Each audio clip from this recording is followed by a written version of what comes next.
We were running towards the border. Before we crossed it, I heard Derek scream, "Amina, wherever you go. I'll find you, and I'll kill everyone that is helping you, mark my words." Welcome to the Alpha's Love channel. If you enjoy this story, don't forget to subscribe and give it a thumbs up. Chapter 1. Amina Pov, wake up sweetie. It's almost 12 in the afternoon, my mother said, shaking me from my beauty sleep. Mom, 5 more minutes while I grabbed my pillow and pulled it over my head. Amina Asalin Konaway, it's a beautiful day, and you're in here wasting it away. My mom is one of those mom that wants you to enjoy the beauty of what nature has to offer, instead of being on the phone cooped up in the house all day. She shook me once again. Harder this time. Okay, I'm up with my hands up, surrendering. She just laughed. Can you believe this woman? First she wakes me from my beauty sleep. Then she laughs. Giving my mom a kiss on the cheeks, I then headed to the bathroom for my morning routine. Or should I say afternoon routine? Heading to the kitchen, I found my mother and father at the table ready for lunch. Oh yeah, I slept through breakfast. Good morning, Daddy, giving him a bear hug. I look at him, and he had a confused face. You mean good afternoon, my dad corrected me. All I could do was giggle. My dad is 6 feet 3 inches and have muscle, a lot. He always have a serious face on. If you didn't know him, you'd probably be scared of him. But if you know him, you'll know my father is the most sweetest guy, with such a big heart. But don't get on his bad side, he can be one mean alpha. My mother is 5 feet 9 inches with beautiful brown hair to her shoulder. She is kind, beautiful, and like my father has the biggest heart. She'll light up a room with just her smile. I am truly blessed by the moon goddess. After lunch, I decided to do what my mother said. Enjoy the beautiful day. I decided to drag my best friend Cassandra to enjoy the day with me. We decided to let our wolf out for a run. Cassie was a beautiful girl, 5 feet 9 inches, she had sandy blonde hair, shoulder length, beautiful emerald eye. Her wolf was a sandy blonde wolf with emerald eyes. As for me, I'm 5 feet 8 inches with long brown black hair and brown eyes. My wolf was a white wolf with black ears, paws, and a little black at the tip of the tail. Okay, I know you might think white wolf she's magical, but nope, white wolf was just a normal wolf. It's rare but nothing special about us. We are both 18 years old and haven't found our mates. One day I'll find my handsome knight in shining armor. Hey Amina. My wolf Lynn as in Ashlyn, yep, my middle name is her name. Actually that's all, werewolves said while we are chasing after Cassie. Damn, that girl is fast. Yes Lynn, what's up, you sound on edge, girl? I responded. I'm not sure why I feel this way, but I feel like something is gonna happen. Just keep your guards up. Okay, was my response. The run was great. Cassie and I decided to go to the pack house to see everyone and fuel our energy back up with food. You see, the pack house was open for everyone that was in our pack to move in. But if a pack member wanted their own house or privacy, they had their own place they call home. Like my family, it's just mama, daddy and I, which means I'm an only child, which also I'll be next in line to be alpha, only once daddy is retired, or decide I'm ready to be alpha. But I'm in no rush. I do have my own room in the pack house as well. Our pack consists of about 350 werewolves, but that's actually small compared to other packs. We were one of those peaceful pack. We had alliances, but we tried to stay neutral. Walking in the pack house, we were greeted by my father's beater, Joseph. He smiled and gave Cassie a hug. Oops, I forgot to mention my best friend is the beater daughter. She also have an older brother named Kieran, 23, and future beater. Where you headed, Pops? Cassie asked her father. Pack business, sweetie. See you later at home, waving goodbye to the both of us. Weird, my Pop's been working a lot lately. Wonder what pack businesses got him so overwhelmed, Cassie said out loud. Now that you mention it, my dad been busy too. Today was the first time in a week that I've seen him home having lunch, I found myself saying out loud. We decided to brush it off, headed to the kitchen, grabbing some cookies, and stuffing our face. We thanked Gladys, our chief in her 50s, and headed to the game room where our friends were. "You cheated," George said after losing to me in Mortal Kombat 11. "How can I cheat in this game, stupid? Stop being a sore loser, and admit you lost to a girl," was my response, while sticking my tongue out at him. "I know I'm being childish, ha ha. Amina, you cheated and I'm not admitting to anything, you stinkin' cheater," while he flipped the middle finger at me. "That asshole." I got up ready to throw the control at him, but Cassie came in the middle of us, shaking her head. "You guys know it's an in-game, right?" She lifted her eyebrows up with a grin. She's always the peacemaker. We continued playing the PS4 till it was dinner time. We decided to have dinner at the pack house, so our mother would have a day off. "Hey, are you gonna go home, or stay at the pack house tonight?" Cassie asked me. "I don't know, how about you?" I ask back. Then we both look up at each other, squeal, and scream slumber party. Got my room in the pack house ready with junk food, and Netflix on. I had one of the biggest room in the pack house, perks of being the alpha daughter. We both got in our blankets, and got ready to watch season 2 of On My Block. Tonight was gonna be a great night. So I thought. Chapter 2, Peak of Cassandra aka Cassie. Amina Pov. It was 2 in the morning, and I was awakened by my father in a loud mind link. "Get up now, we are under attack." Cassie woke up beside me. We both look at each other with confused, terrified face, scramble on our feet, ran all the way downstairs to the front of the pack house. It was chaos. Pack members were running screaming, some with children in their hands. There were dead bodies of my pack and theirs. I was beyond shocked. Who would do this to us? Our pack was peaceful, we never made enemies or try and start a war. I stood there, I couldn't process what the actual was going on. The smell of red water was overwhelming.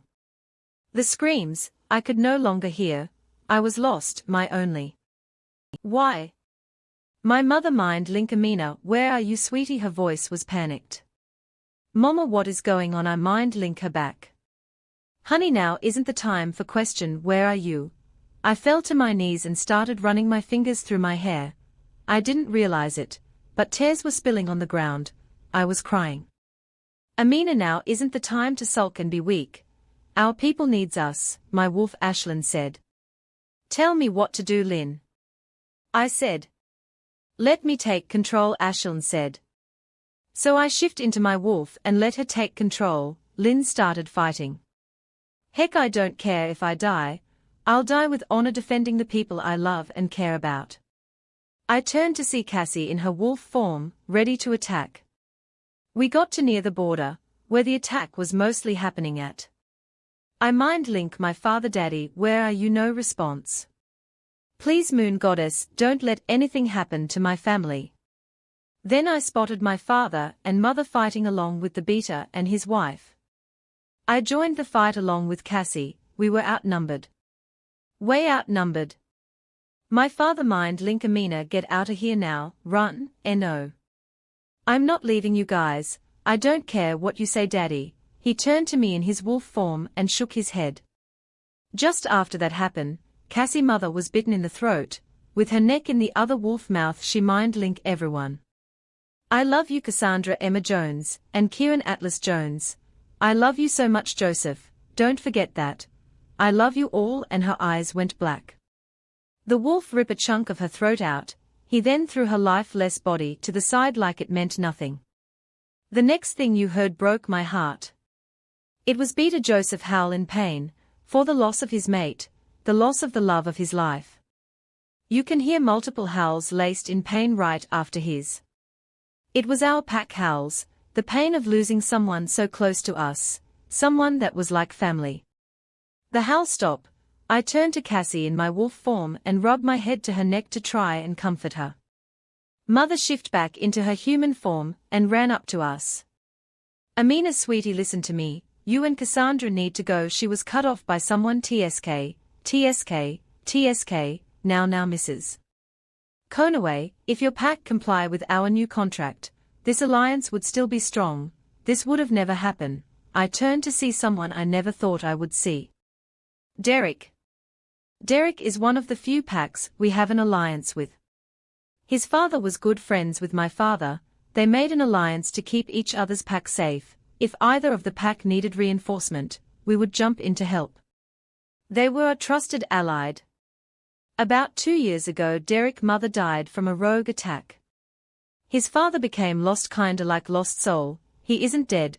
Once your mate is gone, it's hard to stay sane, but it isn't impossible. Making Derek alpha at the age of 22. It was always Derek, Kieran, Cassie and I growing up. Every time Derek came over with his father we would run around, play video games, and see who's better at what game.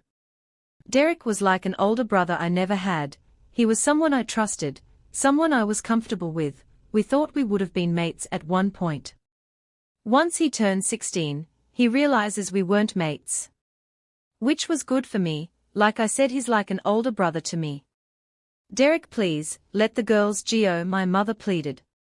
I'm so confused. Why is Derek killing my pack? My pack was like his pack, we were neighbors. We were practically like family. You wanna know why, Amina? I'm attacking your pack, asked Derek. I shook my head up and down in my wolf form. It was time to make a new contract. If we were still be in alliance, then your alpha would need to give you up to me, as my mate. You have alpha red water, and I have alpha red water. Our pups will grow up to be strong werewolves. So you see, my dear, none of this would have happened if your father was to put his pack in alpha duty first, before being a father. This is all your fault. I stood there, my world stopped. I was brought back by my mother piercing screams. Amina, run! I look and saw one of Derek's pack lunge for my mother, grabbing her by her throat, and before she could say anything snaps it. It was easier, because Mama was in human form. I hear my dad howl in pain. His wolf went crazy, killing anyone coming near him. I was frozen. My mother. The woman that gave birth to me, the woman that loved me so unconditionally, the woman that taught me wrong from right, the woman that wouldn't hurt a fly. The woman that always had a smile on, the woman that always put her mate, daughter, and pack first before herself. The woman I truly love with all my heart. She's gone. Gone in a blink of an eye, and I didn't even get a chance to say goodbye. I was lost in my own little world. The screaming stopped, the vile smell of metallic red water. Gone? Everything was gone. I couldn't wrap my mind around what is happening. I was brought me back to reality by my father. He was in human form. He probably shift when I was having my breakdown. Amina, Cassandra, leave. Run until you can't run no more. I love you, Amina, and your mother loves you. We are proud of the woman you've become, he said in his alpha voice, before shifting back to his wolf form. No, Daddy, you can't do this to me, please, you're all I have left. Daddy, please, but my legs were moving on their own. A couple of Derek wolves lunged at us, but my father and Beta Joseph killed them before they got to us. We were running towards the border. Before we crossed it, I heard Derek scream, Amina, wherever you go. I'll find you, and I'll kill everyone that is helping you. Mark my words. I turned one last time to look at my home, the place I grew up in for 18 years, my pack. It's gone. Houses were being burned, dead wolves, and children that didn't have a chance to even experience their wolf. It was my fault. Derek's words were embedded in my head. It's your fault. It's my fault. Chapter 3. Pick of Kingston. You guys use your imagination. Amina Pov. We were running for hours. It was hot. We were in the middle of summer. We stopped and stole some clothes. We didn't have anything. I mean, we were attacked while we were sleeping. The last thing on my mind was, hey, bring some extra clothes. Stupid. Both Cassie and I lost our bond with our fathers, meaning they didn't make it. We sat in the woods and cried for hours, comforting each other. Amina, Cassie said. Yeah, I responded. What are we gonna do? She asked. I don't know, everything is up, I responded. But I know one thing for sure, I'm gonna kill Derek Snow. I'll avenge everyone that died. He took everything away from me, Cassie, he killed everyone I loved. How could someone we trust do this to us? I was curled up with my knees to my chest crying. I killed everyone, Cassie, it's my fault. If Daddy just agreed to the stupid contract, none of this would have happened, I spat. Amina, it's not your fault. We didn't know why our dads were working so late. We didn't know about this stupid contract. We didn't know Derek was so evil and capable of doing what he did, Cassie said while trying to comfort me. She was right. I doubt my father would have ever thought Derek was capable of doing what he did to our pack. Even so, I knew Daddy would never sell me off, or trade me for some stupid contract. We sat there and cried for days. We had nothing but each other. We didn't know what to do, so we just kept walking. It was now getting dark. We hunted some rabbits, and ate it raw in our wolf form. We also slept in our wolf form. But we took turns sleeping. Right now I'm on watch while Cassie is sleeping. Hey Lynn, I called out. Yeah, Mina. She responded. Are we ever gonna be okay? I asked her. Only time will tell, we need to be strong, 'cause that's what your parents would want. My wolf said. Yeah, you're right, thanks Lynn. I told her. I know. She responded. Wake up, Amina, Cassie kicked me. Can't I sleep in for another 5 minutes? I groaned. No, it's time we find a place to call our home, she says. We were sleeping literally out in the woods. Since it's summer, there was no need to have a blanket, or extra layers of clothing. We hunted and ate it raw. But summer is gonna be gone soon, we need to figure something out. Fast. I don't wanna put any pack in jeopardy. You heard him, he said he'll kill anyone that helps us, I said. Well, it's been almost a week since the attack, we need to figure something out, Cassie said. Where were we gonna go? Chapter 4 Amina Pov 1 year later. It's been 1 year since the attack. Luckily a small pack helped Cassie and I out. We didn't join their pack, 'cause Derek words would linger. We were a couple miles outside their border. They helped build a small cottage for us. In return, we would let them know if we see or hear anything that might hurt the pack. It was nice of them, kinda reminds me of my pack. We would always help rouges out. My dad always taught me to never judge a person by their appearance, but by their actions. I mean, some rogues were just all wild, lost their human side. You can tell by the way they act. I'm no one to judge, 'cause technically we are rouges. Been one for a year now. It's not so bad. I don't have anyone telling us what to do, or having to check in with everyone. I was out hunting a rabbit, so Cassie can cook it. But no luck. These rabbits must have moved. We've been taking turn killing them since we got here. We needed to survive, the small pack help us. But we couldn't burden them for food too. We grew a garden. Hunt our meat. Tonight's looks like it's veggie night. Walking in our cottage, it was weird. I didn't hear Cassie, it was an eerie silence. Cassie, I said loudly. No response. The vibe I was getting was uncool. Boo, a voice behind me screamed. I squealed, tumbling down, taking one of the corner table with me. Ha ha ha ha, oh gosh, I wish I had a camera. You should have seen your face, Amina. Cassie was laughing to the point where she was crying, holding her stomach. You would have been scared too, I yelled, getting up. This bitch was supposed to be my best friend. I'm gonna get her back. Just wait, Cassie. I'm gonna get you back. It might not today or tomorrow, or next week, but it'll happen. Just watch it, I said while backing slowly to my room. After a cold shower, 'cause we had no plumbing or electricity. Don't even ask how we use the bathroom. But after a year you get used to everything. We ate dinner and went to bed. I was woken up by a forceful shake. I turned to look and find Cassie. What the heck, Cassie? I'm sure it's like 1 a.m. Why are you waking me up? I asked, annoyed. Happy 19th birthday, bestie, she yelled. I shot up out of bed. It's my birthday, yeah. She brought me a cake she asked one of the pack wolves to make. I felt so bad. Cassie's birthday was 2 months before mine's, and I didn't even get her anything except made some stir-fry rabbit with vegetable. I'm the worst. Hey Cassie, I said, remember how I said I was gonna get you back for scaring me? Yeah, she said, getting up off my bed slowly. Haha, I'm not, cause you brought me cake. Thanks for everything, Cassie. I'm so lucky to have you. I started crying. Hey, why are you crying? It's your birthday, dummy, she said. Haven't you ever heard, it's my party, and I'll cry if I want to. Cry if I want to. I got up doing the stupid hokey pokey dance to this song. Honestly, we both know why I'm crying, cause Cassie cried too on her birthday as well. It was our first birthday without our parents.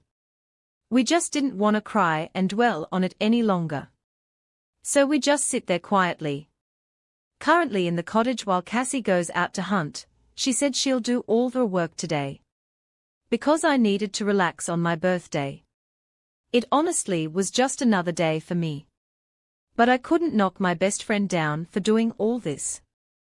It was around noon. Cassie opens the door and slammed it shut. She started packing things in a duffel bag, which concerned me. What's going on, Cassie? I ask. She turns to me, her face pale. We need to leave now. Derek is headed here. That name alone sent fear to my soul. What the are you talking about? I question again. Amina, I was hunting a little further, maybe about 3 or 4 miles out, and I saw him. They were resting, no doubt they're headed here.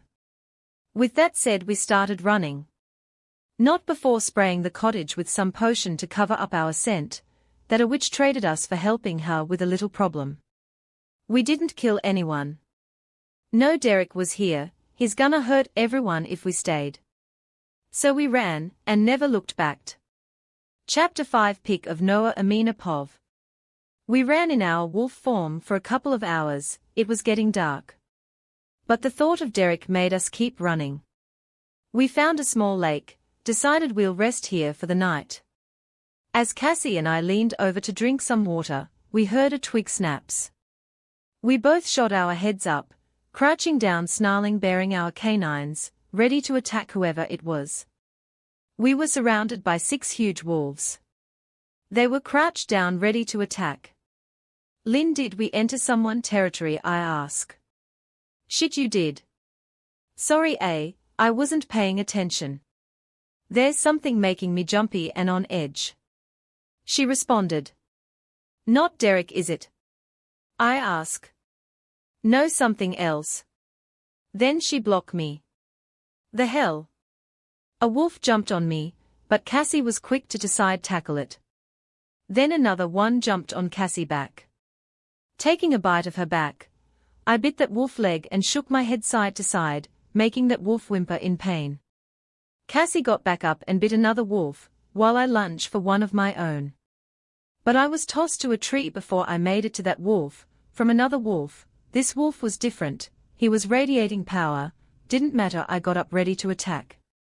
I ran towards that wolf. He didn't even move, but it was too late to stop. He bites down on neck.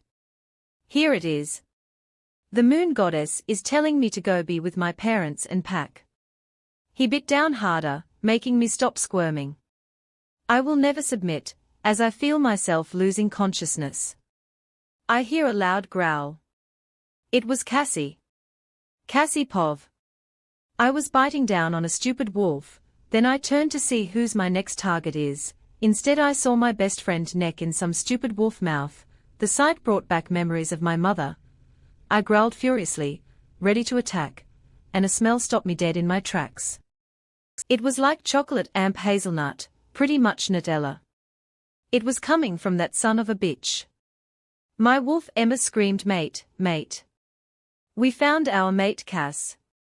The stupid wolf was jumping for joy, while I'm over here trying to kill this wolf. Mate or not, Amina is my best friend. She's been there for me since we were in diapers. There was a time in 2nd grade, a female wolf stole my crayon, and I was crying, Amina asked Annie what happened. I told her what happened. She went up to the girl, probably threatened her, and got my crayons back. And another time in 8th grade, this guy called me a bitch cause I wouldn't go out with him, and Amina punched him dead in the nose, breaking it in the process. That's my bitch. So mate or not, I'm not letting him hurt my best friend. I charged towards him with my canines out, ready to hurt him. But then he threw Amina at me, causing both of us to collide. Amina was hurt, but she'll heal fast, having alpha red water in her.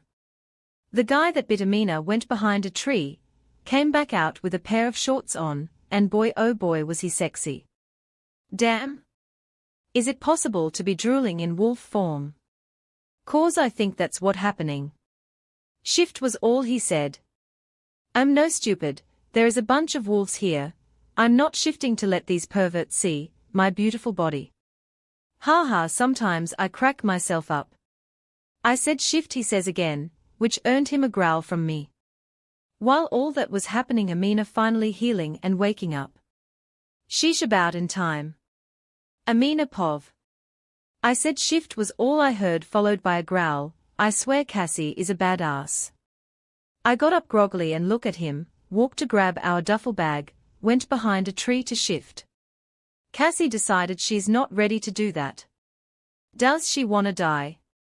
As I'm walking by her, I gave her the bitch you crazy look. She seemed unfazed. Look, we didn't know we cross into your territory. We are sorry, we are harmless, just two girls passing by, please just let us pass. I said to him. Sorry, no can do, rules are rules, you'll need to be kept in the cellar till our alpha comes back, he said.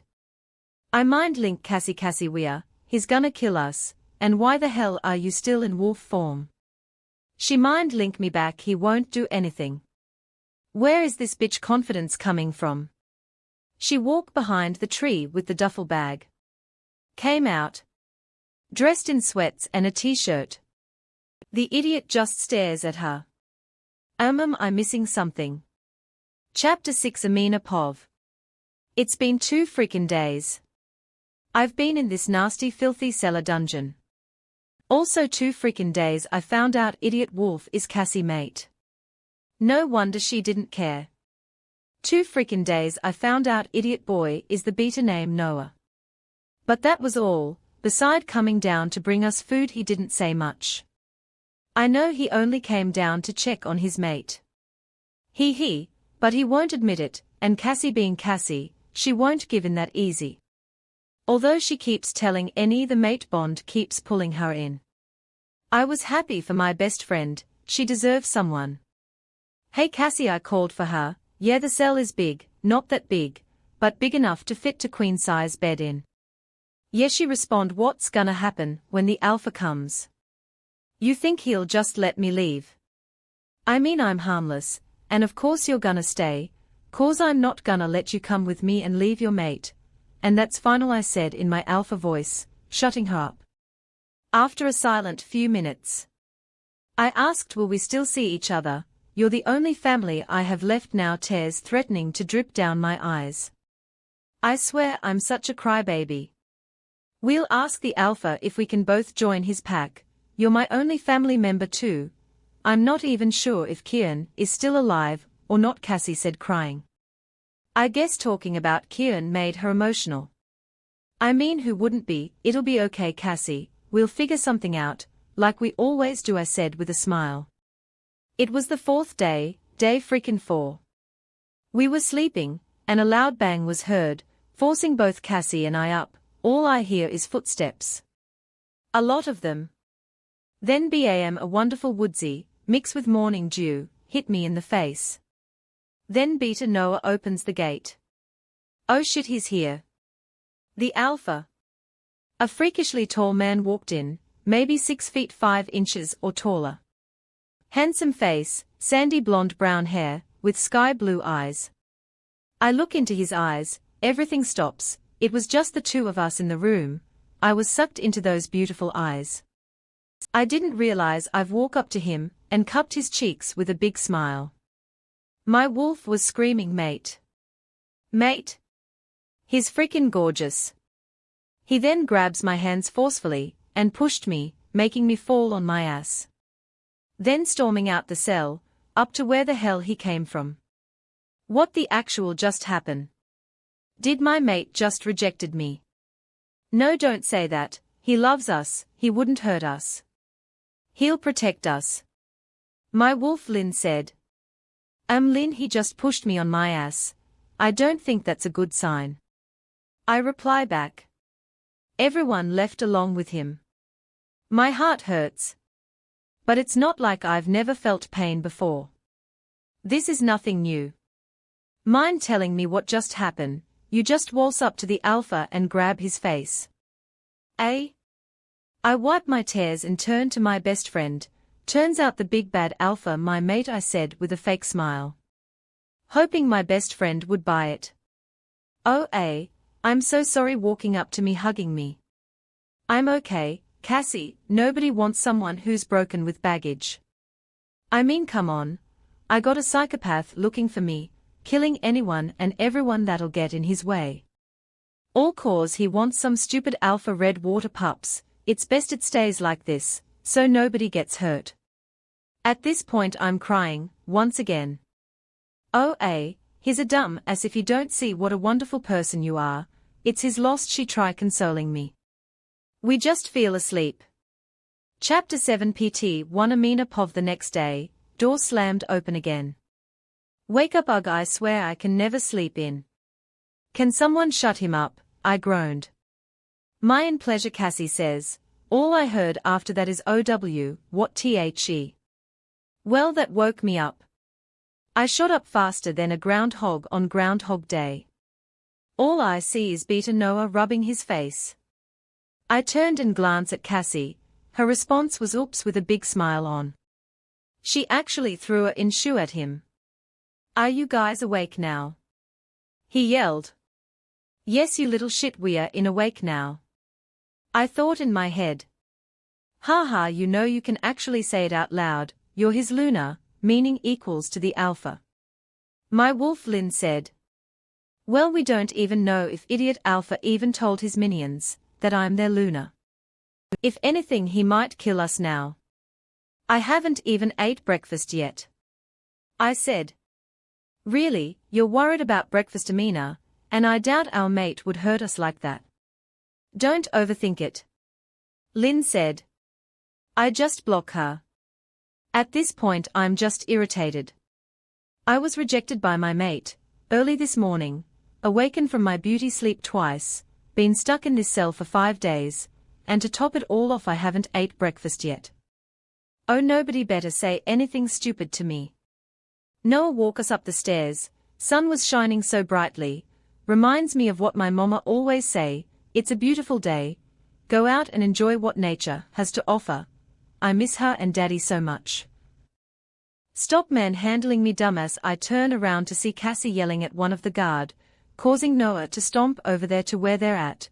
What the hell do you think you're doing? The guard asked. I was gonna say something, but was cut off by Noah growl. Don't you ever touch my mate like that again, he exclaimed. Ah, that was so cute. I looked back and saw Cassie wide eye, a pink shade creeping up her cheeks.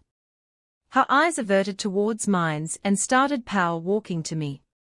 Ha ha, is my best friend blushing? I teased. Shut up, Cassie spat. We are going up to the Alpha office, he wants to see you too, Noah said, in a calm demeanor. We walk into the pack house. Wow, it was huge. Nothing like my pack house. It was like 4-story high. Wow, it was beautiful. We walk up to the 4th floor, there was 3 rooms. Up there, unlike the other 2 floors. We stopped in front of 2 double doors. This stupid intoxicating smell was so strong. Noah was obviously mind-linking him that we are here. Okay, follow me, he said. We did just that. Followed him. To our fate. We enter and my mate was sitting in an office chair with his back towards us, looking out the big window, outside.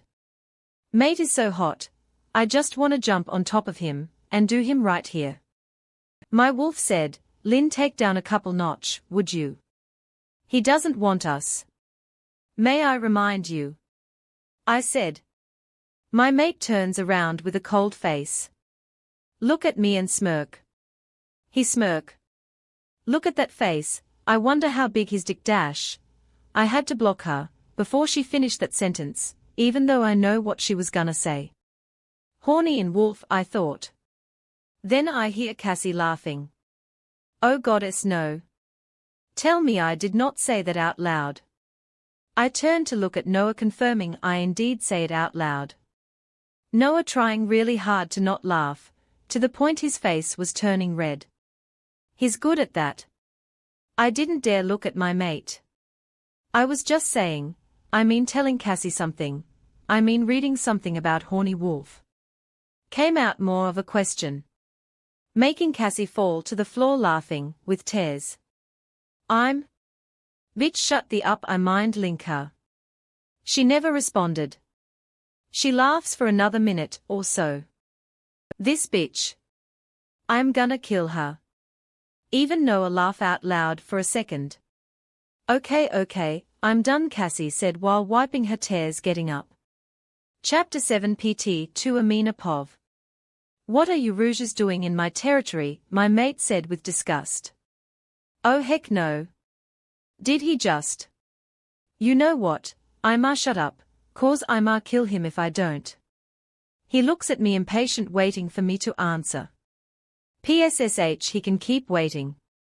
We're sorry, we were just passing through, we didn't realize we stepped into your territory, we mean no harm, Cassie replied. I guess she can be serious when she wants to be. What are your names? My mate asked. I'm Cassandra, and this is my best friend Amina, Cassie reply. Is there anything else you would like to inform me with? My mate asked. Cassie mind link me well. Is there anything else we should tell them? No, I mind link her back. No, there's nothing else, she reply. How am I supposed to accept you guys in my pack if you're not telling me the truth? My mate stated calmly. What the, does he know? I started panicking. What if he knows Derek? What if he has an alliance with Derek? What if he handed me to Derek? Cassie can see me panicking. She grabs my hands, calm me down. Is there something you know that you think we should know? I question back. With a glare, staring into an alpha's eyes is forbidden, because it's a sign of disrespect. A sign that you're ready to challenge them. Well. I don't care anymore at this point. How dare you challenge me? My mate stated. My wolf kept trying to take over, but I'm not letting her. She'll just submit to him, or even worse, try and jump on top of him right here. I had to stop and take a deep breath. Breathe in, breathe out. Look, Mr. Alpha, can we talk? Alone. In private, I said calmly. What the hell, I'm not leaving. Anything you need to say, you'll say it in front of me, Cassie mind link me. I didn't respond. All right, Noah, take your mate to her room, he said. What art, no. I'm not leaving, Cassie stated. But Noah unfortunately is stronger than she is, and drag her out the office. Let's just get straight to the point, I said. While my mate stares at me emotionless. You don't need to accept me into your pack. I don't want to join anyways, but all I ask is accept Cassie. Her mate is here, she belongs here, I said while taking a seat. Still staring at me emotionless. Why would you say that, he questioned. Her? I'm so lost. Look, we both know we are mates, and you clearly don't want me here. There's only two options I see here. You'll give me a cottage outside your pack territory, and in return, I'll do you a favor and stay out of your way. Plus I can always keep an eye out for your pack, if there's something suspicious. Or we can reject each other and be in a lot of pain, I blurted out, hoping he'll agree to the first option. I did see a couple cottage near his pack border, while being escorted to the cell. He gave me a puzzled look, and I guess thought about it for a couple minutes. Okay, you have yourself a deal. While he agreed to it, this is good, cause it's me Derek wants, not Cassie.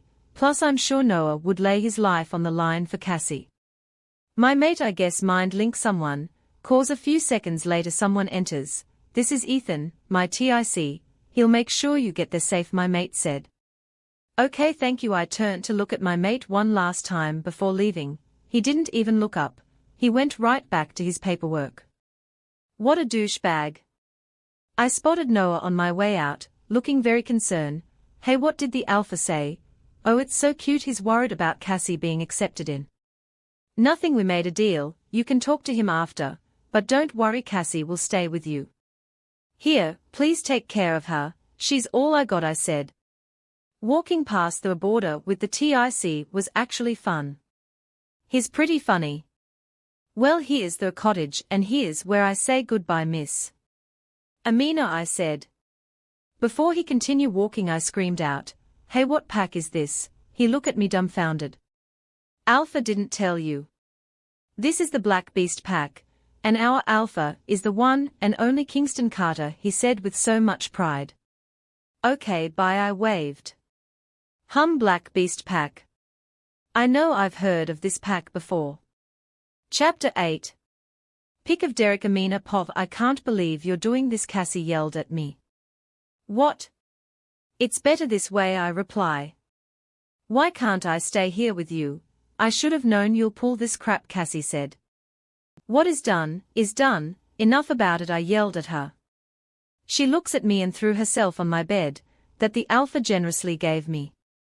It was quiet, so I decide to break the tension. So how are you and Noah doing, I ask, wiggling my eyebrows up and down. Cassie stood up from the bed. What you think? He's so annoying, he's constantly following me around, asking me if I'm comfortable in my room. If I'm hungry, if I needed anything. Seriously, I don't think he knows what personal space is, she angrily said. All I could say was, but you love it. And laugh. A couple hours passed, and we were in the small kitchen eating. Cassie brought over food she stole from the pack house. This girl really wants to get kicked out. It's only been half a day. Knock knock, we heard at my door. Cassie rolled her eyes, from that I knew who it was. Come in, Noah, doors open, I yelled. Hi Amina, I'm here to pick up Cassie stated. I'm not going, go to hell, she spat. Making Noah frown. Are you coming the easy way, or do I need to pick you up and throw you over my shoulder, he said, sounding annoyed. Cassie, I'm fine, go, come visit me tomorrow. I'm not leaving anywhere, I told her. Fine, she said, annoyed. These two are perfect for each other. I'll stop by tomorrow with some more toilet paper and food, she whispered in my ear before giving me a bear hug and walking out, rolling her eyes at Noah. Good night, Amina, he said after giving me a half smile. My first night alone. I haven't felt alone since the day I lost my parents, but Cassie was always there for me, but now I'm completely alone. You're not alone, Amina, I'm still here with you, my wolf said. Thanks, Lynn, I know you are you okay? I ask, about what?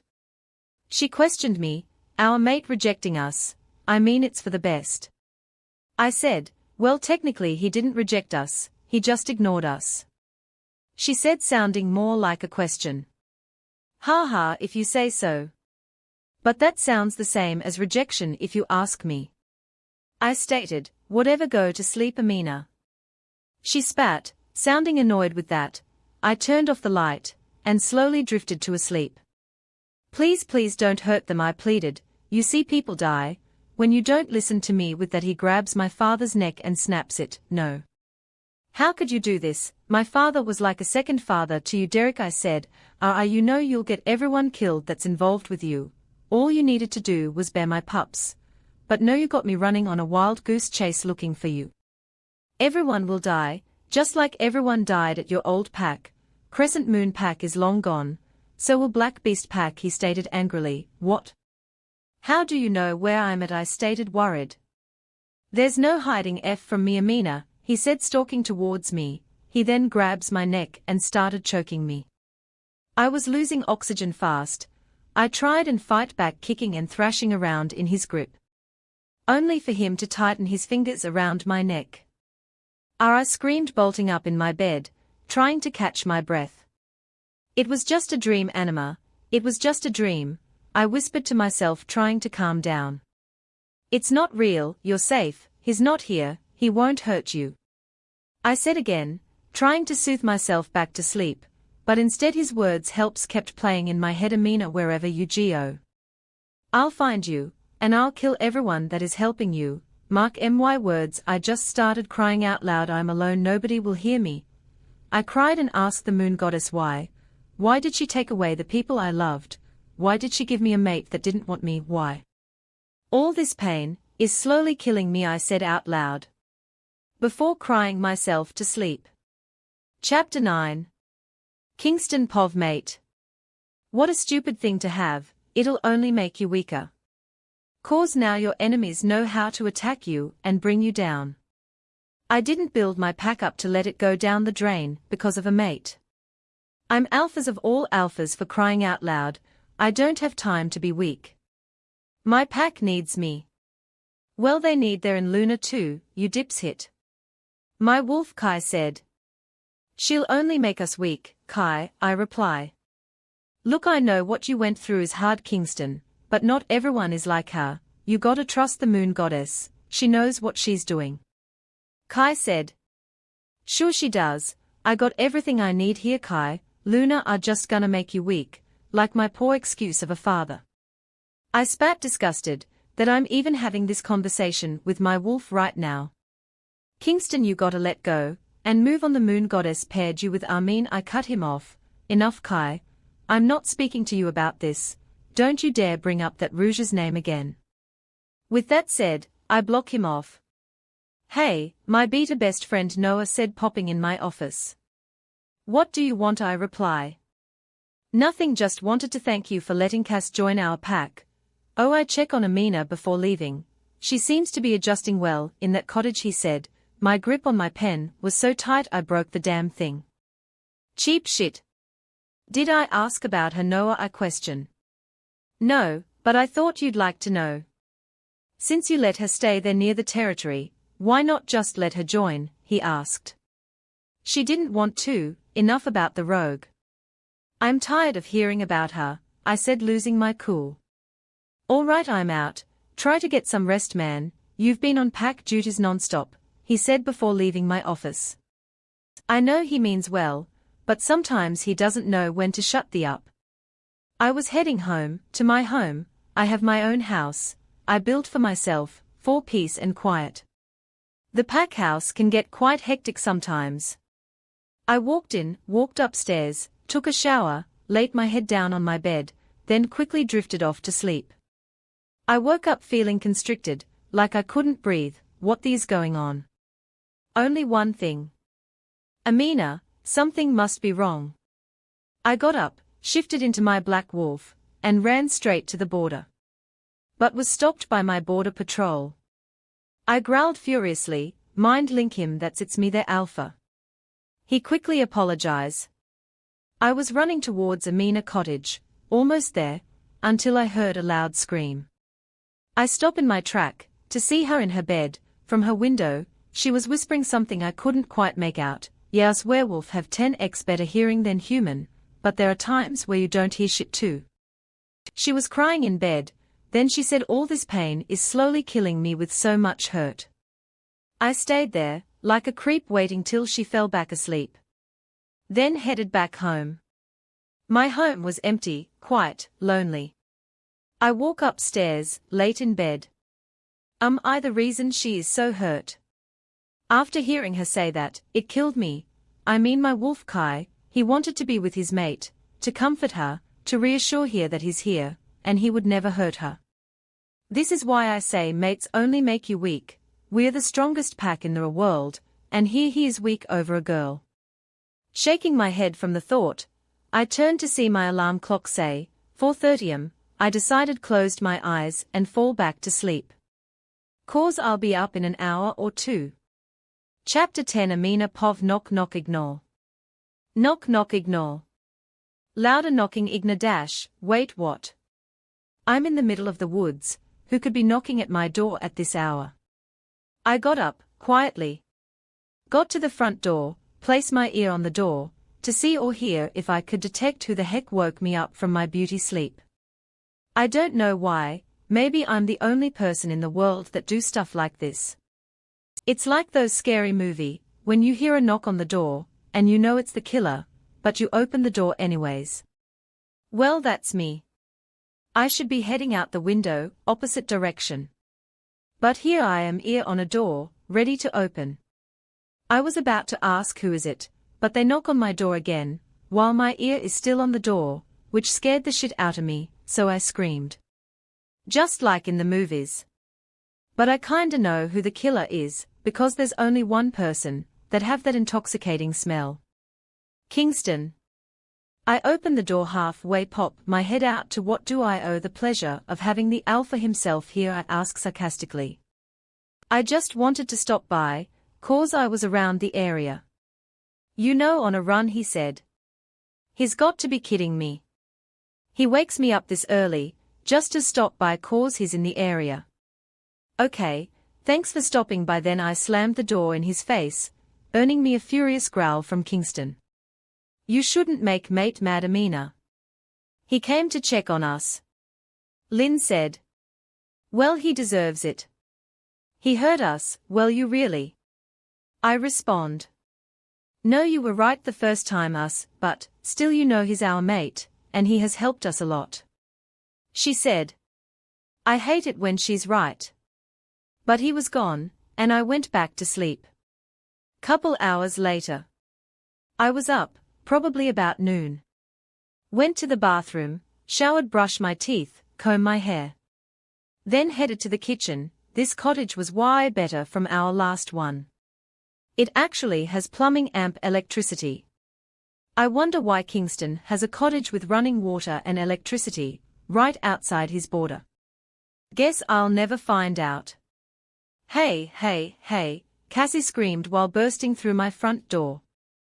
Damn it, I forgot to lock it after Kingston left. Hey. Too early for this, I said, still tired. I stole instant coffee, and brought you lunch, or should I say brunch? Cassie said excitedly. I love her. Coffee and brunch, what did I do to deserve such wonderful best friend? I said while wiping the fake tear out of my eye. So we are having coffee after I ate my brunch. How was your first night alone here? Cassie asked. It was good, I respond. Not bringing up the whole Kingston popping up thing. Cause she'll never shut up. We talked for what seems like forever. When it's your best friend, you'll always have something to talk about. Hey Cassie, do you remember anything about our parents talking about this pack? Black Beast pack, I ask. What? She yelled. I'm sure Noah will be at my door any minute now, cause of her loud ass. The whole pack probably heard her. What is wrong with you? Why are you yelling like a crazy person? I said, annoyed. I'm really trying to stay discreet. Are you telling me we are in the Black Beast pack? She questioned.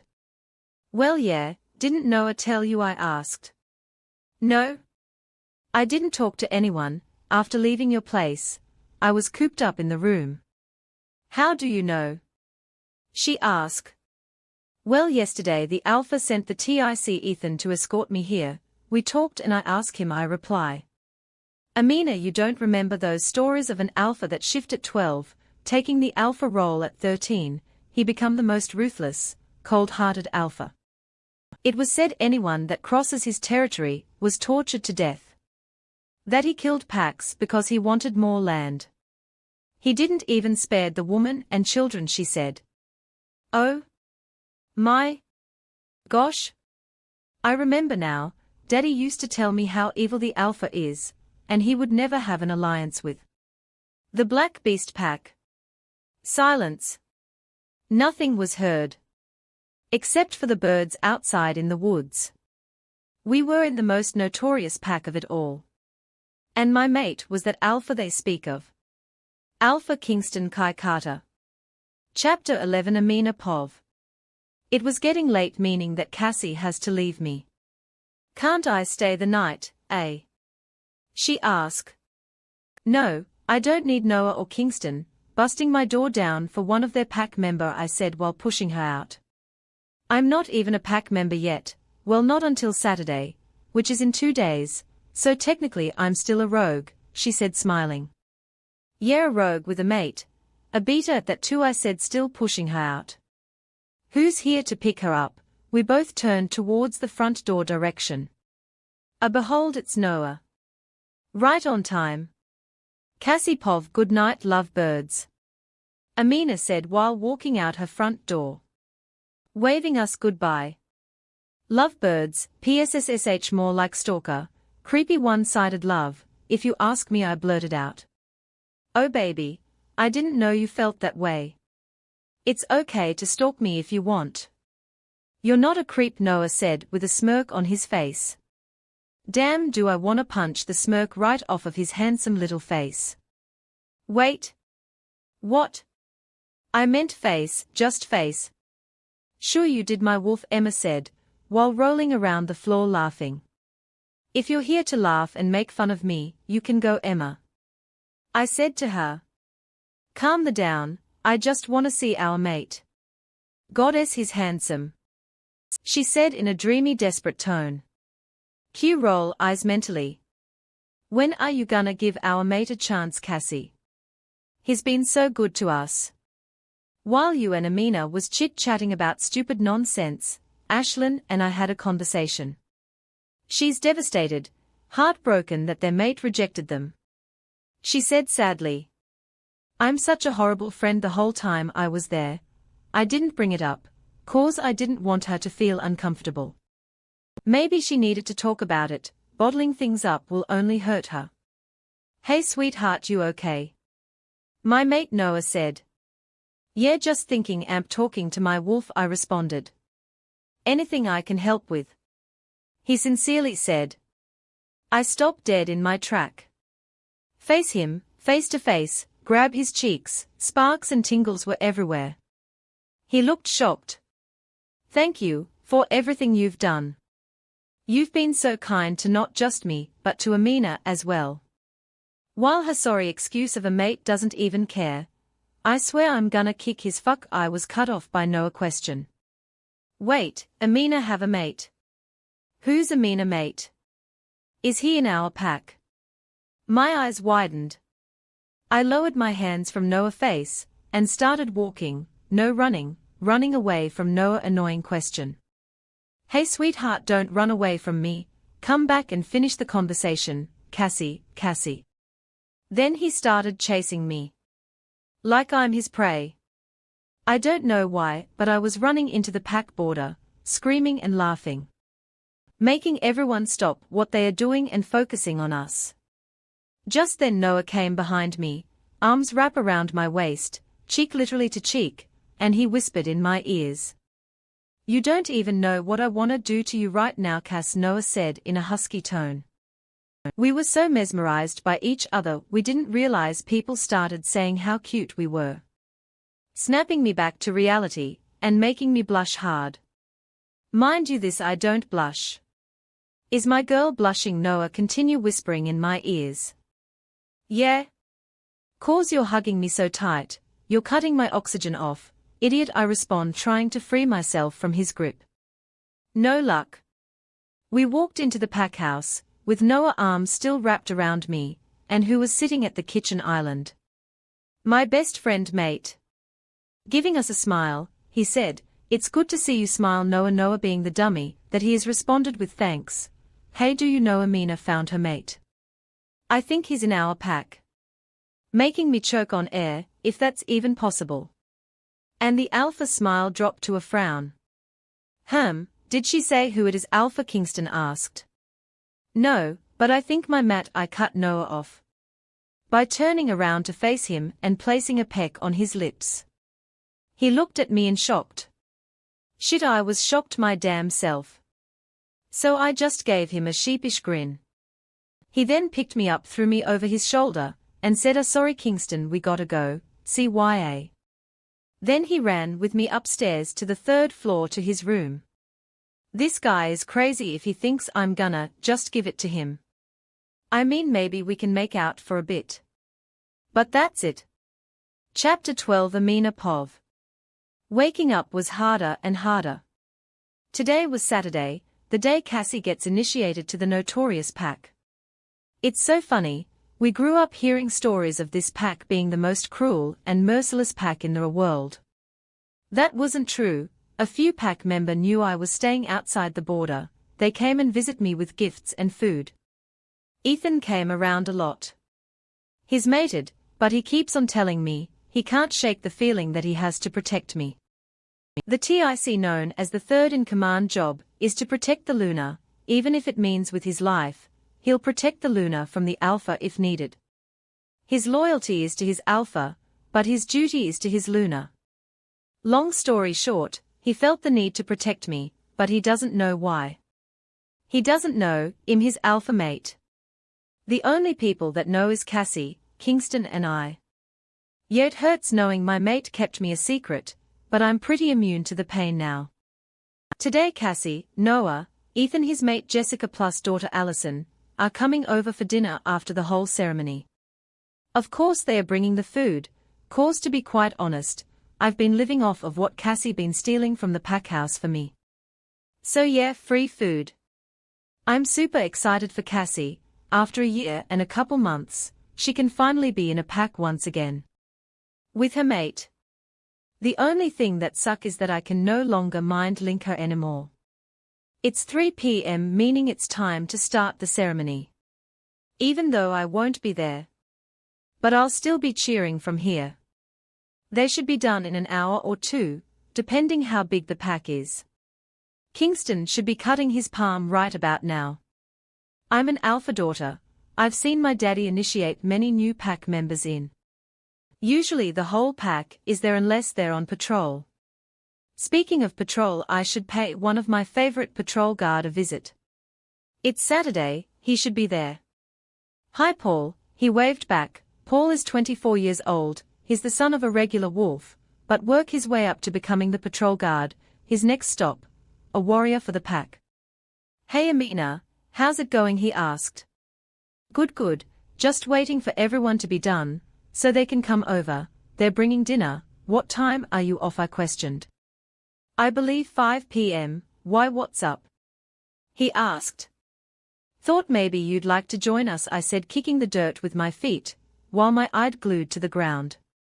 Not wanting him to see the disappointment in my eyes in case he declined the offer. Sure, save me a plate, he said. I lifted my head up. Really? I asked, making sure I heard right. Yeah, I'm down. He said with a smile. Okay, you know where I live, it's the only occupied cottage. I'll leave my porch light on, so you won't get lost, I said, turning around heading back home. Not before hearing him laugh out loud. Hey, come on in guys, I said excitedly. This is Jessica, my mate. This little princess is my daughter, Allison, Ethan said proudly. Hello, just call me Jess, and this little one, ally, Jessica said. There's 7 plates out, Cassie says, raising an eyebrow. Well, I invited someone else, I reply back. Who? Both Ethan and Noah said simultaneously. Acting like the big brothers I always wanted. A friend, I respond. A girl or a guy friend, Cassie asks with her eyebrows still raised up. Come on guys, can't I have some friends? Without being interrogated, throwing my hands up in the air showing my frustration. I'm sure whoever it is, they'll be great, Jessica jumping in to save my ass. It's Paul, can you mind link him to see when he'll be here? I turned to ask the boys. I'll mind link him, I forgot ketchup for the burgers, Noah said. Thanks, I said. He said he got the ketchup, and is headed to ask for clearance, Noah said. Clearance for what? I asked. Amina, we can't just cross the border without clearance from the Alpha, cause then anyone can come in and out without us knowing. He replied. Oh, was all I had to say. I guess that's why Daddy didn't hand me the Alpha role. I still had a lot I learn. Chapter 13, Kingston Pov knock knock. What? I said, annoyed. Here comes Paul waltzing in with a bottle of ketchup. What is it that you want? I questioned. Alpha, I came to ask you for clearance to cross the border, he asked. What, him too? I gave 6 clearance today already. Why would you need to cross the border? Paul the First said. Well, I got invited by Amina to have dinner at her place, with Noah and Ethan plus they a mate. He said, scratching his neck. With a smile. Now I'm annoyed. Why am I annoyed? Because mate asked him to come have dinner instead of us. I'm about to rip his head off. My wolf, Kai said. Calm down, everyone there, it's not like it's just them two. I said, trying to calm the both of us down. Your clearance is granted. Be back with the other. Together. I stated. Will do, Alpha, he said, walking out my office. Oh it? Paul, wait up, I'm coming along with you. I am your +1, I mind link him.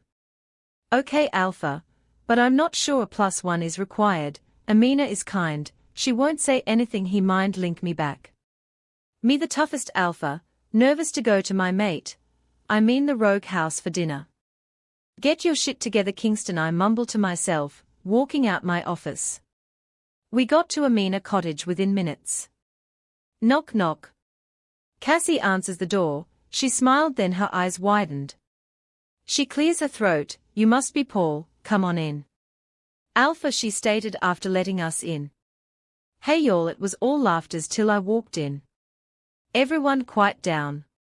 My eyes scanned the room to find Amina. She was on the couch with little Ally on her lap. She was shocked I was there. Maybe this was a bad idea. After all, I wasn't even invited. Is everyone all right? Paul stated. Kingston, what are you doing here, man? Not that it's a bad thing or anything, you kinda caught us by surprise, Noah said. He was my +1, Paul said. Making me feel a slight bit better.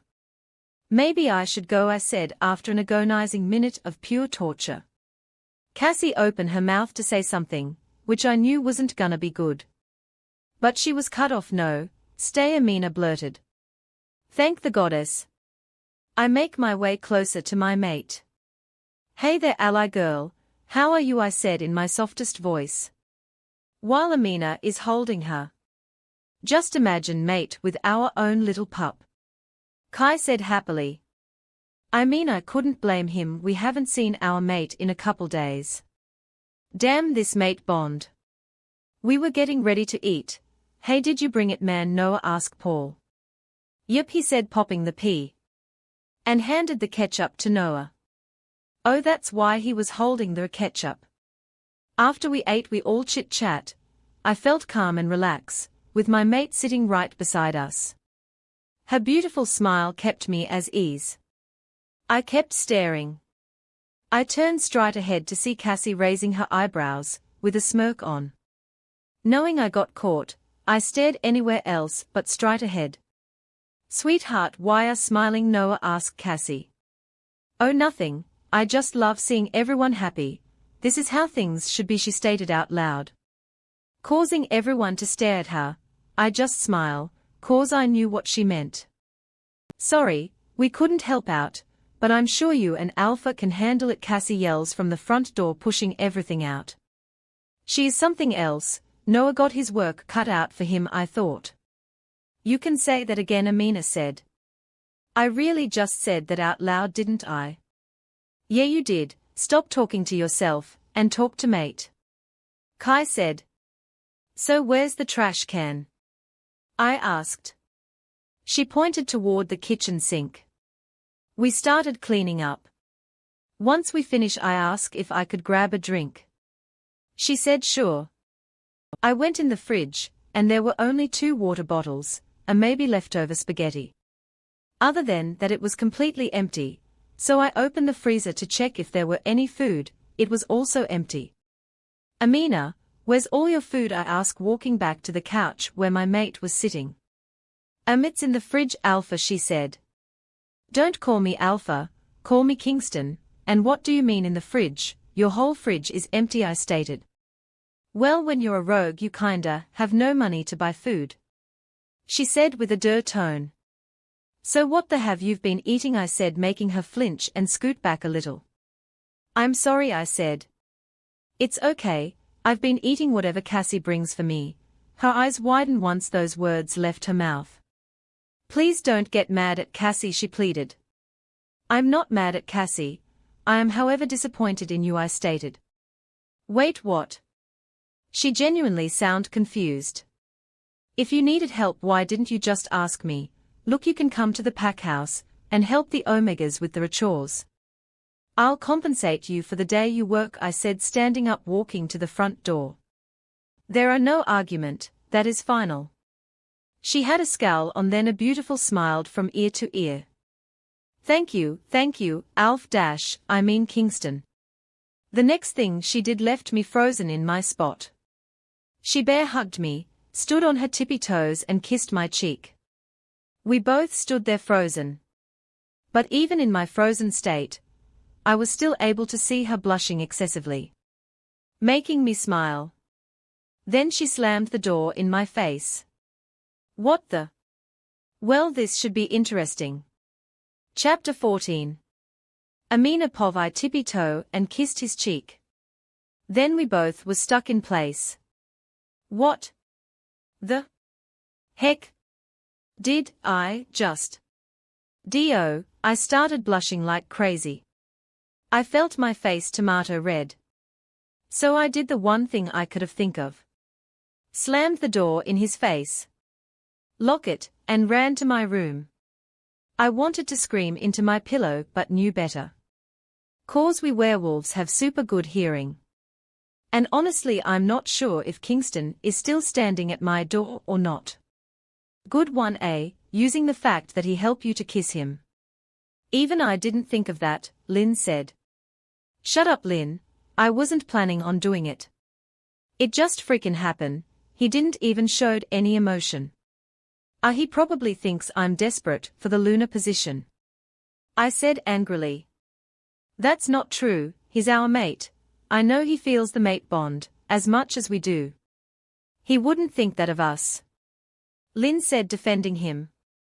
Okay, Lynn, did you see any emotion? Love? Lust? Desire? Anything? Yeah, thought so. That shut her up. She blocked me. I can feel her pain. I woke up the next day, ready to start work. At the border waiting for clearance. Alpha said, you're clear. Meet him in his office, the guard said. I walk into the pack house. It was probably around 7 or 8. Walking upstairs to the 4th floor. Deja vu all over, here I am in front of the double door again. I knock. Come in, he said in a husky voice. Oh gosh, imagine waking up every morning to that. What are you thinking, Amina? Shaking my head, I headed inside. Hi, I'm here for the chores. He didn't even look at me. My hurt sting a little. I called one of the Omegas to retrieve you. He said, emotionless. Hi, my name is Ruth. I'm here to show you to your chores. She said hesitantly. Walking out his office, I turned to look at him as I was leaving. He didn't even look up. Walking downstairs, I was told to stick close to Ruth. Not to wander around, because I am a rogue. I've never felt so out of place. Almost everyone look at me with disgust. Mothers grabbing their child hands closer to them. You can hear some people calling me names. But it didn't faze me. I kept to myself doing my job. Which, by the way, I sucked at. I grew up alpha daughter. I didn't know any of this cleaning, washing clothes. I only know how to cook. 'Cause mama taught me since I was able to turn the stove on. Sitting at the kitchen island for a well-needed break. How's work, Cassie asked, sitting next to me. I'm beyond tired, so all over. I've never worked this much in my life, I said, while attempting to lay my head down on the island. Haha, here, let me help, and Cassie started massaging my shoulder and back. Did I mention I've got the most awesomest best friend ever? I said, then I see Ruth motions me to go back to work. Gotta get back to work, I told Cassie. You sure you don't need help? Cassie asked. Yeah, it's my job, I respond back. Finally it was 7 p.m, I'm off. Thank the goddess for helping make it through today. Walking to the Alpha office. I knock on the door, but he didn't answer. I'm sure he's in here. I can smell him. I decided to just walk in anyways. I needed my pay. I wanna go home and sleep.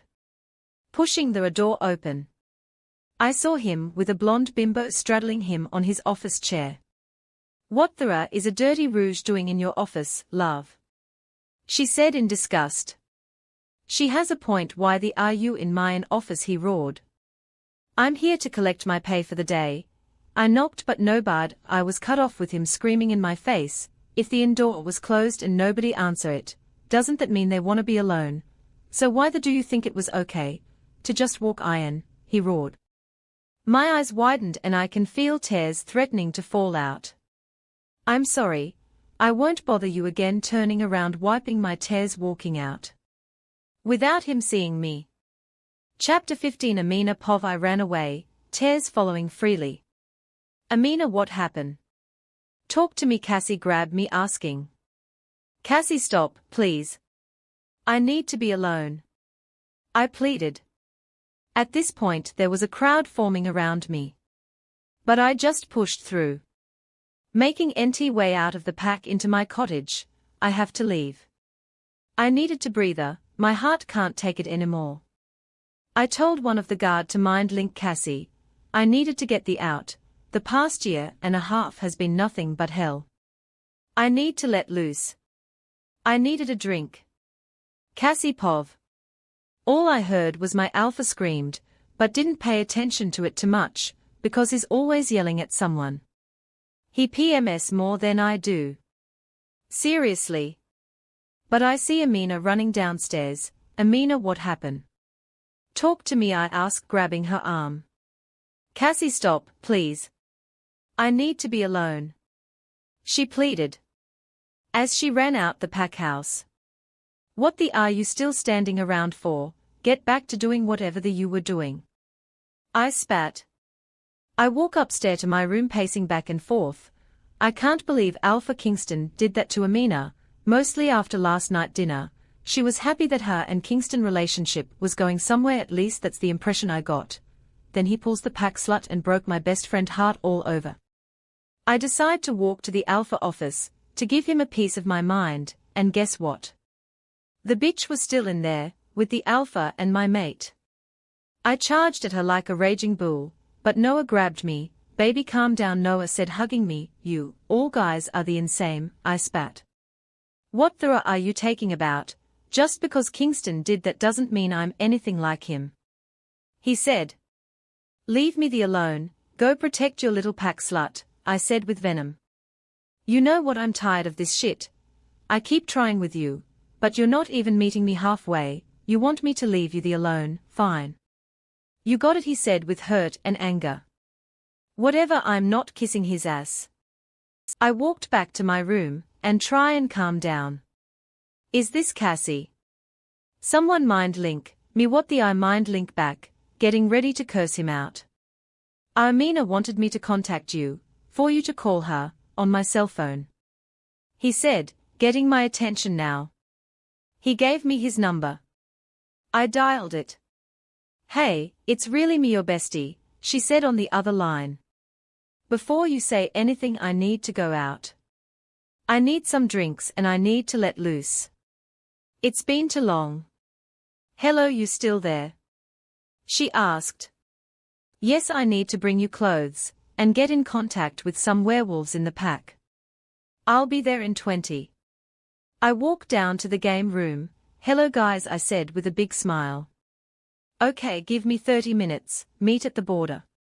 I said. Knock knock. I'm here, hurry up and get ready, we only got 30 minutes here. This is your dress and this black one is mine's. Go change, I told Amina. Maybe we should rethink this, she said. No, we are going, it was your idea in the first place, like you said you need to let loose. I said.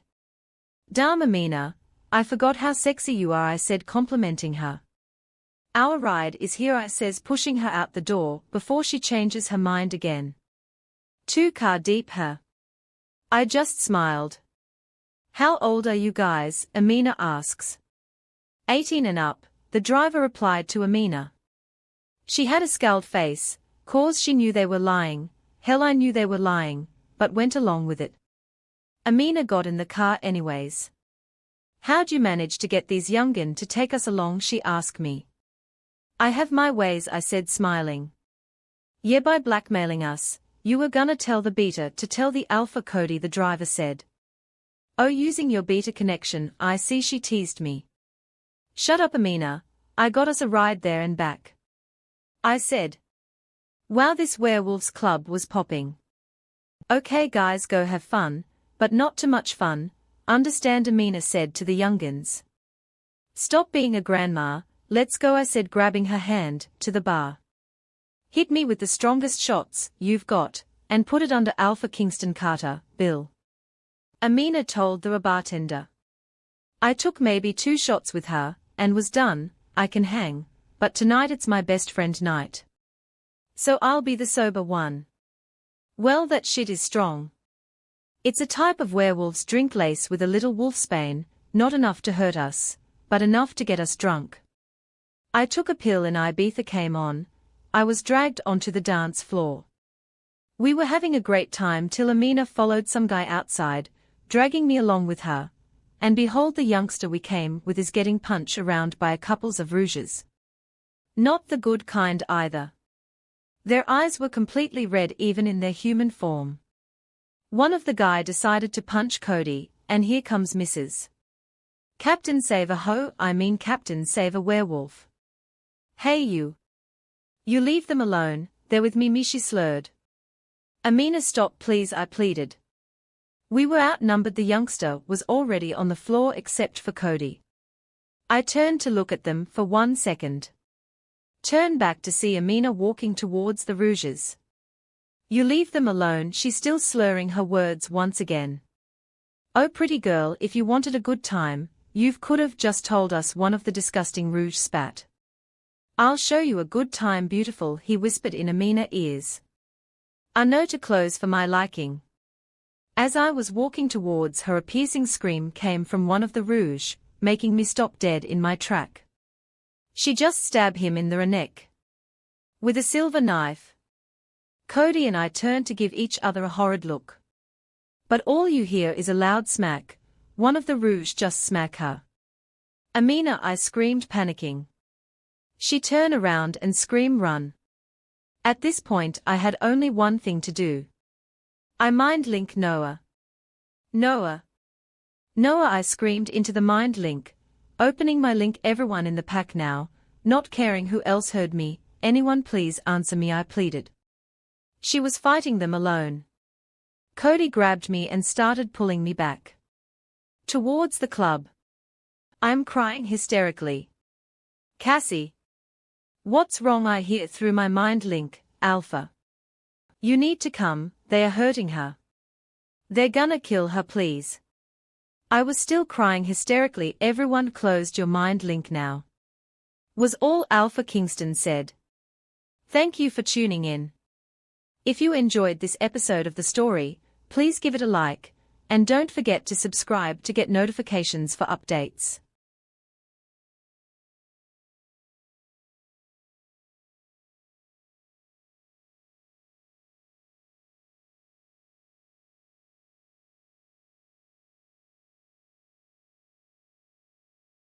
Amina, fleeing from 4 rogues, is rescued at the border of another pack's territory. She meets Skylar and her brother, the leader of the Blue Creek pack, Christian. Welcome to the Alpha's Love channel. If you enjoy this story, don't forget to subscribe and give it a thumbs up. Chapter 16, Kingston Pov. I was up finishing paperwork. I turned to look at the clock. 2:30 am. I sat there in my chair replaying what happened earlier with Amina. Was I being too harsh? The pain in her eyes killed me. My wolf Kai isn't speaking to me at the moment, because of what happened. I couldn't let her fall for me. I don't deserve her. I know she was coming around 7, so I called Crystal to come in. she's known around the pack. I knew she'd try to seduce me, so I let it happen in front of my mate, so she can hate me. It'll only hurt her if she fell for me. I feel guilty to Noah and Cassie fight. I mean Tet, we are talking shit about me, in front of me. 2:45 a.m, time for bed. I think I'll stay in the pack house tonight. Too tired to walk home. As I'm leaving my office headed to the next door for bed, I hear Cassie mind linking the hole in pack. Anyone please answer, she pleaded through the remind link. Cassie. What's wrong? I mind link her back. Alpha. You need to come, they are hurting her. They're gonna kill her, please. She crying hysterically. Everyone closed your mind link now. Was all I said through the remind link, but to be on the safe side, I mind link. Cassie closed your mind link with everyone, just open it to me and Noah. I mind link her. As that's happening I run into my beta room and kicked him right off the bed. What the Kingston, he said angrily. Open your mind link with Cassie now, I spat. Okay, it's open, he said with a confused look. Cassie, are you there? I mind link her. I'm here, she cried in the mind link.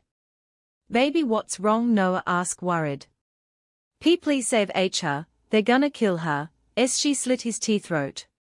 Cody, leave me alone, she said through the mind link. A loud growl was heard through the mind link. Who is Cody? Noah mind link her back. The youngster we came with, she stuttered. Cody. Oh, Cody, 18-year-old. I decided at Cody in our mind link, Cody. Yes, Alpha, he said with a shaky voice. Mind telling me what going on? I asked. Amina, Cassie screamed, through the mind link. Amina. Cody. What is going on? I used my Alpha voice. Alf, if you don't hurry, that rouge that live at the border of our territory is gonna die. We're at a club called Cool It. I don't what it is in her, but I got a sudden urge to protect her. The link was cut. We were already in wolf form running towards that club. When we for there it was chaos.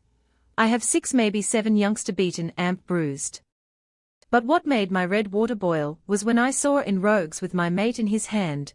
Oh, she's not a rouge. Just look at the power that's radiating off her. She's in Luna amp, she has alpha red water. Let's have a little taste of this Luna. She'll make strong babies. Haha, you think she's the one Derek looking for? They said. My wolf Kai growled furiously, he wants red water. Right before they got a chance to say anything, Kai lunges at them, killing one rouge and going for the one that made that nasty comment towards our mate.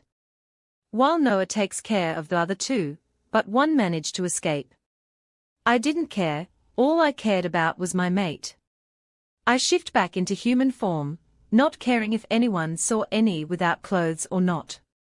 Amina, hey love, look at me, we're gonna get you helped. I turn to see everyone. Noah has his arm wrapped tightly around Cassie, while she's still crying on his chest. Cody, lift Amina onto my back. Once I shift, I said. Hey love, look at me, you guys hold on, it'll be faster if I take you in wolf form. Her eyes were grey, lifeless, but she managed to nod. I shifted into my wolf form. Cody, gently place Amina belly down on my back, she firmly grips my fur. And I was off. Noah was right behind me with Cassie on top. I mind link Cody and friends, we'll talk about it tomorrow, just to head home and sleep. Before I got to my house, I mind link the pack doctor to come. Once we got there, he was already waiting at the door. He cleaned all the cuts up. He said there were no internal damage. She'll heal up soon. Then Cassie changed her, into my t-shirt of course. Damn, did she look sexy in that red dress. We said our goodnights. What the hell are you wearing? Noah yelled, as I'm walking them downstairs to the door. It's caller in dress, she responded. Well, where is the rest of it? He questioned. She turned around and said, it's shoved up your ass. I can't believe you blocked me off your mind link. She sounded a little hurt. I'm sorry, sweetheart was the last thing I heard before shutting and locking my door. Cassie was of course hesitant about letting Amina stay here with me, but I kept telling her she'll heal faster with her mate next to her. At this point Noah knows Amina is my mate. I'm sure the youngsters are suspicious as well. I took my pants off and shirt, leaving me in boxer. I slid next to my mate and wrapped my arms around her waist, pulling her into my chest, and slowly drifted to sleep. Chapter 17. Amina Pov finally sleeping in with no one waking me up. It was the most comfortable sleep I've ever gotten. Sat up in bed, look around. Wait, this isn't my room. So I tried to get out of bed, but something was holding me back. I looked down to what it is. Someone's arms were wrapped around my waist. I slowly turn my direction to where the culprit is to see who it is. Kingston. Wait. How? What happened last night? Better question. Who that changed me? Oh. My. Goddess. Did we? I turn around once again, ready to give him hell, but was taken back at how relaxed my mate looked. So instead I laid back down facing him and admiring him while I can. Cause this most likely won't happen again. I decided to do something stupid. I lift my fingers and started to trace his jawline. Sparks and tingles were shooting up from my arm throughout my body. I went from his jawline to his lips. My eyes were fixated on those kissable lips. I didn't realize it until after I look up from his lips into his beautiful sky blue eyes. Different emotions were flickering in them: guilt, hurt, and lust. I shot up, pried his arms off of me and ran to the bathroom. My heart is beating fast. I feel a blush heating my face. Walked to the bathroom sink and threw water on it. I look up in the mirror and saw something horrific and screamed. Not a second later after I scream, the bathroom door flung open, with a worried Kingston. What happened? What's wrong? Are you hurt? Do I need to call the pack doctor? He asked, worried, while examining my face and body. No, Kingston, I don't need a pack doctor, I said, slapping his hands off of me. But I do want to know why my face looked like a unicorn threw up on. I asked, annoyed. He had a scowl face. You don't remember what happened, love? He asked. Wait, did he just call me love? Amina, get a hold of yourself. So I shook the thought out. If I remember, would I be asking you, Kingston? I reply, awkwardly smiling. He shivers, then smiles, taking steps towards me, as I'm taking steps backwards, until I'm back up to against a wall, while we're face to face, well, technically face to his chest. Did I mention he's freakish tall? I love it when you say my name, he whisper while he leans down, placing a kiss on my forehead, walking out the bathroom, not before turning around, sending me a wink. What the just happened? I came out the bathroom. Kingston was no longer in the bedroom. So I followed the smell of bacon. And here we are awkwardly having breakfast. Quietly. Kingston, what happened last night? I questioned.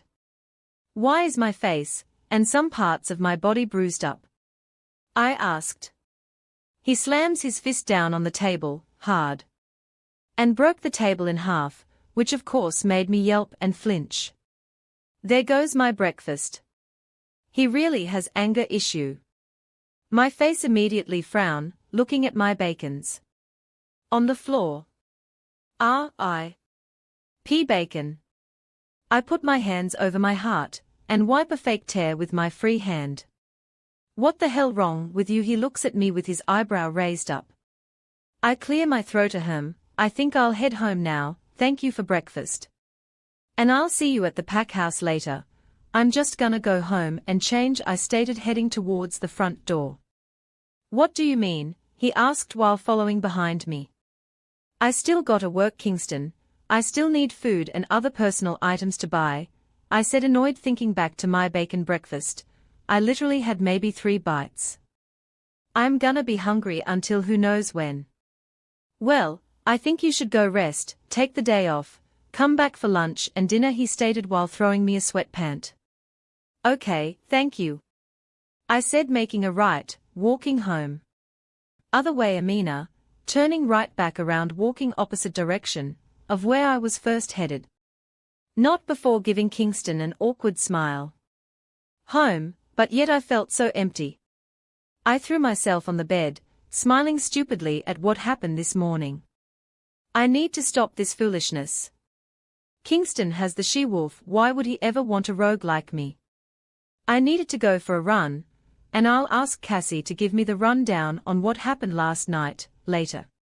Chapter 18 Amina Pov 12, noon. Lunch? I was ready to eat, because breakfast went so great. Not. Walking to the border to get clearance, but was denied. What? Are you sure he denied my clearance? I asked the guard patrol. Yes, the Alpha said not to let you in, he replied. Thank you, I said, stomping back home. Late on the couch while my stomach was growling. I swear, Kingston, you drive me insane, I yelled, throwing one of the decorative pillow. Well, let me know how you really feel. I turned to see who else. Kingston. I really need to start locking my doors. Was all I could say. I brought lunch, he says while putting a couple plates on the table. All I could do was smile. Slow down, love, the food is not going anywhere. He said with a smile. A freaking smile. Brushing the thought of how handsome my mate's smile was, I took another big bite of my burger. Why did you deny my clearance? I questioned while stuffing some fries in my mouth now. I didn't think you wanted to go looking like, in your words, a unicorn throw up. Although it's barely visible now, how'd you heal so fast? He questioned. I just shrugs my shoulders, even though I know the answer. Alpha red water. Any werewolf with alpha red water usually heals twice as fast than a regular werewolf. Thank the goddess he didn't question me anymore. Thanks for lunch, I said, walking Kingston out. I'll see you for dinner, he responded. Walking to the border. Hey, can you send Cassie here, I'm bored. I yelled. No can do, she's serving her punishment along with the youngins, he yelled back. Sitting at the table after Kingston left. They are on punishment. This is all my fault. I wanted to go out, I dragged Cassie, while Cassie dragged the youngins. But still. This is so frustrating. I guess I'll go for a run again. Ashlyn will like it. What you say, Lynn, wanna go for another run? I ask. Yeah, it beats just sitting around mopping. She replied. We ran for a couple miles. Every run going a little further from the cottage territory. Today we ran 10 miles out. Found a lake, not the one Cassie and I got caught at, that was actually in the pack territory. Kingston has at least 2,500 werewolves in his pack, and 40 acres of land. Well, at least that's what Paul told me.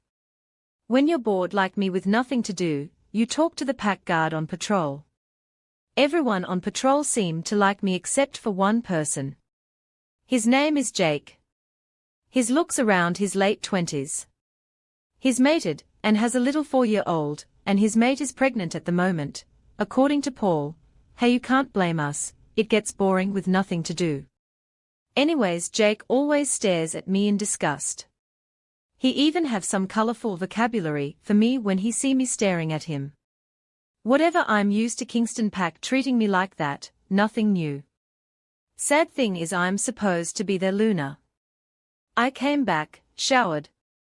Waited for Kingston, it's now 6:30 p.m, guess I'm not having dinner tonight.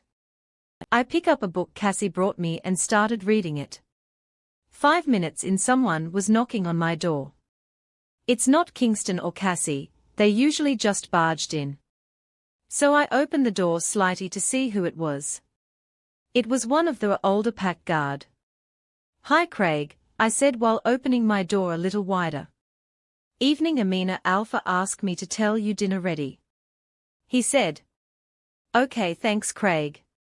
I waved him goodbye once I crossed over to the territory. As I'm walking, a werewolf came up to me. Thank you so much for saving my daughter, she said. I just looked at her with a confused face. You're welcome, I said with a smile. That was weird. I got to the kitchen and all the conversations and laughing came to a halt once eyes were landed on. I walk up to Ruth and ask if I can have a plate. She smiled at me and handed me a plate. I decided to eat at the island in the kitchen alone, 'cause I was feeling a weird vibe today. I gotta find Cassie after dinner. I need to know what happened. After dinner I helped the Omegas clean up, even though they kept telling me they didn't need help. I still helped out anyways. Hey Ruth, can you point me to Cassie's room? I want to talk to her before I leave, I asked. Of course, it's on the 3rd floor, 3rd door to your right, she said smiling. Thanks Ruth, I'll see you tomorrow, waving her a goodbye. Chapter 19. Amina Pov knock knock. This better be good, Noah, I'm tired, screamed Cassie. Sorry to burst your bubbles, but it's not Noah, I said, opening the door. Amina, she said as she shot up from her bed. The one and only, I replied with a grin. Ah, she squealed, running towards me with open arms. I felt like I haven't seen you in forever, she said, letting me go from the hug. Don't over-exaggerate, it's only been one day, I said. How are you here? Does the alpha knows you're here? Your face healed up, I see, she stated. I was here for dinner, and yes he does, and you should know I would have been healed by this afternoon, I answered. Now refresh my memories on what happened last night, and how I ended up in Kingston House, I asked. Oh my gosh. I killed someone. I can't believe this all happened in one night, I exclaimed, after Cassie gave me the rundown on last night. Liquor courage, I would have never done that if I didn't have alcohol in my system. No more drinking for me anymore. How embarrassing, I said, throwing myself on Cassie's bed. So last night those rogues wanted you hurt the female wolf that came with us. That explains why the woman thanked me this morning. She teased me for another hour. Yeah, the worst part is we all got in trouble, and you're scotch-free, she pouted. I'm sorry, Cass, what was your punishment? I questioned. The alpha made all 7 of us do the chores you were supposed to do for work, for another 2 days, she said, annoyed. Ha ha ha. I'll be back at work tomorrow to help you, I said. It's getting late, I should head home, I say, standing up, walking towards her door. Good night, bestie, I said, shutting her door. Night, I hear while walking away from the door.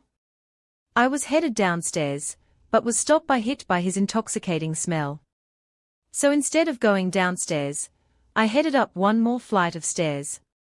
Standing in front of his office, I hesitated to knock. Last time I knocked and barged in didn't go so well.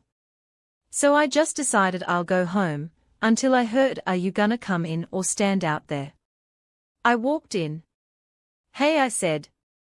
Hey, Kingston responded, but still on his laptop. So, I talked to Cassie and wanted to come in here to thank you for helping me last night, I stated, awkwardly standing there. No problem, he said coldly. Well, that's my cue to leave. Good night, Kingston, I said, walking out his office. Wait, I'll go with you, I'm gonna head home anyways, he stated, getting up. We walked downstairs, nobody saying a word. I was walking behind him as we exited the pack house. Still no talking. I wonder why he looks so tired. Because you kept him up all night with your shenanigans, my wolf chimed in. I told her to shut and blocked her. Was it because of me he didn't enough sleep? I was so consumed in my thoughts, I didn't realize Kingston stopped walking, and bam. I walked right into him, causing me to fall on my ass. Watch where you're walking, he said, annoyed. Sorry, I didn't know you were gonna stop out of nowhere. I shot back with an attitude. I mean, I'm the one on my ass, for crying out loud. We continued walking in silence. Well, this is my stop. Good night, Kingston, I said, while he continued walking towards his house. Not even a good night back or anything. Screw him. Here I was worried about him. Stupid mate Bond. I walked into my cottage, showered, and head to bed. Sitting in my bed I couldn't help but wonder why he keeps switching up on me. 1 minute we are good, the next minute he hates me again. He's so confusing, and this mate Bond isn't helping the situation. I laid down and drift off to sleep. Chapter 20 Amina Pov. Waking up the next morning was so exhausting. I went into the bathroom and did my morning routine. Then head to the border for clearance. Got to the pack house, didn't even bother checking in with Kingston. I got to start helping Ruth and the other Omegas with breakfast for the pack. Halfway through, Cassie and the youngsters came in. Good morning, guys, I said, smiling ear to ear. Hey, I heard from everyone sounding like they didn't get enough of sleep. After breakfast was served, Cody pulled me aside. I know you're the Luna, he stated, my eyes widened. Wait, PSSSSH. No? What makes you think that, I said, awkwardly smiling. Well, the obvious reason is Alpha never worries about any She-Wolf the way he was worried about you that night. 2. Why would he let a Rouge come in and out of the territory without a worry? Let alone give you a cottage right next to the territory. And last but not least, you wouldn't look me in the eye, right now, so therefore you just confirmed it. You the Luna, he said with his arms crossed over his chest, and a grin. That little shit. I mean, he's like 1 year younger than me, but still he's a little smartass. He was the oldest out of the group of friends he was with that night. Everyone else looked like Tet were 15 or 16. Listen here, nobody, and I mean nobody, finds out, do you hear me? It can make Kingston mad, and I'll definitely won't get to stay in that cottage anymore, I said, whispering so that no one could hear us. Holy shit, you really are the Lun dash. I cut him off by placing my hands over his mouth. Shut up, I said with my hands still over his mouth. What is going on here? I heard from behind me. Kingston. I let my hands fall to my side, while Kingston gave us the death glare. Nothing, Alpha, just speaking to the Lun owl. He yelled out and glared at me, while I removed my foot off of his, with a triumph smile. I interrupting something, he growled. No, you're not, Alpha, I said, stomping out. Don't walk away from me when I'm talking to you, he follows behind me. He then yanked my wrist hard, pulling me towards him. I said, don't walk away from me when I'm talking to you, he said a little louder. Trying to squirm out of his hold only made things worse. He gripped my wrist harder, while his eyes flicker from blue eyes to black. Let me go, Kingston, you're hurting me, I screamed. At this point there was a crowd forming to see what was going on. Alpha, please let her go, Cody said behind him. Which didn't help at all. His eyes got even darker, if that's even possible. Alpha, let Amina go. This time it was Noah who pleaded with a worried Cassie behind him. Kingston, please, you're hurting me, I said, tears in my eyes. But it was no use. His wolf was taking over. You will not disrespect me, in my pack house, Rouge. He roared. Then all you hear was snap, and I screamed a red water-curdling scream after. He broke my wrist. His grip was still on my broken, bruised-up wrist, making me whimper, and tears flowing like a river. Kingston, stop please, I pleaded. Which snap him back. He let go, and my arm dropped towards the floor while I fell on my knees, sobbing in tears. Grabbing my arm, I cradled it to my chest. Everyone get back to what you were doing, nothing to see here, I hear Noah yelled. I couldn't see anything because of my blurred vision from the tears. We gotta get you to the pack doctor, Noah, I need your help, Cassie yelled, while rubbing my back. We got to the infirmary, and Noah placed me down in a seat. Hey doc, we could use your help, Noah said. While I'm still cradling my wrist arm to my chest, trying to control my breathing, but failing miserably. All of a sudden I couldn't breathe anymore, I'm gasping for air, but nothing coming in. Noah, I think she's having a panic attack. Cassie screamed. All I heard was please breathe love. Too late. All I see was little black dots, and I fell into darkness. Chapter 21 Kingston POV. Since I left the office early last night, I was well rested. Last night I decided I need to fight this mate bond. I can't fall in love with her, she'll only make me weak. I need to keep reminding myself what happened with my father and mother. I can't fall in love with her. She's not your mother, Kingston, and you're not your father, you need to move on. Mate wouldn't hurt us, you need to give her a chance. My wolf Kai said. All right, just one chance. I replied. While Kai is jumping up and down, making me smile. Good morning, Alpha. Amina is here and need clearance. A pack guard mind link me. Let her in, I mind link back. I sat in bed for a couple of minutes, then headed to the bathroom to shower.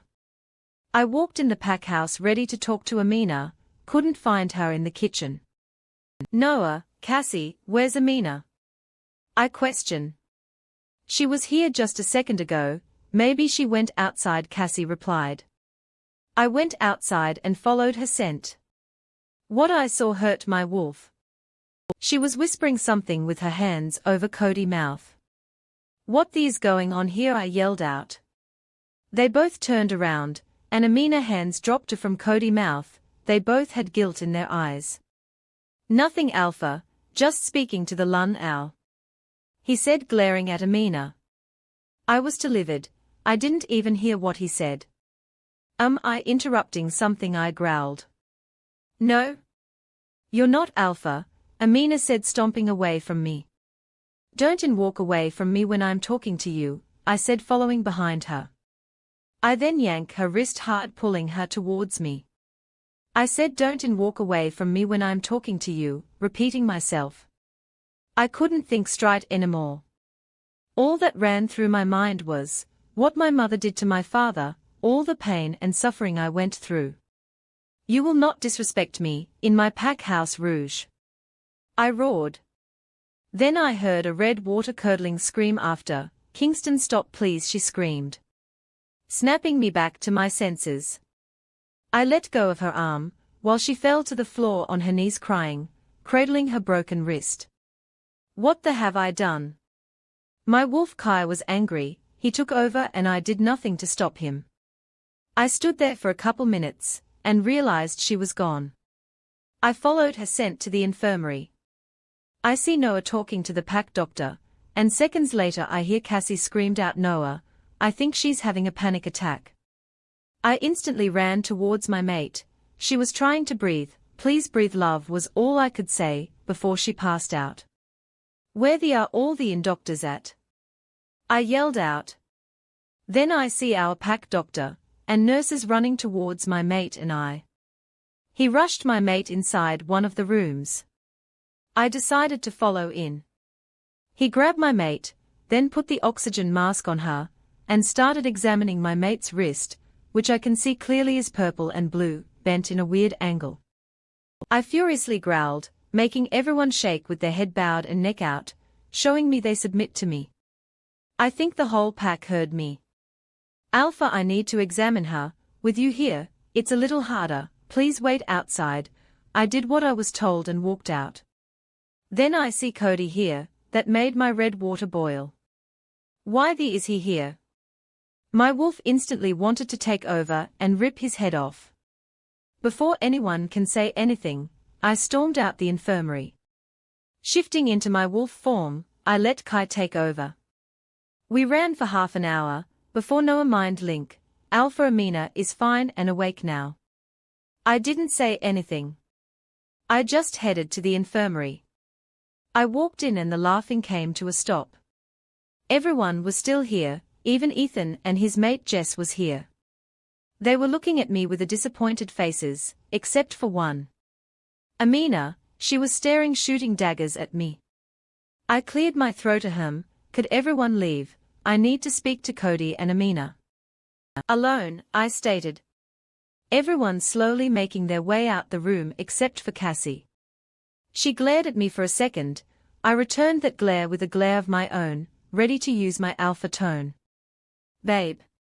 Maybe we should leave for a little. Noah said. Fine, she turned to Amina. If you need me I'll be right outside, she said, smiling at Amina, then stomping out of the room. You guys mind telling me what happened? I asked calmly, although Kai was going crazy, trying to rip Cody head off. Amina just stared out the window, not giving me the silent treatment. My wolf whimper mentally. Alpha, what you saw was not what you think, he said in a shaky voice. Well, what was it then? I roared. As he cowered away. Calm the down, Amina spat, finally joining the conversation. I took a deep breath. Okay, I'm sorry, it should have never got that far, Amina. It's just when my wolf saw you guys being intimate he lost it. I said. What? You broke my wrist, cause you assumed on your own that Cody and I was intimate. Amina yelled out. Well then what was it then? I questioned back. She went back to ignoring me and staring out the window. Alpha, I know, Cody said. I was getting irritated at this point. My mate ignoring me and Cody is still in room not giving me an explanation. Know what, Cody? I roared out. That Amina is your mate, and she's our Luna, he blurted. I stood there frozen. Alpha, Luna was just telling me not to let anyone know that she's our Luna. She didn't want you to get mad, he stated. The door slammed open, my TIC barged in with everyone in tow. He stood in front of Amina, in a protective stance. How could you do this to our Luna? He stated, anger and disappointment laced in his tone. Ethan is my age, it was always Ethan, Noah and I, growing up, even going through my difficult time, they both stood by me, comforting me.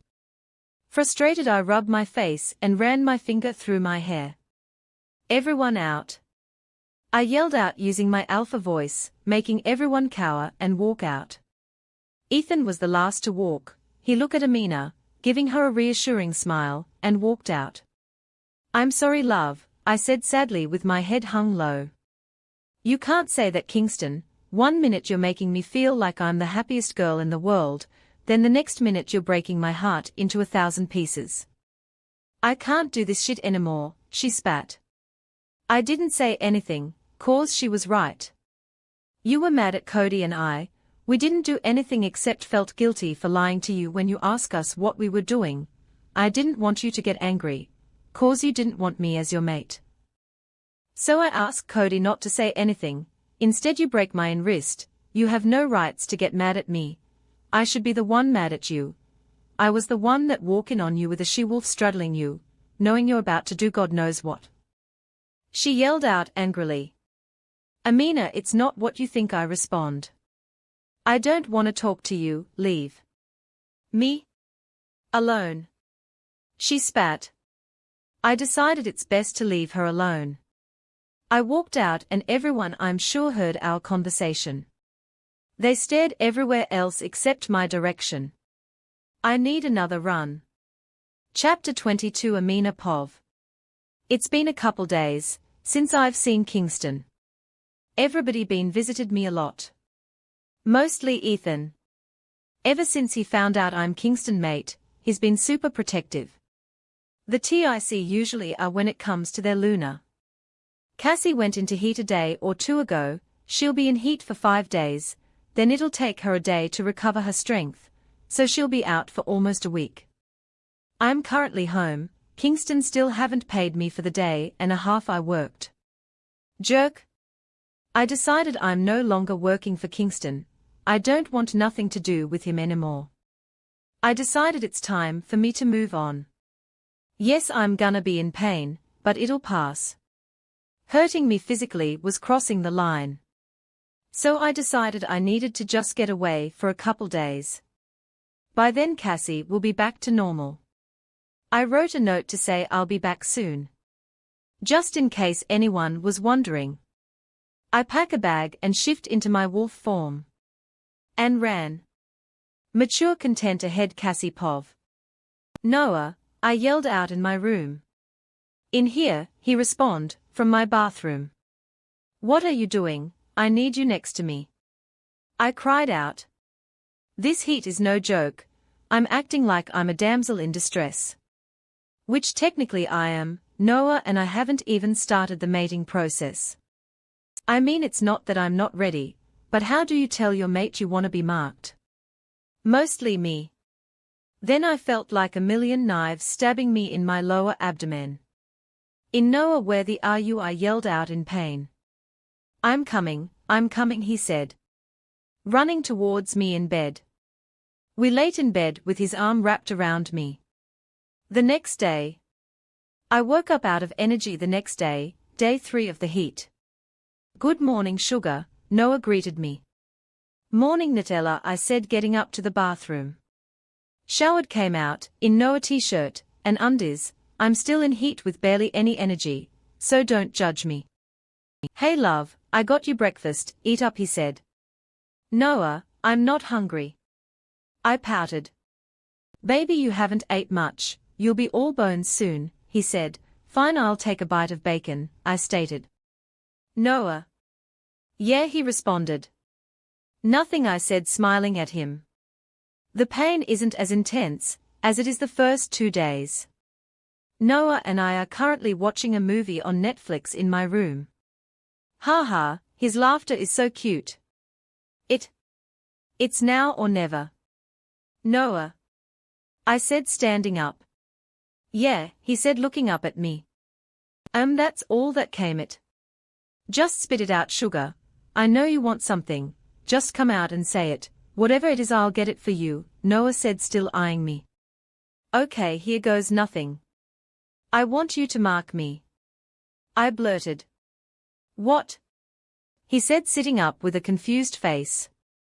I know, why would you mark me? I've been nothing but a complete bitch to you, when you've been nothing but a great mate. I don't deserve you, I said, with tears ready to spill.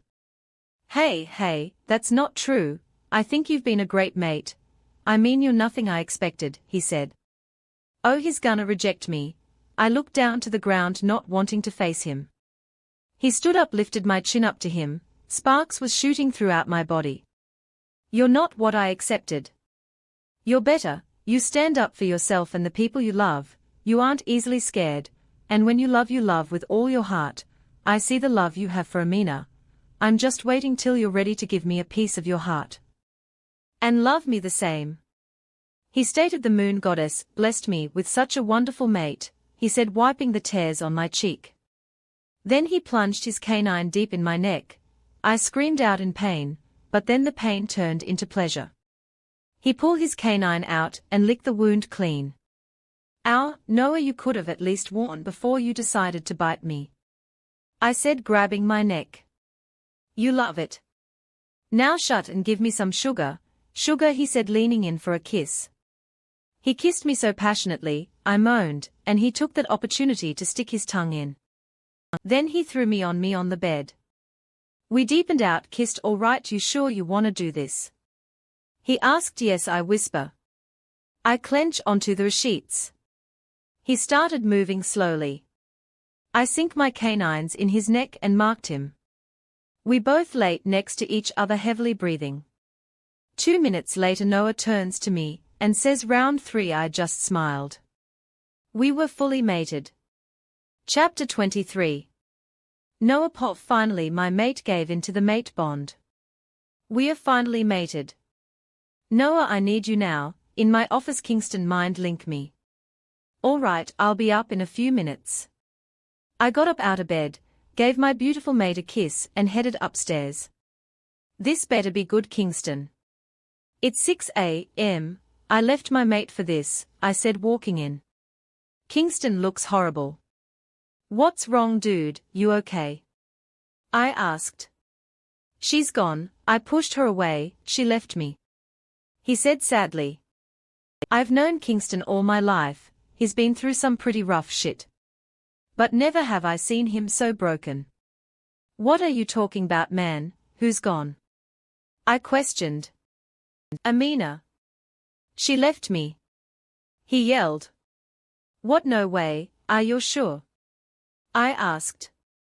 She took her clothes, she hasn't been in the cottage for quite some time, I could barely smell her scent. He yelled. Let's ask Cassie if she knows anything, I said, as he looked up with hope in his eyes. You wait out here, I'll call you in once she's decent, I stated. He nodded his head. Sugar, we need to talk, put some clothes on, Alpha waiting on us, I told her. Okay, what's this about, she asked. Alpha will let you know, love, I responded. Come in, Alpha, I called out. Hello, I know I'm your least favorite person right now, but we need to talk, Kingston said. Cass just rolled her eyes. What do you want? She said bluntly. I need to know where Amina is, he asked sincerely. She should be in her cottage. Where else would she be, she said with an eyebrow raised up. Well, she's not. He yelled. Making me stand in front of my mate. What do you mean she's not? She shot back. He just stormed out of the room. Noah, what's going on? She asked me. After telling Cassie what happened, she decided to run to the cottage to see for herself. No, she wouldn't just leave without saying goodbye, she stated, sobbing. I felt her pain. Come here, sweetheart, I said, pulling her into my chest. She's gone. Her window was open, her clothes was missing, and like Kingston said, you barely smelled her scent in the cottage. It must have been a couple days. The next day. Cassie is still crying, and Kingston, well, he's a whole different story. He's gotten colder than he already is, he's been breaking tables and reeking up his office and house. The pack seemed to notice the tension, so it's been quiet, all you hear is Kingston cursing and breaking stuff. Not to mention heavily drinking. It's all his fault, she left because of him, Cassie yelled out, sobbing. At this point I don't even know what to do or say. We were lost without our Luna, and it was clear. The thing is, only a few people knew that Amina was Luna. But yet the whole pack can feel the Alpha pain. Couple more days passes. Still no sign of Amina. Kingston even sent out multiple search parties to look for her, they all came back with no leads. Even our best tracker couldn't track her down. Did she left us? Did she abandon the pack? All I could do was comfort my mate and best friend. Ethan been blaming himself, saying he should have keep a better eye on the Luna, but we didn't know she would have up and leave. In a way I agree with my mate, it was sorta Kingston's fault. Ever since Amina showed up he's done nothing but made her life hell. I don't know if we'll recover from this. Chapter 24, Pick of Skylar, Kingston Pov. It's been almost 2 weeks since Amina left me. My wolf Kai hasn't spoken to me since she left. I feel like my world is crumbling down. I was so sure falling in love with her would make me weak. I was wrong. Losing her was even worse. I'm dying slowing each day. I've sent multiple search parties, SND the best tracker we got, still no lead, I'm going in crazy. I got up and started cursing, breaking everything. All I could do is drink my pain away. Amina Pov. A couple days before. It's been a couple days since I left for my vacation, so far I'm free and happy. Ashlyn and I needed a break. We were in wolf form. Resting under a tree in the shade. Snap, I heard the twigs break. I shot my head up and started growling. It was 3 or 4 rouges. Shit. I can handle maybe 2 at the most, but 4. That's weird. Rouges never travel that much in number, let alone together. As I'm deep in my thoughts, one of the rouges lunged for me. I dodge it, but then the second one came right after. Again I dodge it, but I need to start attacking if I want to at least get a head start and run back. Maybe they'll leave me alone once I outrun them. So I started running the opposite direction. I can hear all 4 of them run behind Maine. Amina, we gotta stop, my wolf said. What? Why, Lin? I questioned, because I can smell another pack territory ahead, like 4 miles. She replied. Lin, we gotta at least try and fight them then. I rather go against 4 rouges than a whole pack. I said. Right before Lin could respond, I was tackled to the side by the bigger rouge. I did not land gracefully, that's for sure. We stood up and shook it off. I gave Lin full control. She lunged at the small one, killing it in an instant. Then there were 3. They all rushed towards me. One got a hold of my leg and bit down on it, making me whimper. I turned around and bit him in the face, which led him to let go of my leg. Then the bigger one bit down on my shoulder, shaking his head from side to side vigorously. This is it. I'm staring death straight in the eye, as he clamped down harder on my shoulder, making me howl in pain. I tried to free myself, but it wasn't working. I'm losing too much red water. He then bit a chunk of meat off of my shoulder, making me howl and whimper in pain. I am beginning to see black dots. I am slowly losing consciousness, but not before hearing multiple howls. Beep beep beep, what is that annoying sound? I opened my eyes to be greeted by a beautiful girl, probably a year or 2 younger than me, light brown hair and a gorgeous big blue eye. Am I in heaven? I question. Sitting up. No, but you did almost made it there. My brother saved you, you're safe now. Amina, the name is Amina, I said smiling. Oh, I like it, it's different. My name is Skylar, or Sky for short, she stated.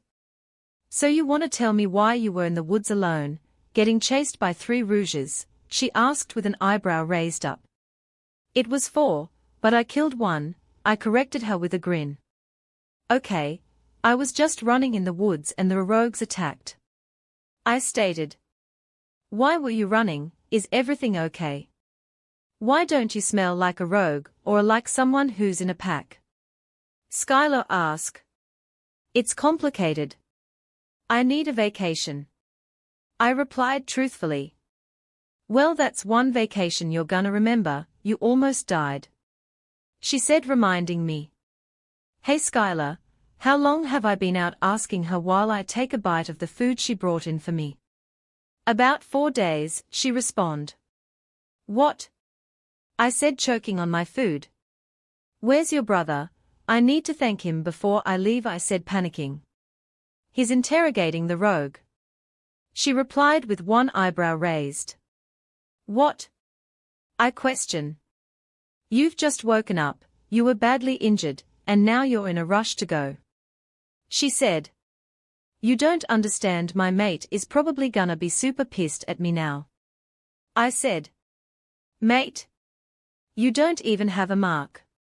She said with a confused face. I told you it's complicated, I said, shaking my head. A couple hours went by, I was discharged from the hospital, and given a guest bedroom, in their pack house. Skylar, I found out, is 17, turning 18 in about 6 months. Turns out, her brother is the Alpha here, Alpha Christian Kane Hawthorne, and his pack is the Blue Creek pack, another big pack. The door open and here comes a guy that looks about 24. He's hot. But not hotter than Kingston. Why, hello brother, it's nice to finally have you here. How was the torturing going? Skylar asked her brother playfully. He shook his head. Shut up, Sky, he said jokingly. Hello, my name is Christian. I don't know if you belong to a pack or not, but is there anyone we can call to let them know you're okay? He kindly asked. Yes, I need to call my mate, I stated. Okay, what pack is it? He asked. The Black Beast pack. He looked up at me, then looked at Skylar with a worried face. What? I questioned.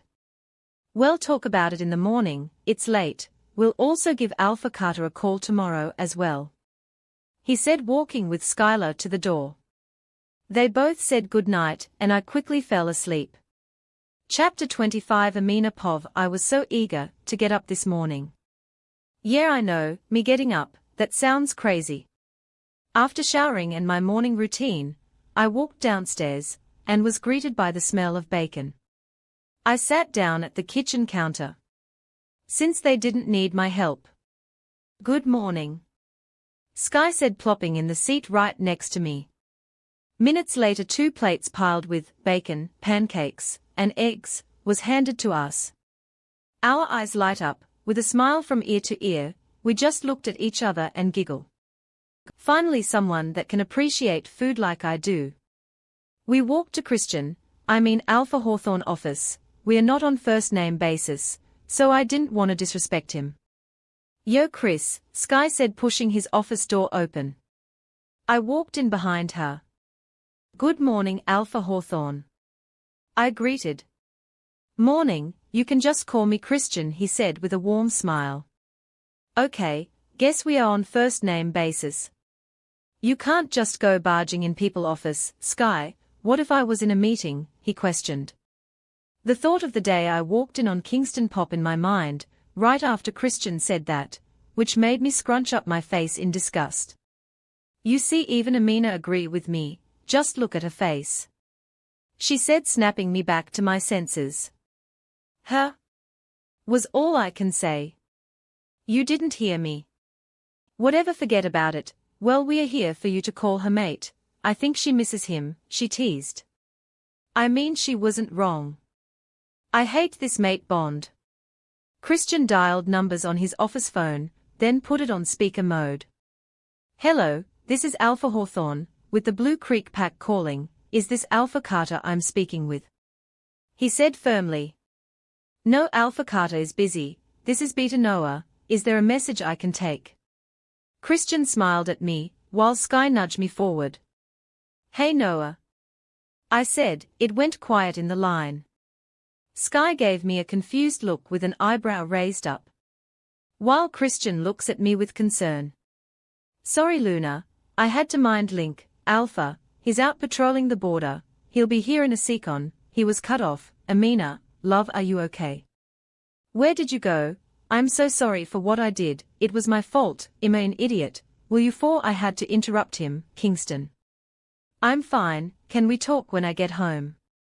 There's people here," I mouthed. "No offense." Sorry to both Skye and Christian. "Where are you?" he asked coldly. "I'm guessing cause I said there were people here." "Blue Creek Pack," I said. "What?" he roared out. "How did you end up there? It'll take me at least 2 days to get to you," he stated. Christian mouthed out, "Let me speak to him." I nodded. "Kingston, Christian would like to speak to you," I said, moving to the side. "I don't care to talk to him. I want to talk to you," he whines. Wait, did he really whine? Ha, I guess there's a first time for everything. "Don't be rude, he saved my life," I said the last part lowly. "What are you taking about love?" he asked with concern. "We'll talk about it when I get back," I replied. He stayed silent. "Hello Alpha Carter, this is Alpha Hawthorne with the Blue Creek Pack. It's an honor to be speaking to you." My mouth dropped opened. I guess my mate is someone people would respect. "Hello, thank you for helping my mate out," Kingston said. "That is no problem. If you would like, I'll have my men escort Amina halfway, cutting your travels by a day, if that'll help," Christian stated. "Very well, I appreciate that. And Amina, I'll see you tomorrow, my love," he said, hanging up. I thanked and said my goodbyes to Christian and Skylar. "Don't forget to call me and visit," Skylar yelled out, waving goodbye. "I have a feeling that I'll be seeing that girl again." "I will, thank you guys again, goodbye." I waved back, entering the car. I'm ready to go home. I'm ready to see Kingston.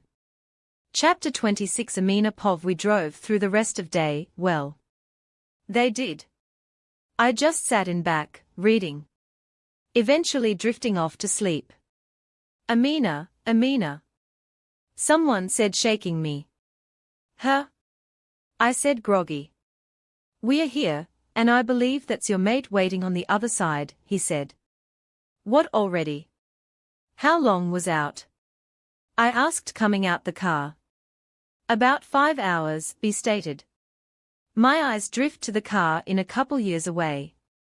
Not making a step forward till I see someone I know. Just then Kingston came out. I ran towards him.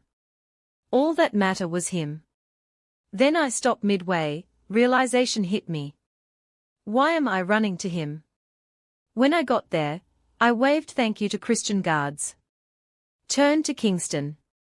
Hi, I whispered. He then grabbed me, pulling me to his chest, wrapping his arms around me. I'm so sorry, I'm an idiot, please forgive me, love. He said with his face in my crook of my collarbone and shoulder. To be honest, I wanna be mad, but he's making me feel all type of emotions. So? He asked, what? I replied, confused. Will you forgive me? He responded with a puppy face. Is Mr. Tough Alpha giving me the puppy face? What has this world come to? I need some time, Kingston. I respond. Along the way, I drifted off and fell asleep. After a couple of hours I felt someone moving me, and carrying me. I was put down onto something soft. Which I'm guessing it's the bed. Then I was pulled into someone. I knew it was Kingston. The sparks were traveling every inch of my body. It wasn't bad, it felt like great. I nuzzled into him. I was out. I was woken up to the smell of bacon.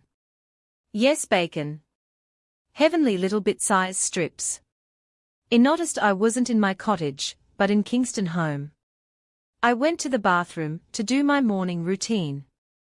Brush my teeth with my fingers. I stayed in the same clothes that I was in. Which was Kingston oversized white t-shirt. And some basketball shorts. Good morning, I greeted with a cheery tone. Walking towards the kitchen island. Morning. Was all Kingston said. No emotions, no nothing. Well, who bit you in the ass early this morning, I thought to myself. Kingston raised an eyebrow. It wasn't you, that's for sure, but we can make that happen. My eyes widened. Did I just say that out loud? What? What, you're crazy, was my response. He smirks and went back to cooking. I just sat at the island counter. Awkwardly. Kingston handed me a plate. We ate our breakfast quietly. After we were done, he asked me to stay. So we decided to watch a movie. I watched Venom. I laid on my belly and got comfortable. Did I mention we also decided to watch it in his room? Yeah, he needs new couches. They were uncomfortable. I was so into the movie, I didn't realize I sat up. But I did realize Kingston grabbing my waist and pulling me toward him. Kingston. I'm watching a movie, I said, not taking my eyes off the screen. The movie was over, it was so good. Did you see the guy that plays Eddie Brock? Oh my gosh, Tom Hardy, you are one fine piece of specimen, I said with a smile from ear to ear. What? He's not better looking than me, Kingston said, arrogant smirk. I look up to him. Wait, what?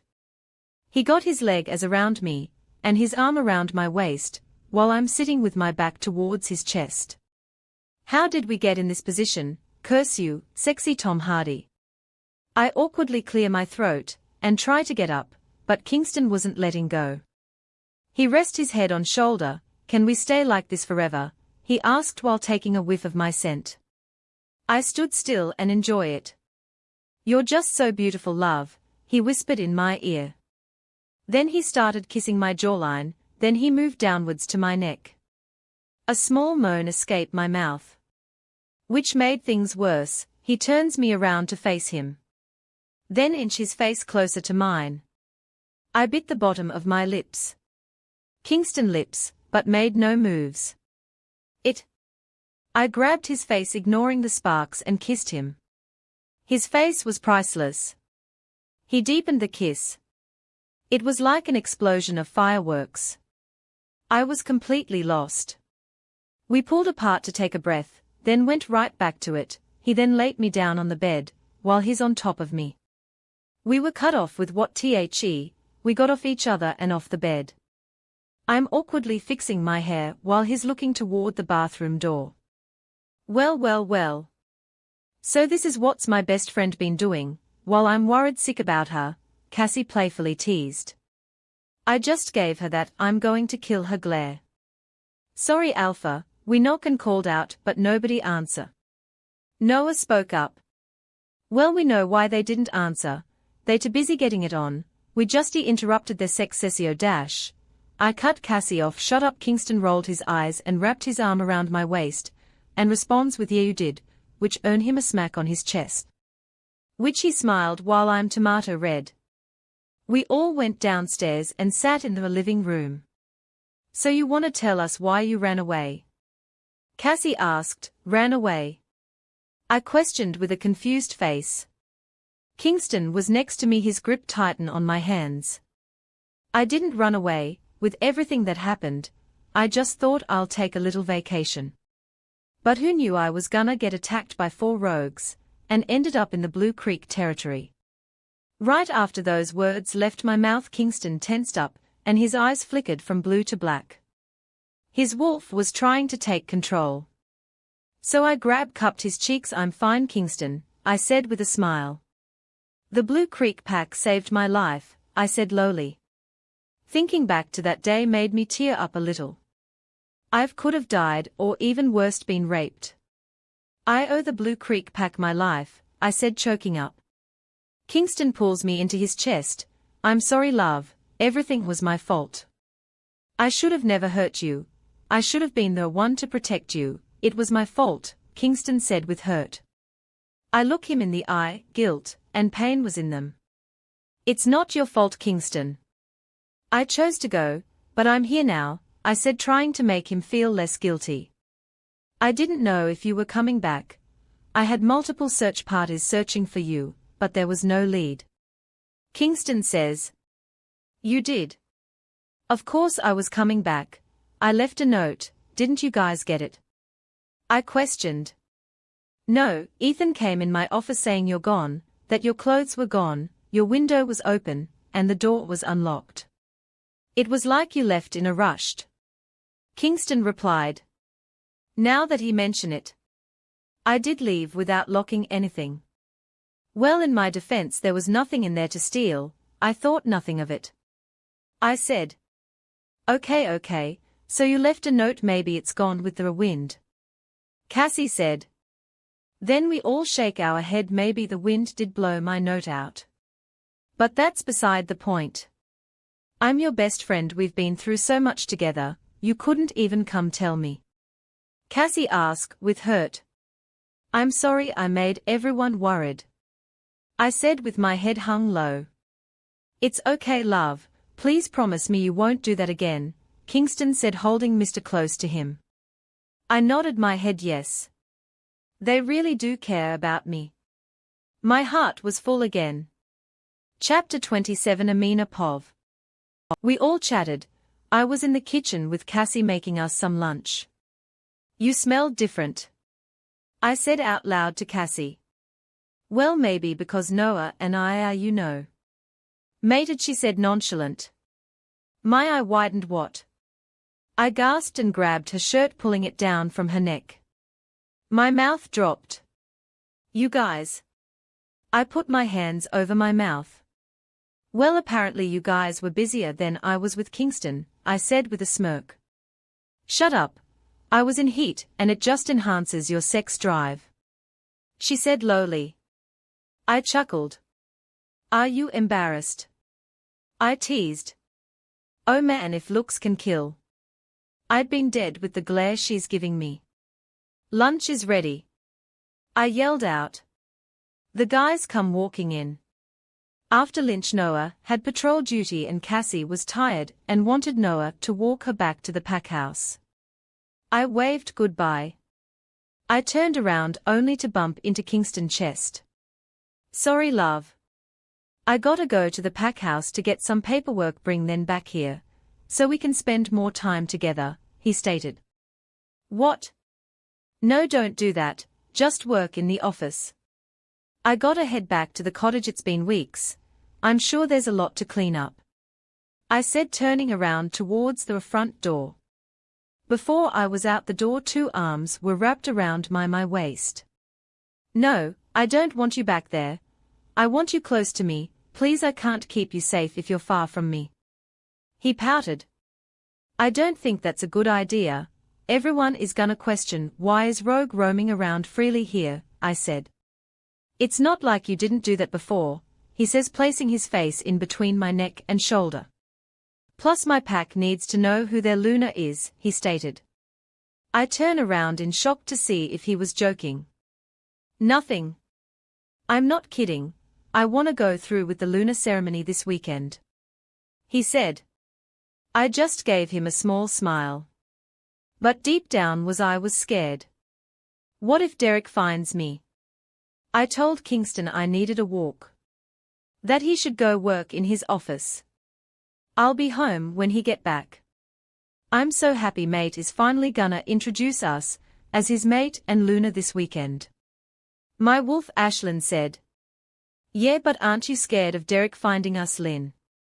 How about if he hurts everyone? I can't let that happen, Lynn. I said worriedly. You gotta trust our mate, he'll never let anything happen to us, he's the most strongest and feared alpha. Lynn stated proudly. Okay, let's give this whole mate thing a go, I said. It was getting late, so I decided to head to the pack house to see Cassie and maybe walk home with Kingston. I walked in and was greeted with smiles from everyone. That's weird. Hi Ruth, do you need any help with anything? I asked. No. Dinner will be served soon, will you be joining us? She questioned while washing some vegetable. Sure, I said with a smile. I headed to Cassie's room. Knock, knock. Cassie opens the doors. Hey, what you doing? I asked. Nothing, I'm bored out of my mind. At least when we were rogue we kept ourselves occupied with hunting and picking berries. She groaned. Yeah, you're right, maybe we could do something. I asked while laying down on the bed. We can explore tomorrow, I continued. You know, since the Luna ceremony is this weekend, and being introduced, I should know where everything is. I said. Cassie turns and looked at me. And squealed. You're gonna be finally accept the alpha. We need to get you addressed. Your hair. Makeup. She went on for another 5 minutes. We can worry about that later. I think dinner is ready, I said, walking out. We sat at the packed table. It was nerve-wreaking to see the dinner table start filling up. There were fine people tht look at me strangely, some with disgust still, and most smiled. Jessica walked in, we talked for a little. A couple minutes later I see Kingston with Noah and Ethan. I haven't seen Ethan since I got back. I waved at Ethan and he smiled while sitting next to his mate Jessica. Noah smiled and nodded at me. I returned the smile. Kingston smiled from ear to ear, which made my heart melt. Just before he walked up to me, Crystal walked in. Kingston darling, she says, walking up to us, wrapping her hands around Kingston's biceps, making me growl lowly. She turned her head and looked at. Well, who invited the disgusting rogue? Earning her multiple growls from Noah, Cassie, Ethan and Jessica. Well, who invited the pack slut? Cassie yelled, getting up, catching everyone's attention. Kingston, you're gonna let her speak to me like that? Crystal pouted, making me wanna kill her right here. Kingston didn't say anything. Emotionless. I'm really second-guessing this whole Luna ceremony. Was this one of his trick? Did he want to embarrass me? She walked up to the head table, as Kingston sat down. Still nothing. That was it. I'm out of here. Before I was about to leave, until I heard a chair slid. It was Crystal sitting where the Luna should sit, on Kingston's right side. What are you doing? My mate asked. What do you think I'm doing, darling? I'm sitting down, Crystal said. Why are you sitting in the Luna's chair? He questioned. At this point everyone's attention was on them. Well, I heard you found your Luna, and we are having a ceremony this Saturday, she said. I asked you in question, what are you doing sitting in THE Luna's chair? He roared. Everyone flinch. I thought you were gonna tell everyone I was your Luna, Kingston, she said cowardly. Kingston's eyes were flickering from blue to black. He got and grabbed Crystal by her neck. His eyes were full on black. Kai has taken over. Why do you think I am announcing you as Luna? Crystal's face was turning blue. Kai, stop, I said, walking up to Kingston. I grabbed his hands and whispered in his ears, please let Kingston take over. Right after that he let her go. She fell to the ground trying to catch her breath. While Kingston grabbed me and inhaled my scent, calming him down. Everyone gasped. Once he calmed down, I was walking towards my seat next to Cassie. But he grabbed my hand. Where are you going, love? He questioned. Please come and sit next to me, he said while motioning his hand towards the Luna seat. You're my mate, this seat belongs to you, and you only, he stated. I turned around and walked to the seat. Looked at some shocked faces, and a lot of smiles. I took my seat and smiled. We will have a pack meeting after dinner, everyone is to attend this meeting, Kingston stated, before taking a seat. You may eat, and everyone started eating. Did Kingston just kinda announce that I'm his mate to his pack? I mean, not everyone was here, but I'm sure it'll spread like wildfire. Chapter 28 Amina Pov. After dinner, we all headed out where everyone trains. Kingston got up to the podium. I know everyone is wondering why I called this meeting. I know there's rumors going around about me finding my mate and your Luna, Kingston stated. I shifted uncomfortable in my seat. I knew he was gonna introduce me to the pack. I felt a pain in my heart. What if the pack doesn't like me, or worse, doesn't accept me? My eyes widened. Cassie leaned next to my ear. You'll be a great Luna.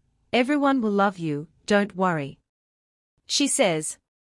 While Jessica rubbed my back, reassuring me everything will be okay. Yes, the rumors are true. I have found my mate. For a while now, but I didn't say anything. Everyone knows what happened with my parents. I thought history would repeat itself, so I kept it to myself, he said, making me and Cassie give each other a puzzled look. Definitely gotta ask what happened to his parents. But I was wrong, my mate is nothing like that. I'm sorry I kept it from all of you. You deserve to know who your Luna is. Some may already know, some may have figured it out, but for those of you who are still clueless, my mate is. My heart starts beating uncontrollably fast. I start to sweat. Amina Ashlyn Conaway, Kingston said, as motion towards me. He nodded his head, motioning me to come up. I gave him a scowl look while getting up and walking towards him. I turned around and stared out, many eyes staring back at me. I smiled. Hi. Please just call me Amina. Luna is too formal for my taste, I said jokingly. Everyone laughed. Well, not everyone, there were a few people that still had disgust still written all over their face. Or we can just call you the Rouge, someone yelled out. I turned towards the person voice. It was Jake. He usually patrols the border near where my cottage is. Before I can say something, Kingston lets out a furious growl. That made everyone bow and submit to him. Except me. I have alpha red water in me, so it doesn't affect me. How dare you say that about your Luna, he says while his eyes flicker from blue to black.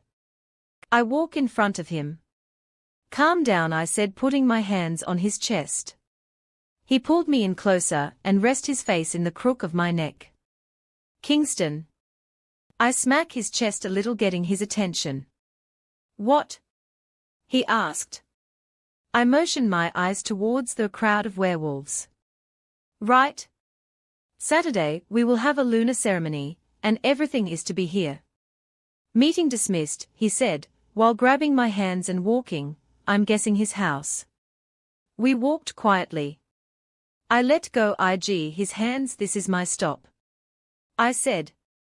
What are you talking about? I told you, you're not staying in the cottage anymore, he stated. I'm not going to stay at the pack house. Not everyone is content with me being their Luna. I said, frustrated. Who said anything about you staying in a pack house? I gave him a confused look. You're staying in our personal home. He continued. I will. If you give me my own room. I said. Fine. He said, annoyed. We walked into his, I meant our home. He walked me to my room. Went into his, which is right next door. A few minutes later, there was a knock on my door. I opened. Hey, I said. I brought you my shirt and some shorts. I know you don't have any extra clothes. Kingston said. Thanks. I grabbed the clothes and said good night. Today was Wednesday, 3 more days till the ceremony. Don't worry too much, everything will go great, said my wolf Lynn. Well, have you been? I asked. While you spend time with Kingston, I've been spending time with Kai. He wants to hurry the ceremony up. He very anxious to start the mating process. Lynn said. I scowl. Lynn, I may be going through with the whole lunar ceremony, but that doesn't mean I'm ready to start the mating process. Kingston got a lot of making up to do. I said, blocking her. I was done listening to her. I love my wolf, but she's a nuisance sometimes. I finally feel asleep. I woke up the next day feeling great. I took a shower and did my morning routine. Got out the room, and stop in front of Kingston room. I wonder if he's still sleeping. Maybe he left. Right when I was leaning in to knock on the door. Kingston opens it, causing me to lose my balance and falling towards him, making my face land on his chest. He just grabs me my waist. If you wanted a hug, love, you could have asked, he said, smirking. Making me wanna smack the smirk off his face. Kingston and I ate breakfast, then headed to the pack house. As we enter, we were greeted by a lot. Good morning, Alpha, Luna. I nodded and smiled. I'm gonna be in the office, would you like to join me? Kingston asked. Sure, I respond. We walked upstairs. Kingston went right to work, leaving me bored. I sat in the chair next to him, with my elbow on the table and my chin on my hand. Then I got up and walked around. Then minutes later sat on the couch. This couch was way comfortable than the one at Kingston. I started jumping up and down on my bum, making me giggle like a child at a playground. Then I jump a couple times harder and harder, and then all of a sudden I lost balance coming down. Thud, I got up and looking at Kingston. He had an amused look trying to hold in his laugh. I rolled my eyes, just laugh already, I'm going to see if Cassie's awake. Be back, I said, running out the office. I was embarrassed. Morning, I said, knocking outside of Cassie's door. Oh goddess, how about if I'm interrupting their time? I was about to walk back to Kingston office, but Cassie's door swing opens. Why are you up too early? Cassie asked, groggy still. I don't know. I respond. Come in, let me get ready for the day, she said, motioning me to come. Isn't Noah still in there? I question. No, left early this morning to train the teenagers, she replied. Oh, okay. I'll wait for you on the couch. The bed might be unsanitary for me, if you know what I mean, I teased. Well, I suggest you don't sit on that couch either, it's unsanitary, she said with a smirk. You freaks, I said while sitting on the chair. Cassie walks in the bathroom, while I grab the remote and switch on Netflix on. Chapter 29, Pick of Ethan and Jessica Amina Pov. Cassie is finally out. Can you believe it? You'll officially be the Luna of the notorious Black Beast Pack, Cassie said. We need to go shopping, she continued. How, Cassie? I don't even have a penny. I said, standing up frustrated. I didn't have much clothes. Since I packed it on my vacation, and lost it during the whole rogue fight. I've been wearing Kingston and Cassie clothes. Cassie pondered for a minute. Well, you might not have money, but your mate does, she says with a grin. Nope. No way. No, I'm not asking him for money. I quickly respond. Are you really gonna wear jeans and Kingston shirt for the ceremony? She fired back. She has a point. Oh, I hate when she's right. Fine, I'll ask. But I'm not sure he'll give it to me, don't get your hopes up.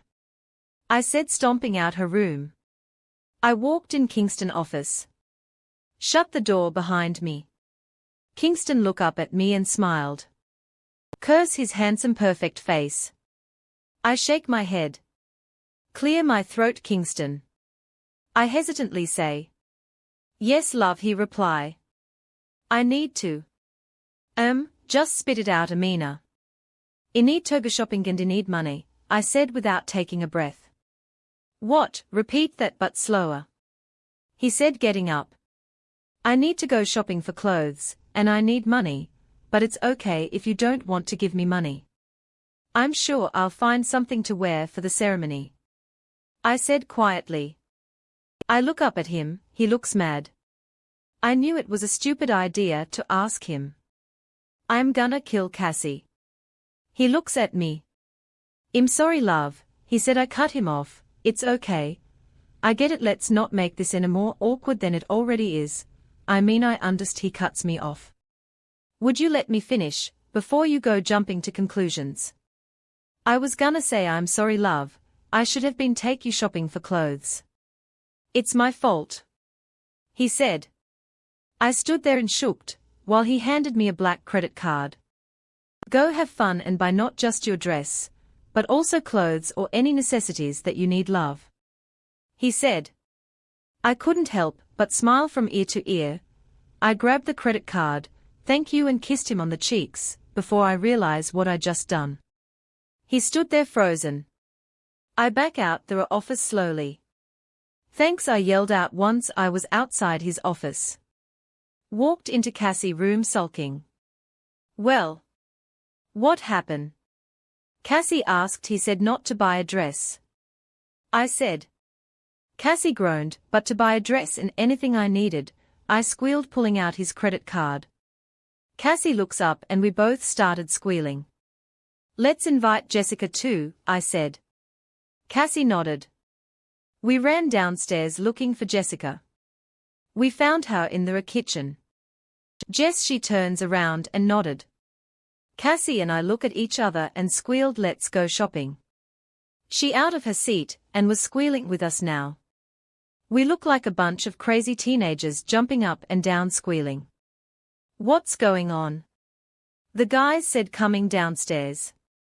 We all stopped and collected ourselves like mature she-wolves. We are gonna need a ride to town, cause we are going shopping. Jess said out loud. I'll have Ethan escort you guys. Kingston said. I looked anywhere else but towards Kingston. I'm still embarrassed about what happened earlier. Thanks, I said, still not looking at him. Causing Cassie and Jessica to look at me in confusion. We got to the mall, thank the moon goddess, it's been so long since I've actually been at a mall. Shopping. All right, you girls have fun, I'll be waiting at the food court.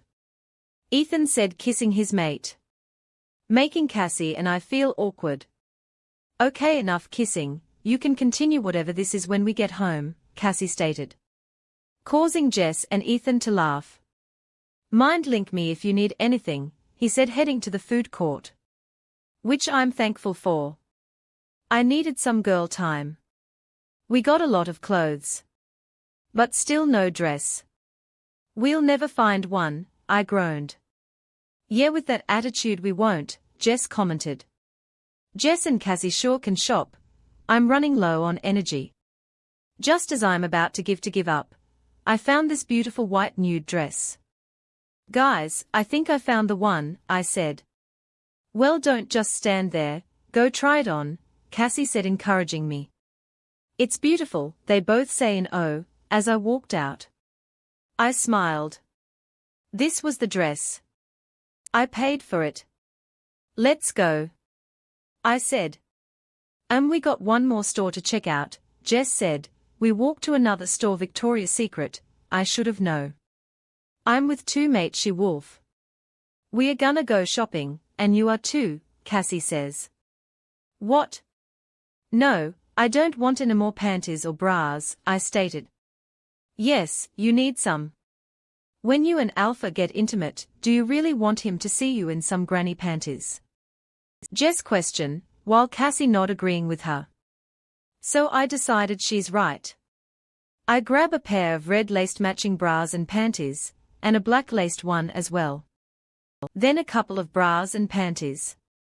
We paid for our things. Finally headed to the food court. Poor Ethan, he's been running back and forth putting bags after bags in the trunk. We sat down and ate a late lunch, or you can call it early dinner.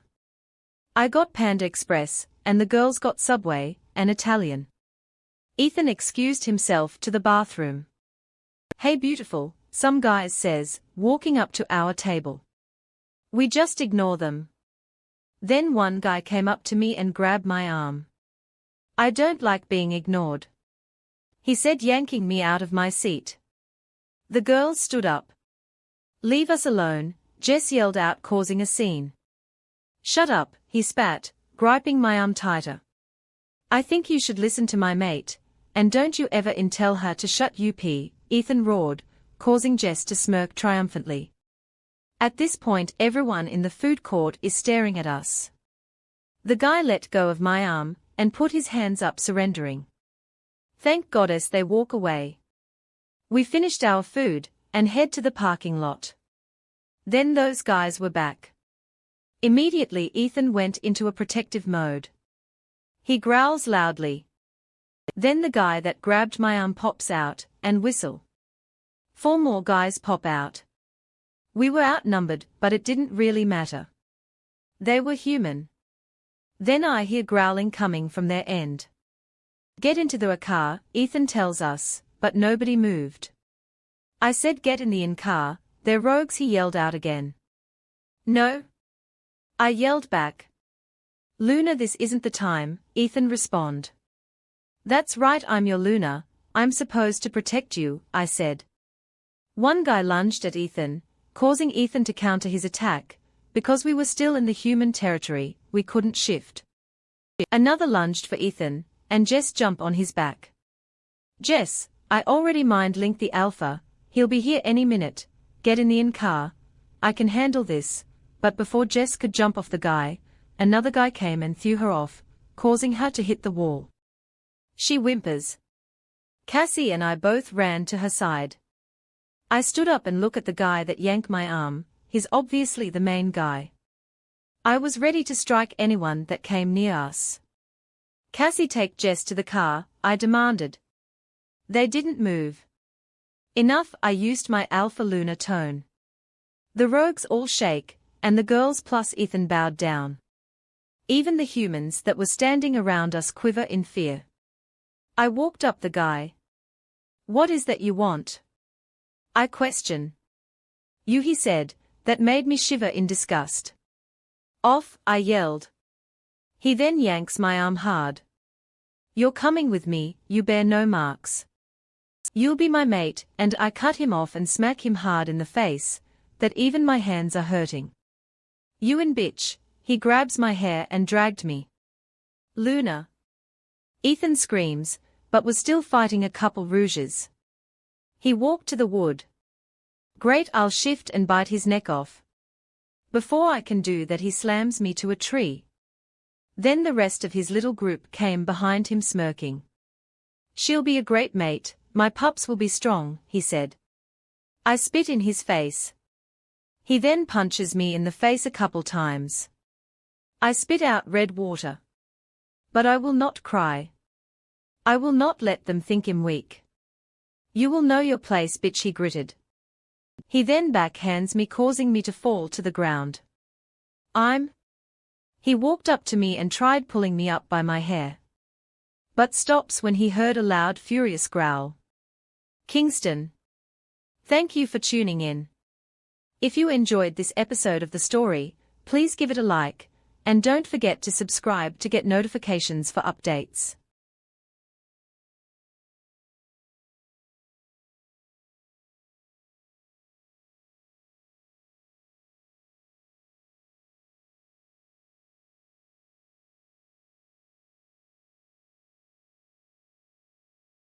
Kingston's protective nature clashes with Amina's independence, as she insists on taking things slow in their relationship, despite their mutual attraction. Welcome to the Alpha's Love channel. If you enjoy this story, don't forget to subscribe and give it a thumbs up. Chapter 30. Kingston Pov. After Amina and the girls left, I decided to get some more work done. As I'm doing that, I look up at the couch. I started smiling, taking me back to a couple hours earlier. I was working and she was bored apparently, didn't really pay attention. I just wanted to get the paperwork done, so I can spend some time with my mate. I got a lot of making up to do. She sat on the couch and started jumping. She giggled, which caused me to look up at her. Her giggle was music to my ears. It made my heart swell up with joy. She looked so carefree. She then started jumping up harder and higher. I was gonna tell her to stop before she hurt herself. All you heard was a loud thud. She got up and looked at me. It wasn't that it was funny that my mate fell, however, it was the look she gave me when she knew she got caught.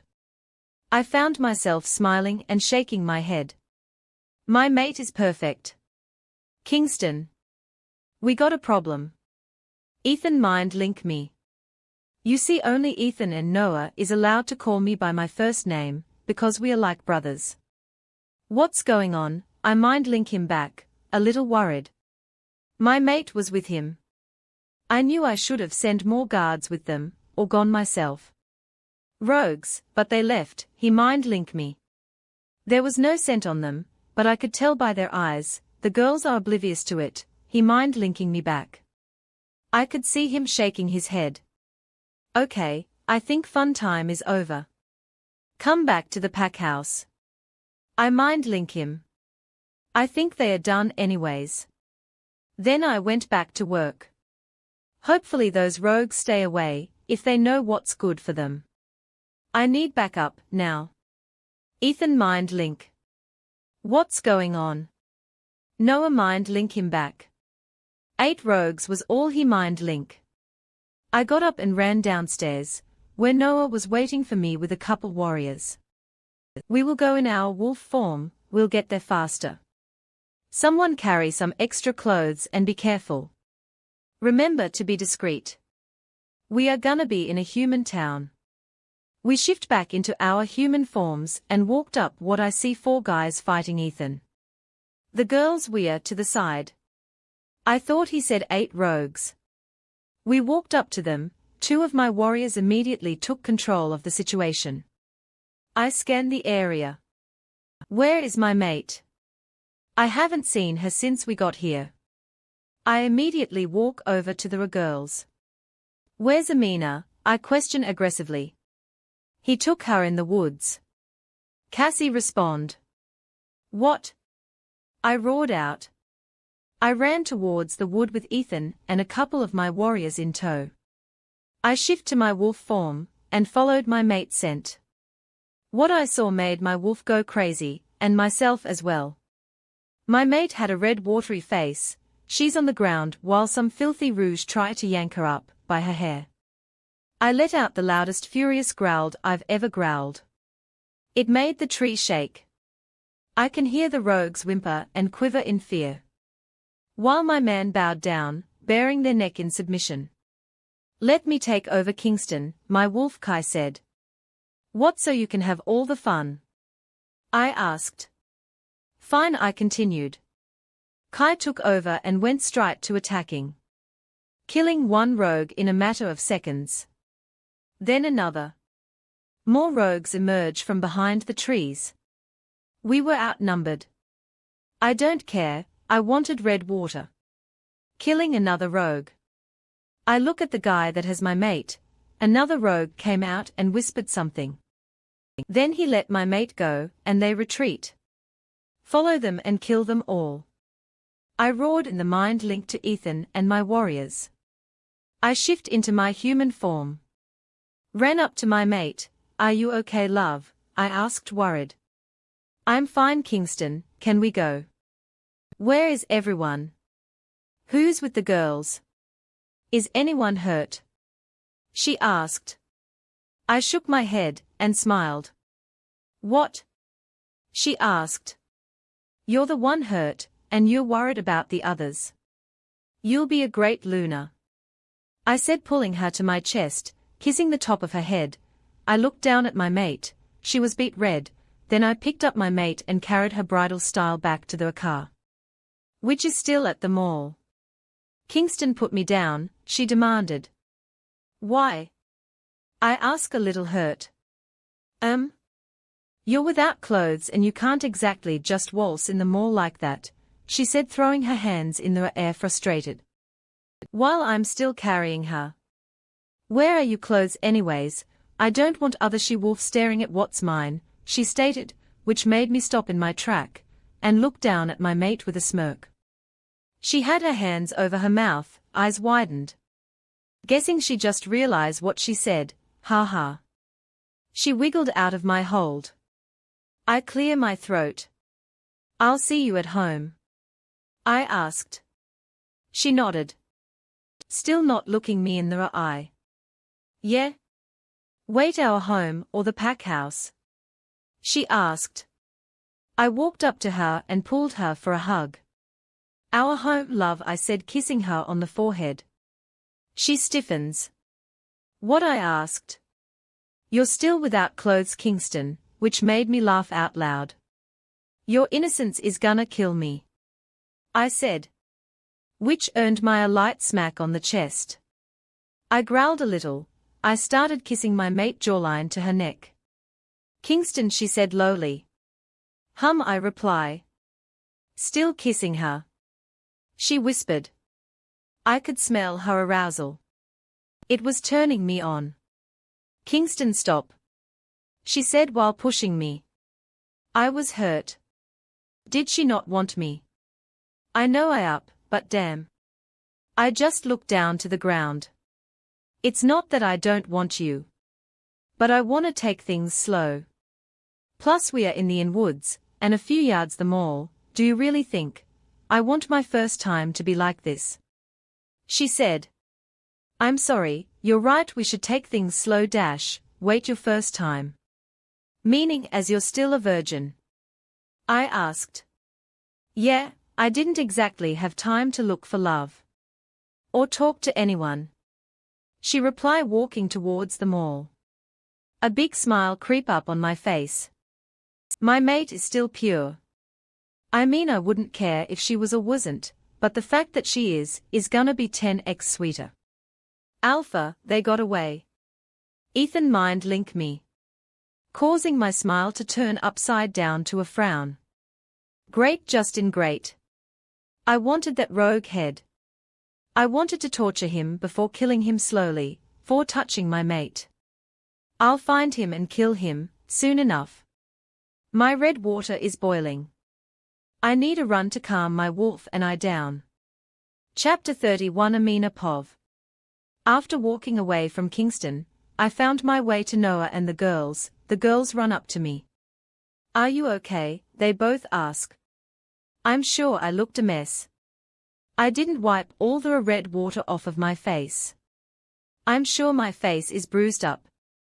Let's get you home, Luna, Alpha order, plus a lot of human is staring. Noah said. I followed him to the car with the girls link on each arm. Don't ever do that again, Cassie whispered. I was so worried about you. Jess commented. I smiled.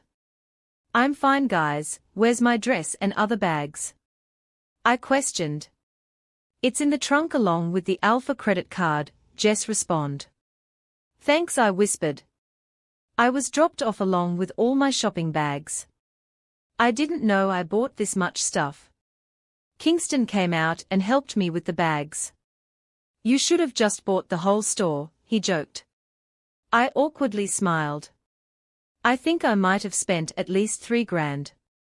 Are you mad that I spent a lot of your money? I asked lowly, putting some bags down in my room. No, money comes and go. As long as you're happy, then it doesn't matter, plus there's more where that came from. He said. I raised an eyebrow, and looked at him confused. You see, love, I have multiple successful businesses, like flipping houses. I own my own construction company, and have my own realtors selling the houses we flip. He said. We do have both humans and werewolves working together. Of course the human doesn't know that.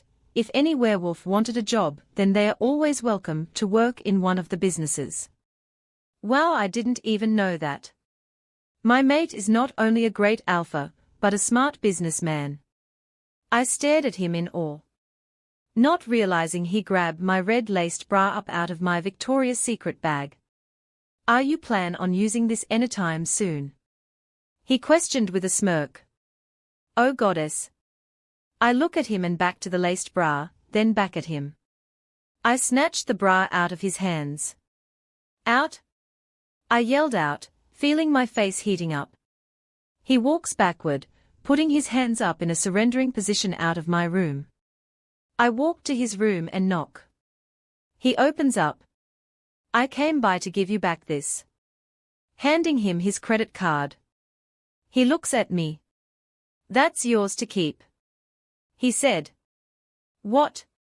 No, I can't just keep your card. I started but was cut off by Kingston. You're my mate, what's mine's is yours. I'll call the bank to send me another card, so we can both have one. Also to add you to my bank account, so you'll have access to using it wherever, and whenever you want. He said nonchalant. Like that was no big deal.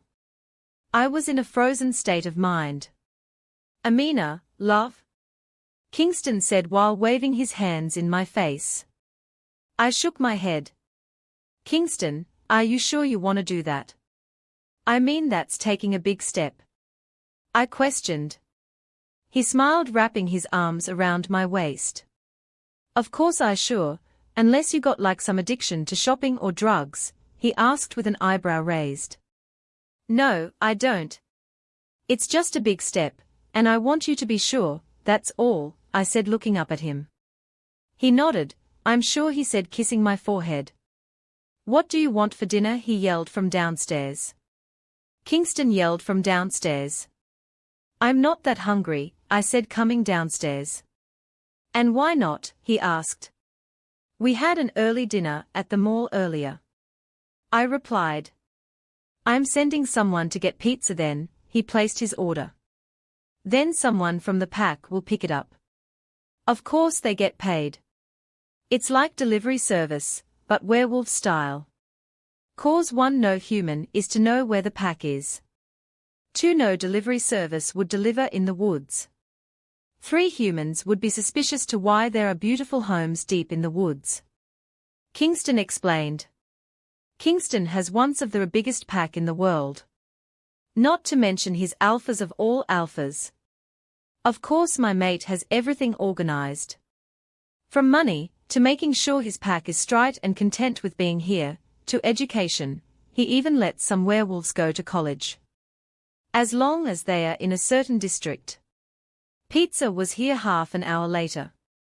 Kingston paid the younger guy. He looks around Cody age. Speaking of Cody, I wonder how's he doing.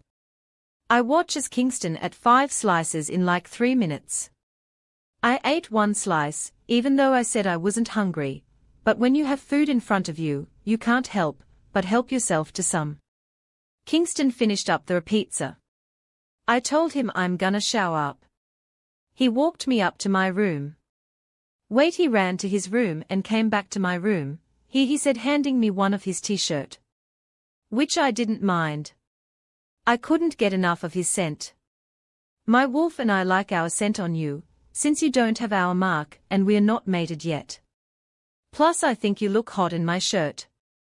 Kingston said, while I took the shirt out of his hands and giggled. I tippy-toe and gave him a kiss on the cheek. Good night, Kingston, I said, shutting my room door. Good night, love, he said. Chapter 32. Amina Pov. Today went by pretty quick. It's Friday, meaning my ceremony is tomorrow.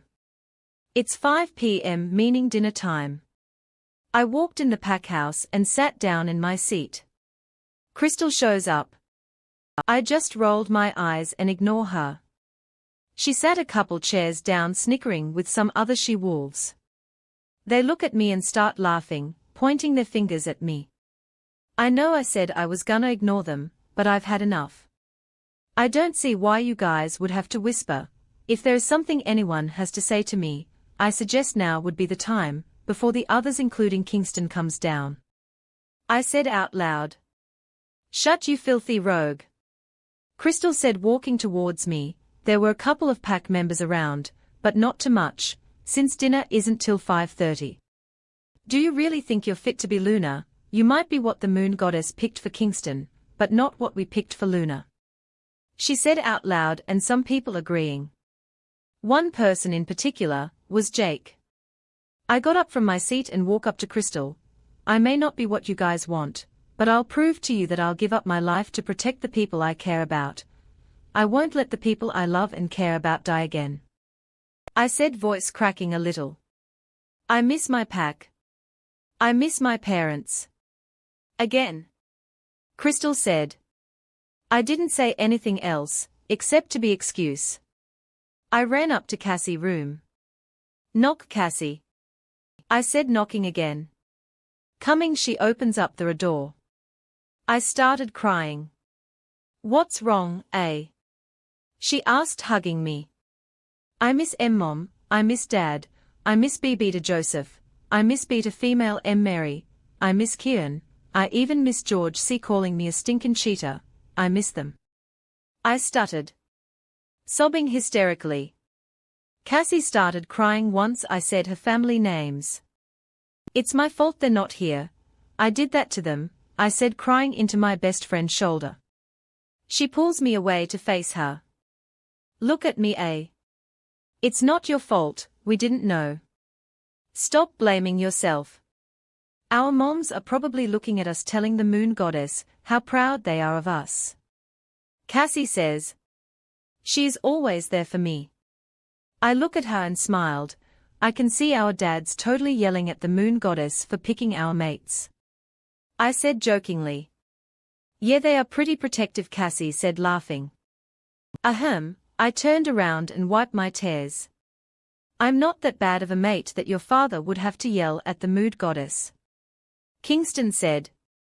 I let go of Cassie and ran towards my mate. I hugged him tightly. He returned the favor by doing the same. He then lifted my chin up, wiped my tears that are still uncontrollably coming out. There, my love, I'm here for you. Do you want to talk about this? He asked, while rubbing my back in a soothing pattern. I shook my head no. Can we go home and have dinner? I don't feel like eating here, I said, still holding on to Kingston. Whatever you want, he says. He carried me like a bride all the way home. A pack member came by and dropped our dinner off. We ate dinner in silence. I was still very emotional. Thank the goddess he didn't ask question. I mean, how do you tell your mate that your pack is gone because of you, and that they're a crazy psychopath ex-friend looking for you to mate with, because you have alpha red water? After dinner we decided to watch a movie in Kingston room, cause my room has no TV. I sat at the other end of his bed. Frickin' Kingston, he had to pick out a scary movie. The Haunting of Sharon Tate FML, it was halfway over, and I have the pillow to my face halfway. Then something grabs my feet, dragging me to the bottom of the bed, making me scream, red watery murder, Kingston. I screamed out frantically looking for him. Ha ha ha, I looked down and there he was laughing on the floor holding his stomach. You should Your face. It was priceless. He said, laughing in between. I can't breathe. He said, still laughing. I jumped off the bed, grabbed the pillow and started hitting him with it. That hit was hit, not hit funny. I yelled out. I'm sorry, love, he said while pulling me in for a hug. Nope, you get no hugs, I said, stomping out his room. Where are you going? The movie isn't done, he yelled. Watch it by yourself, I yelled back. I couldn't sleep. I was thinking about the ceremony. Then I hear what sounds like a scratch on my window. I'm trippin'. It's nothing, I said out loud, trying to calm myself. My heart started beating fast. Then I heard it again. I jumped out of bed, running in Kingston room. Kingston, I whispered. No response. So I quietly walk up to Kingston. Ge was sleeping peacefully, while I think there's a ghost or killer trying to get in my room. Time see a little payback. I quietly climb his bed. Then stood next to him. I screamed out, making him jump and fall off his bed. He got up fast in a defensive stance. Ha ha ha, I started laughing. You should have seen your face, mate, I said, laughing hysterically. He then relaxed a little. It's not funny, I could have hurt you, love, he said, climbing back into bed. He pulled me in his chest. Kingston, I think there's a ghost in my room, I need you to check it out. I whispered. I don't care, let's stay there. He said, placing his chin on above my head. I didn't complain. Feeling protected with my mate's arm securely wrapped around me. I cuddled closer, with my face in his chest. Then I drifted off to sleep. Chapter 33. Amina dress. Amina Pov. Today was the day. The ceremony, where I became Luna of the Black Beast Pack. Good morning, love, Kingston greeted while kissing my forehead. Morning, I replied lowly. What's wrong, he asked, looking down at me. Which only causing me to burrow my face deeper in his chest. What if they don't like me, or accepted me, will you reject me too? I ask, sulking. What? He pulls me away from his chest. You're beautiful, kind, and perfect, how could they not want you as their Luna? I would never reject you, living without you that 2 weeks killed. I almost went insane. He said, staring into my eyes. I smiled, throwing my arms around his neck and hug him. It still amazes me how far Kingston and I came. I headed to the pack house. I was in the Luna room on the 4th floor. Knock knock, come in, I shouted. Who's ready to be Luna? Cassie said, coming in, with Jess right behind her. Guys, I wanna be as natural as can be, so don't go so crazy with the makeup. I stated. It took them about an hour to finish up everything. Go put on the dress and shoes, Noah just mind link me saying everyone is here. Cassie said while pushing me to the bathroom.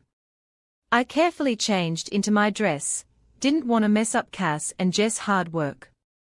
I came out a couple minutes later. They both turned around and smiled. Wow was what they said. Come on, Alpha's waiting for you downstairs. Jess said, linking her arm on my left side, and Cassie doing the same to my right side. I walked downstairs 3 freaking flights of stairs. Why couldn't I just have a room down here? I smelled my mate's scent, and I'm sure he smelt mine's. He looks up as I'm coming down. His eyes was filled with admiration and lust. The girls let go of my arms and walked to their mates. See you out there, Luna, Ethan says, walking outside. Don't worry, you'll be a great Luna, Noah said with a reassuring smile. The girls squealed. You'll officially be our Luna next time we talk to you, Jess said excitedly. You'll be a great Luna, I'm so proud of you, and I know your parents are too, Cassie said, giving me a hug. Kingston comes behind me with his arm wrapped around my waist. You look beautiful, love, he whispered in my ears, causing me to shiver. You don't look too bad yourself, I shot back. He was wearing a white dress-up shirt with black dressed pant. He was hot. You ready, love? He asked. No, but we're gonna have to go through with it anyways. I sigh. He grabbed my hand and intertwined our fingers together and walked out. There were a lot of whisper. Wow, look at how beautiful our Luna is. Alpha looks so happy. I've never seen him smile this big. She's wonderful, she'll make a great Luna. I was nervous. Good afternoon everyone, today, we are here to initiate my mate and your Luna to the pack. Everyone cheered. Honestly, I've never been to a Luna ceremony, so I'm clueless as to what to do. Except for what I rehearsed to what I am supposed to say. So I smiled and stood there awkwardly. Now we will cut our palms and draw red water, Kingston says. Please don't say drink it. Please don't say drink it, I said in my head. We will swear our oath, and take our red water and burn it on woods, as it is a sign of sacrifice to the moon goddess, that says we are bond together, as she wished us. Then we will have a feast. After the feast a pack ran. Kingston shouted. I sigh, thank the goddess for not letting us drink it. Kingston turned to me. You ready, my love? He asked. I nodded. Kingston cuts his palm. I Alpha Kingston Kai Carter, accept you as my mate and the Luna of the Black Beast pack. He said while his red water drips in the bowl. He motioned me to do the same. Please, moon goddess, don't let me mess up. I took a deep breath and looked to the crowd. I, Amina Ashlyn Conaway, accept position as Luna of the Black Beast pack. I hereby declare my loyalty and swear that I'll protect and care for the Black Beast pack with my life. Then I cut my palm, letting the red water flow out from my palm into the bowl. One of the elders then grabs both Kingston and I hands and placed our cut palm together. I felt a surge of electricity go through my body. I can hear the whole pack's mind link. I can feel Kingston emotions. I turned to look at my mate. He had a smile that was bigger than a child on Christmas Day. The elder then took our red water and poured it on a block of woods that was burning. Let's eat! Kingston yelled. Everyone roared and cheered. My heart was slowly coming back together. It was full of love and happiness. We ate and I was introduced to a lot of pack members, I mean a lot. It took me hours just to meet and greet. We then went home. I changed into Kingston's shirt and shorts. We had an hour to rest before the pack run. Knock knock. Amina, I hear, Kingston said. Yes, come in, the door is open, I yelled out. He opens the door. Scratches the back of his neck. I think you should move in with me, he says. What? I'm already moved in here, I stated, confused. No, sweetheart, I mean like in my room. He said, looking to the ground. Okay, I say. Oh, why not? We came a long way. I just want my mate close to me. Hold up, did you just agree? He questioned. Yes, I respond. Be run to me, grabbing me by the waist, twirling me in circles, making me giggle. He puts me down. His face was extremely close to my face. I lick my lips involuntarily. He then crashes his lips to mine. A million sparks were shooting up throughout my body. I felt like I'm on cloud 9. I pulled away. Right when we were about to kiss again. Hey Kingston, it almost time for the pack run, no a mind link both of us. Kingston groans, causing me to laugh. Let's go, I said, grabbing his hand. We arrived at the border. All right, Amina and I will lead the pack, so try and keep up. Kingston then shifted into his black-grey wolf.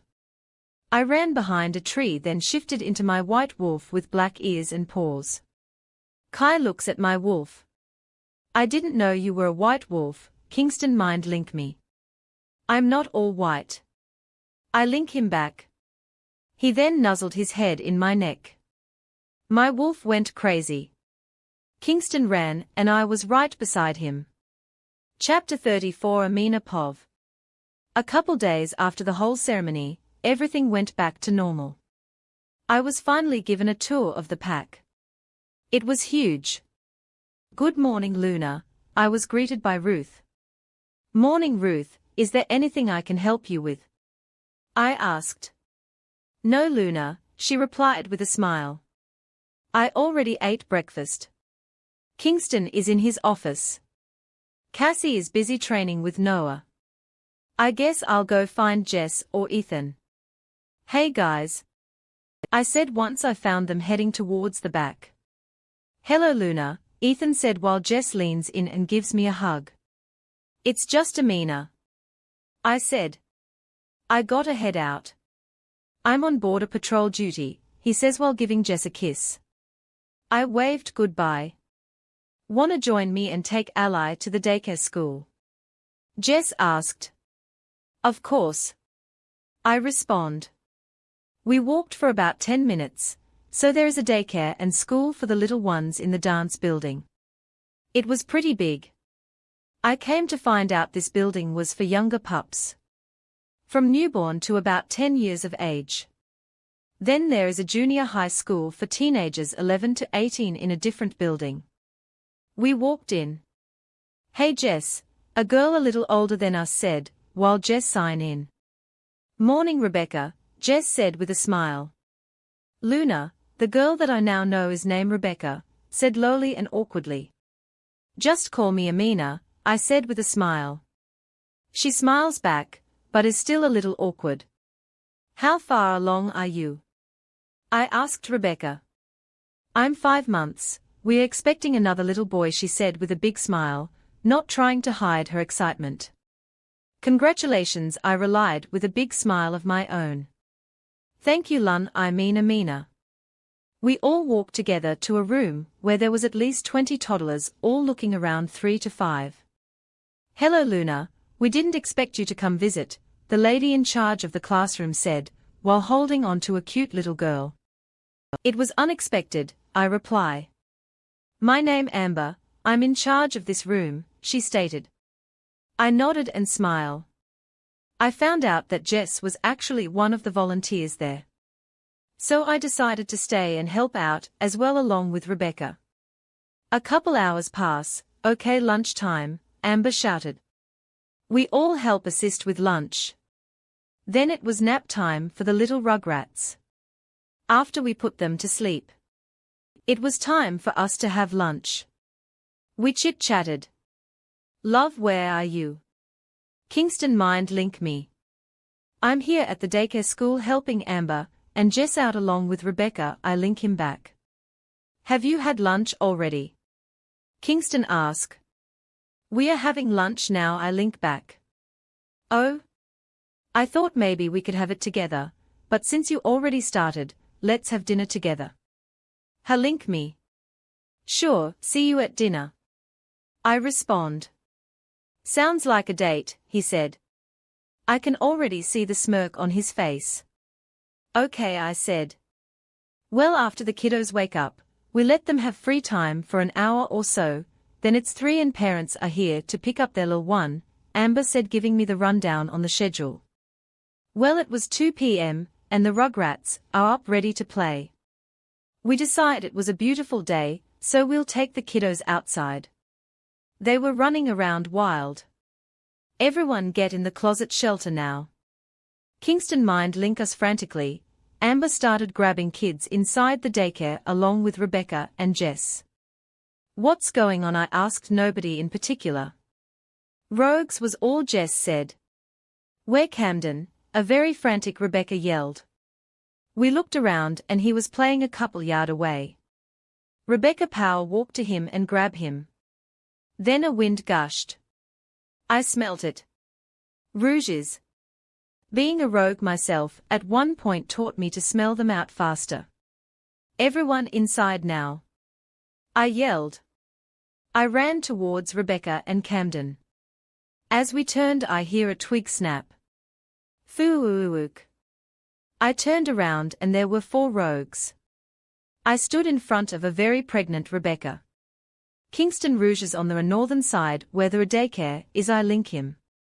What? He yelled in the mind link.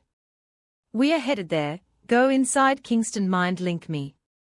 Too late, I respond, then cut the link off. I looked at Rebecca, her face pale with a horror look.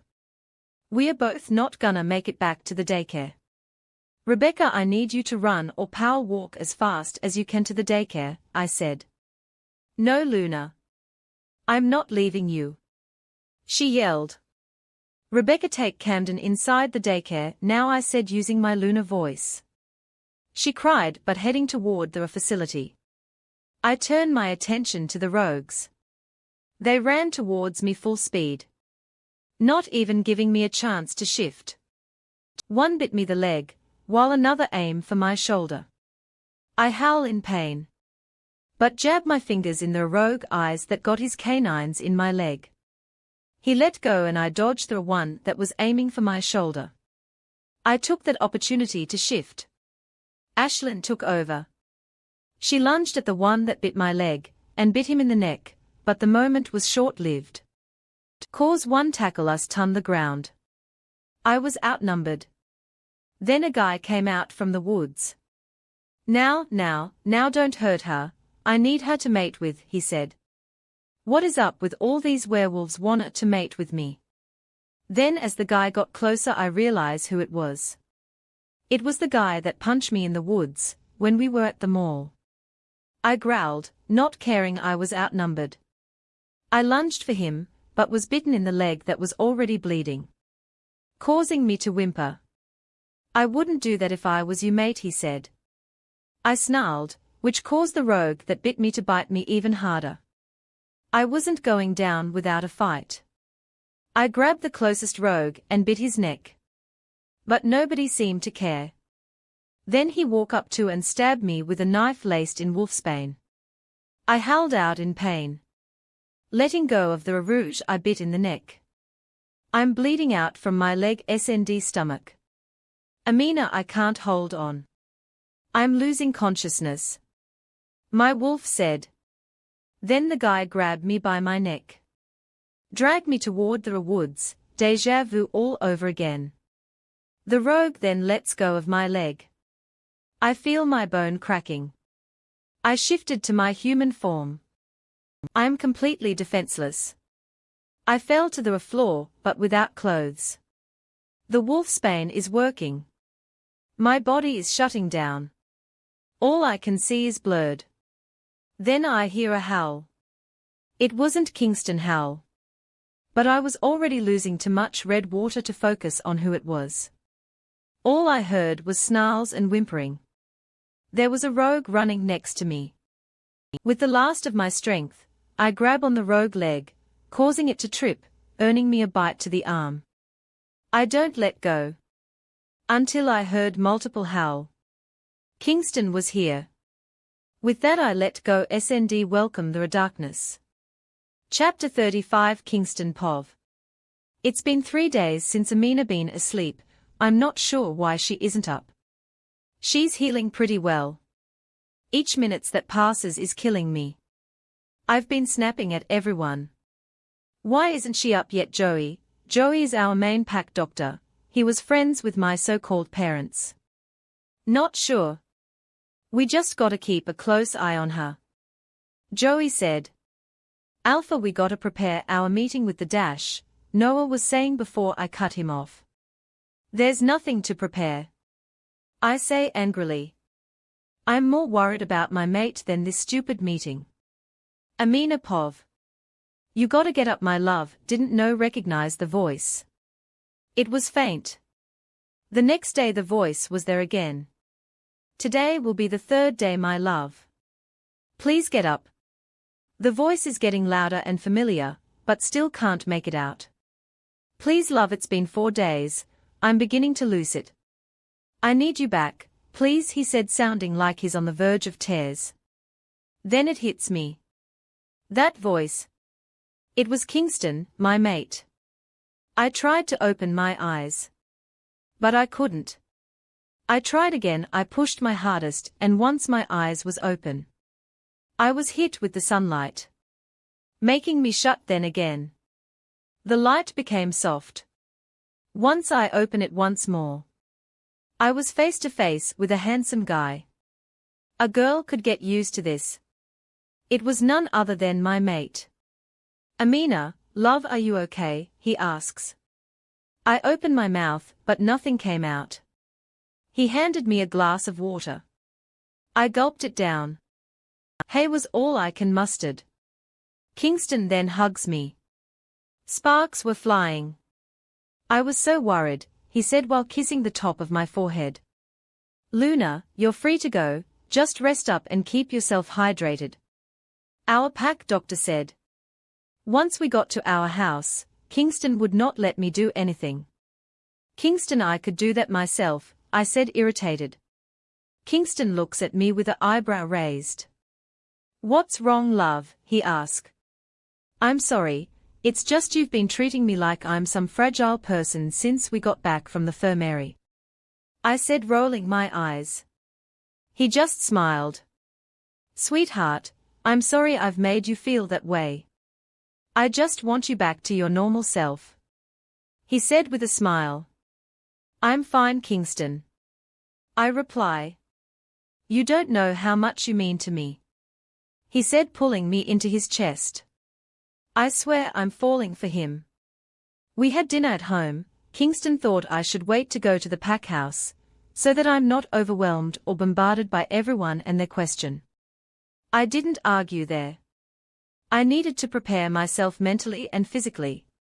I know I'll be tired by the end of the day. We laid in bed in a comfortable silence. Don't you have alpha work to do tomorrow? I question. Yes.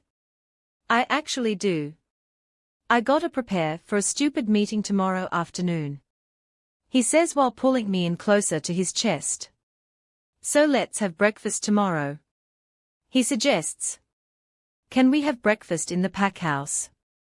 I wanna see Cassie, Jess, and everybody else. I asked.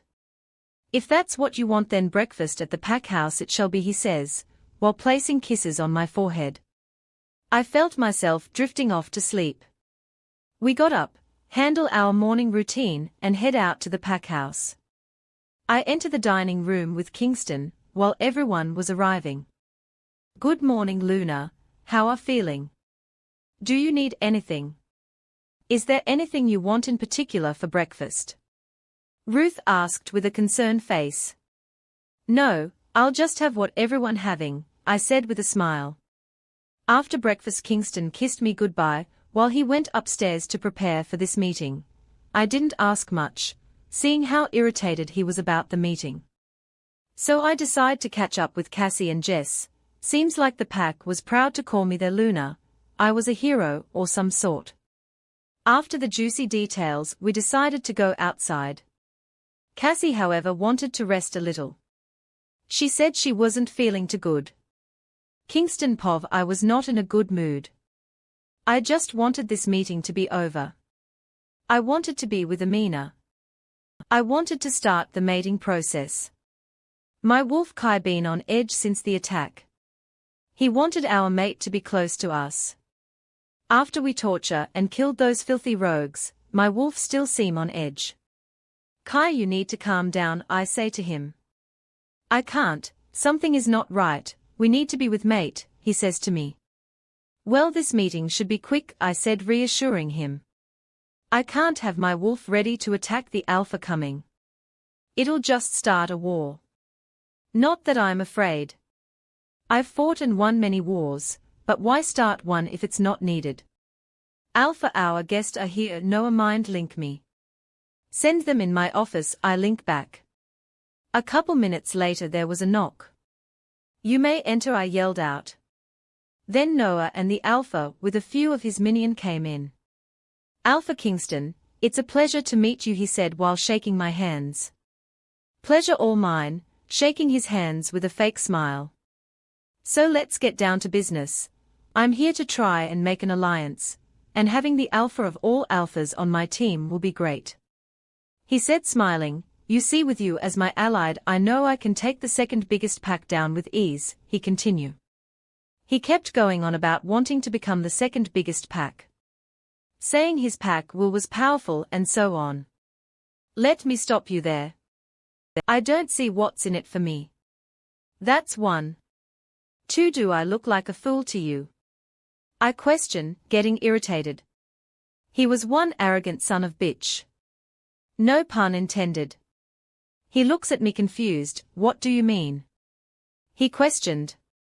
I don't sugarcoat things. If I help you become one of the strongest pack, what makes me sure you won't come after my pack next? I ask with a grin. I caught on to his little scheme. I'm alpha of all alphas. Did he think I'm stupid? That is why we will have a contract set up. If you help me, I won't come after you or your pack, he said, smiling. Which irks my wolf and I. Who the do this mutt think he is, coming into my pack and demanding shit? He got shit up. Look. I think you've forgotten who you're speaking with. You don't waltz into my office and demand shit, or threaten my pack's safety. I said, standing up and slamming my fist to the table, causing it to break. The nerves of this mutt. I see. Wheel Alpha Kingston, I'm sorry to have wasted your time. He said, looking me in the eye. Which was a sign THST he's challenging me. Is that a challenge? I said, growling furiously now. I see it was a mistake coming. I'll be on my way, he says, getting up and heading toward the officer door. I'm sorry to have wasted my time. Oh, I mean your time, Alpha. He says with a smirk. I'm about to rip his head off. I'm sorry Toy did waste my time, Derek, I said with a smirk. Not giving a shit about what's to happen. Let me walk you out of my territory. I say, walking beside him. Derek was an alpha I did not trust. After hearing rumors of how he kills smaller packs, just to grow his is beyond me. Yes, I'm known for my cruelty, but I will not attack a pack just for my own selfish needs. I'll attack if you threaten my pack's safety or challenge me, and where this is going, there is a war brewing. Chapter 36 Kingston Pov, can we rip his head off, my wolf Kai asked. As fun as that sound, I couldn't let THST happen. What the are you doing here, causing me to turn around and face a very angry Cassie. What the did I do now? Whether I did or not, I'm not gonna tolerate disrespect in front of my pack, let alone another alpha. Even though every bone in my body hates the guy. As I open my mouth, she lunges towards me. Well, at least that's what I thought, but she went right past me towards Derek. I turned to grab her. Noah, was all I needed to say before he rushes to me and grab his mate. Let me go, Noah, today will be the day I kill this coward bitch, she yelled angrily, trying to get out of my beta grip. I've seen Cassie mad, but this was a whole new mad. She wasn't just angry, she seemed hurt. In pain almost. TSK, Cassandra, long time no see, is this how you greet an old friend, he said with a smirk. Goddess, do I hate that smirk. I look at them both confused. Looking to my beta for any answers, but he equally looks confused. Friend, you lost that title a long time ago, the day you became a monster. You're nothing but a disgusting excuse for a werewolf. She spat. He then take a step toward Cassie, making Noah growl. I step in front of him. You will not hurt my pack members, I intervene. Where is she?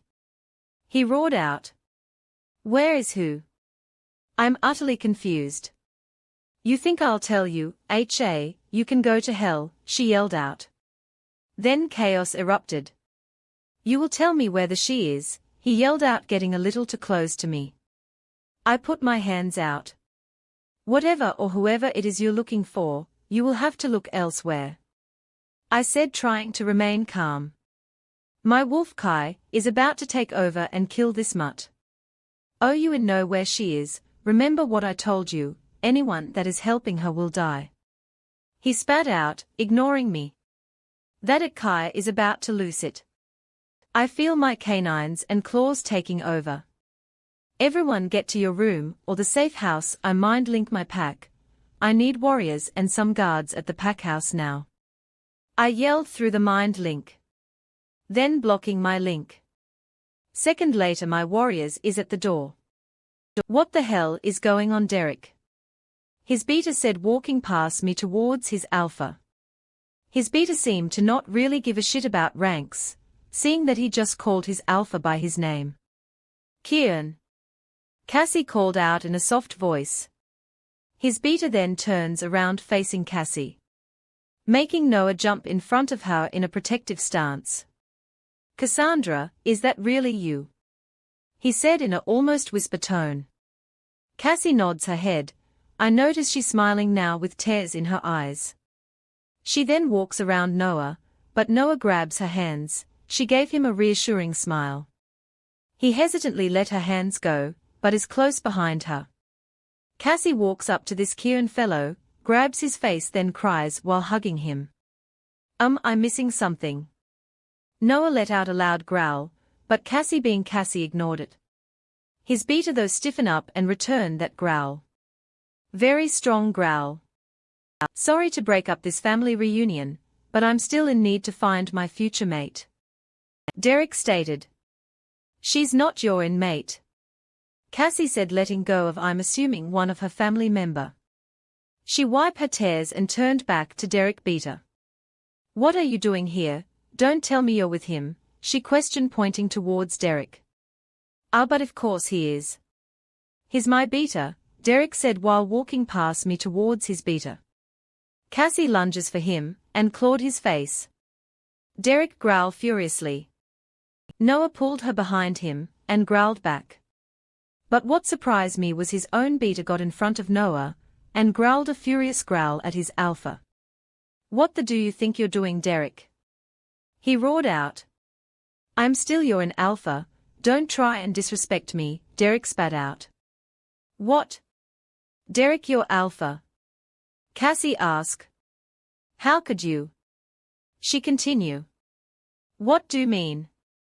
The beta continue. I'm completely lost. How can you work for that in monster? She questioned. Derek is a lot of things, but how is he a monster? I would think because we all grew up together, but Cassie cut him off you, she said with venom. Cassandra Emma Jones, I will not have you speak to that way. For the love of the moon goddess, I'm still your older brother. The beta said. Silence. Noah and I jaws drop. But we quickly recover. All right, enough of this crap. I'm done being nice. Where the is she? Derek yelled out. I don't know who his mate is, but she must mean a lot to him for him to go crazy looking for her. Cassie ignored him. Fine, I'll find her one way or another, he said, turning around and heading for the door. Thank the goddess. She's not your mate, she has a mate that the moon goddess chose especially for her. Cassie says. Damn it, Cassie. I'm disappointed in you, Cassandra, the beta said while shaking his head. No, I'm disappointed. How could you join his pack after what he's done to our pack, to our family? She yelled out, crying again. What are you talking about? After our pack was attacked by rogues, Derek jumped in and rescued us. The beta said. What? And you believe him? She asked, walking towards her brother. Derek been friends with us since we were babies, so I thought by joining his pack and earning my title in this pack was a good thing. What's so wrong about that? He questioned. Cassie looked curious. She lunges for Derek again, but I jump in. Cassie, stop, I said using my alpha voice. How could you? Cassie said, crying hysterically. How can you do this to our pack, to Amina? She said. Once I heard my mate name, I growled. I don't understand, Cassandra. Explain to me what I did wrong, her brother asked. Kieran, Derek killed our pack, our parents included. There were no rogue attack. It was all that monster. Cassie pointed at Derek while falling to her knees. You can't just go saying things you're not sure of, Cass. Kieran exclaimed. Amina, and saw it with my our own two eyes. Kian. He killed them. He killed our mother. She cried out. I look at Kian, who looks confused. He shook his head and turned towards Derek. It's not true, right? You're my best friend. You were like a brother to me. My parents love you like their own. You wouldn't kill my parents, would you? He asked Derek. He did. I turned around and it was my mate. Amina. Chapter 37. Amina Pov. Everyone get to a room or the safe house. I need warriors and some guards at the pack house now. I heard Kingston said through the mind link. What the heck is going on? I tried mind linking him, but he blocked. I'm guessing everyone. Hey, you think everything okay? I asked Jess. She turned around facing me. We need to get to safety. What if those rogues came back? She said a little worried. We walked the opposite of the pack house. But something inside me told me to walk back to the pack house. Cassie was there and Kingston. I couldn't bear anything hurting him. Jess, I'm gonna turn back, I said to her. What? No, Amina, if anything happens to you, Kingston will kill me, she said with concern.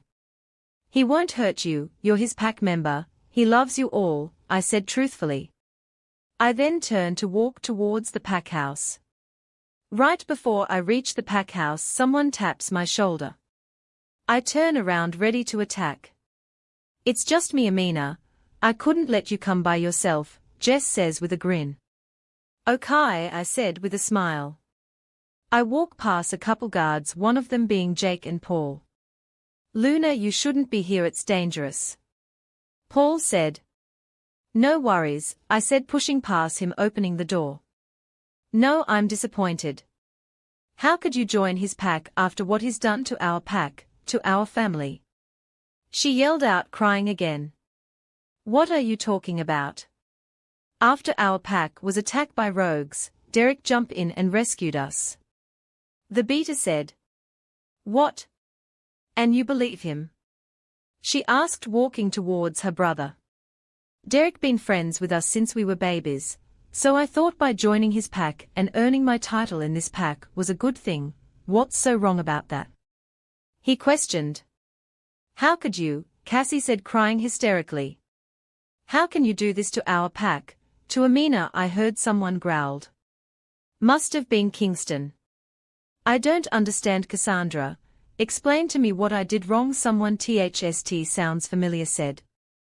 Kian, Derek killed our pack, our parents included, there were no rogue attack. It was all that monster, Cassie said, crying. Kian. I smiled at the thought of Kian being alive. But who was Cassie talking about? You can't just go saying things you're not sure of, Cass. Kian exclaimed. Amina, and I saw it with my our own two eyes. Kian. He killed them. He killed our mother. She cried out. It's not true, right? You're my best friend. You were like a brother to me. My parents love you like their own. You wouldn't kill my parents, would you? He asked. No. That means. Derek is here. I couldn't take any more of this crap. I opened the door all the way. He did. I yelled out. Everyone heads turned towards me. I'm not gonna let Derek hurt any more people. Derek then ran towards me and yanked my arm. You're not going anywhere, he said, gripping my arm tighter. That's gonna leave a bruise. But before I can say anything, Kingston grabs him by his neck and threw him across the room, making him fall on top side table. What the do you think you're doing? Kingston roared out. I took that opportunity to stand behind Kingston. I know he won't let anyone hurt me. Don't touch him like that, Kian said, lunging towards Kingston. I step in front of Kingston. Stop, Kian, I pleaded, knowing what Kingston was capable of. Kingston grabs me and tries to pull me behind him. But I didn't budge. Kian stops and look at me. Kian, please listen to me, Cassie is telling the truth. You believe him over your own flesh and red water? I ask, looking over at Cassie, who's crying hysterically. I don't understand. Derek is my best friend, he said, confused. I grab his hands, causing Kingston to growl. I turn and raised an eyebrow, causing him to stop. I turned back to Kian. You know I would never lie to you, I said, looking him in the eye. Kieran then turns to Derek. What the happened that night, Derek, he roared out. Well, the cat's out of the bag, Derek said, getting up with a smirk. I didn't kill your mother. But I did kill your father, he said, like it was nothing. You made me think this whole time that rogues attack my pack, and it was you. Kieran asks. Yep, Derek responds.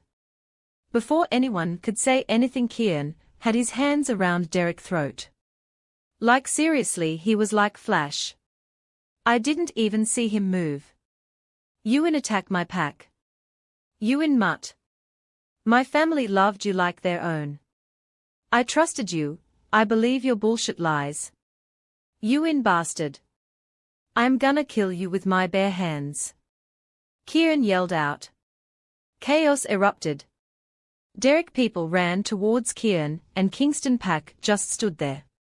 Before I can say anything, Cassie lunges for Derek pack. Seeing Cassie attack, Noah started attacking, and what do? I did what anyone who lost not just their pack, but their family would do. I ran towards Derek, ready to kill him. But Kieran had him pinned to the wall. Kingston grabs me. Kingston, let me go, let me kill him, I said. My love. I can't let you do that, he said, wiping the tears on my cheek that I didn't know was flowing like a river. You lied about everything. You lied about rogues taking my sister and Amina, Kieran yelled. At this point, Kingston warriors, meaning like 3 guys, was able to grab Kieran off of Derek. I will not have you fighting in my territory. If you want to kill each other, you will do so out of territory, Kingston said, still holding on to me. Get your hands off of her, Derek growled. Ha ha. Seeing how protective Alpha Kingston is with Amina, I'm guessing they're mates, Kieran says with a smirk, causing Kingston to raise an eyebrow. Yes, Amina is my mate, Kingston said, trying to remain calm. Kieran laughed loudly. I'd like to see how you're gonna take Amina away from the alpha of alphas, Kieran spat. What the are you talking about? Kingston asked, annoyed. Well, you see, Alpha, Derek here told me, the reason we've been searching for Amina was because she was his mate. True mate. But seeing that the mutt lied about everything, I'm not surprised he lied about Amina being his mate, Kieran spat with disgust. What? I'm not his mate, I exclaimed, causing Kingston to growl furiously, but before I knew it, Derek grabs me away from Kingston, while a fight breaks out with both packs. Kingston shifted. He was tearing Derek Wolf's limbs by limbs. Derek took that opportunity to yank me out the pack house. I tried to free myself from him, but it was no use. You're not going anywhere. I'm not letting you out of my sight, Derek shouted. All I could think of was to scream Kingston. He's busy trying to save his pack. You think I came here with just a couple of pack warriors? You're crazy. I got warriors attacking the border now. Now come willingly or there will be damage done here. You don't want another pack dead because of you, do you? Derek questioned. I was hopeless. I didn't want anyone dying because of me. So I went willingly. That's a good mate, he said with a smirk, causing me to shiver in disgust. We were halfway to the border. I need to think of something fast. I'll go if you stop the attack, I pleaded. I won't fight you. I'll mate you. I won't run. He stops walking. If I have your word, that he was tackled to the ground by another wolf. I don't know who that was, but I joined his attack on Derek. Derek was stronger than both of us. Derek shifted, then bit the wolf that helped me on the neck, causing him to whimper. Before he could do any more damage, I shifted and bit Derek Wolf on his back. Derek let go of the wolf lunges for me. I crouched down ready to attack, but was knocked down by Kingston Wolf. Kingston was fighting Derek Wolf. I turned to look at a red watery wolf that helped. He then shifted. I was so surprised who it was. It was Jake. Chapter 38 Amina Pov. I stood there in my wolf form, shocked. Why would Jake risk his life for me? I thought he hated me. I need the pack doctor here, and some warriors. I mind linked the pack. I turned back to see Kingston biting down Derek's neck. He was winning. I spoke too soon. Out of the woods came a dark brown wolf. He tackled Kingston. Kingston then stood still. The dark brown wolf then shifted to his human form. Kingston also shifted back to human form. I stayed in wolf form. No way am I gonna shift back with no clothes around. The man was an older man. He looked to be around his late 40s. He looked familiar, but I can't quite figure out why. Well, it's good to see you again. The man spoke, causing Kingston to growl. This wasn't the way I wanted to see you. He smirked. I wanted to see you begging for your life. He continued. I've waited a very long time for this day. But this buffoon had to ruin it over a worthless she-wolf. He said, pointing at me. Kingston growled. Don't you dare speak about my mate that way. He yelled out. Why isn't Kingston attacking him? Well, I will be taking my leave for now. Just know the next time I see you you'll be begging for mercy. He said, grabbing Derek and pulling him towards the woods. Just then I hear a lot of paws. It was Kingston warriors and guards. If it's a in war you want, it's a war you'll get. I will never beg for mercy, you worthless excuse of a father. Kingston roared out. My eyes widened. What the heck? He was Kingston father. Why would Kingston father say that to his own son? Why would he want to hurt his former pack? I got lost with all these questions I had in my head. I was snapped back. Joey, our pack doctor. Luna, are you hurt? He asked, concern in his voice. I shook my head no. I then walked over to Jake. Joey seemed to understand. He started patching Jake up. A few hours has passed. I was helping Joey out with the injured werewolves. Thank you, Luna, everyone said, smiling at me. I got to the end of the room. Jake? I called out, not sure if he was awake. Luna, he responded. I awkwardly sat in the chair next to Guy's bed. Are you okay? I questioned. Yes, I am. I'm sorry for treating you horribly. What you have done the past week proved that you will risk your life to protect the pack. I'm sorry for I cut him off. No need to be sorry. I just wanted to know why you saved my life. I asked. He looked up at me. Because you saved my family life. Wait, what? When did I do that? Right before I could ask him that, the door swings open. A very worried Rebecca came in with Camden. She looked over at where I was at, then power walked quickly towards us. Oh my goddess. I thought I lost you, she said, hugging Jake. My mouth formed into an "oh, Rebecca was Jake mate." I mentally laugh at myself. I pick up Camden. Hey buddy, wanna see your daddy? I ask. He nodded yes. So I put him down next to Jake. Jake smiled and hugs his son. Thank you, Luna. Rebecca cried out. No, I should be thanking Jake, he practically saved my life. I say, while grabbing Camden back in my arms. He's such a cutie. No, I'm in debt to you. You saved not only my pup and mate life, but my unborn pup as well, Jake said. You saved my life as well, let's call it even, I said with a smirk. After helping out in the infirmary or pack hospital, I walk up to the pack house.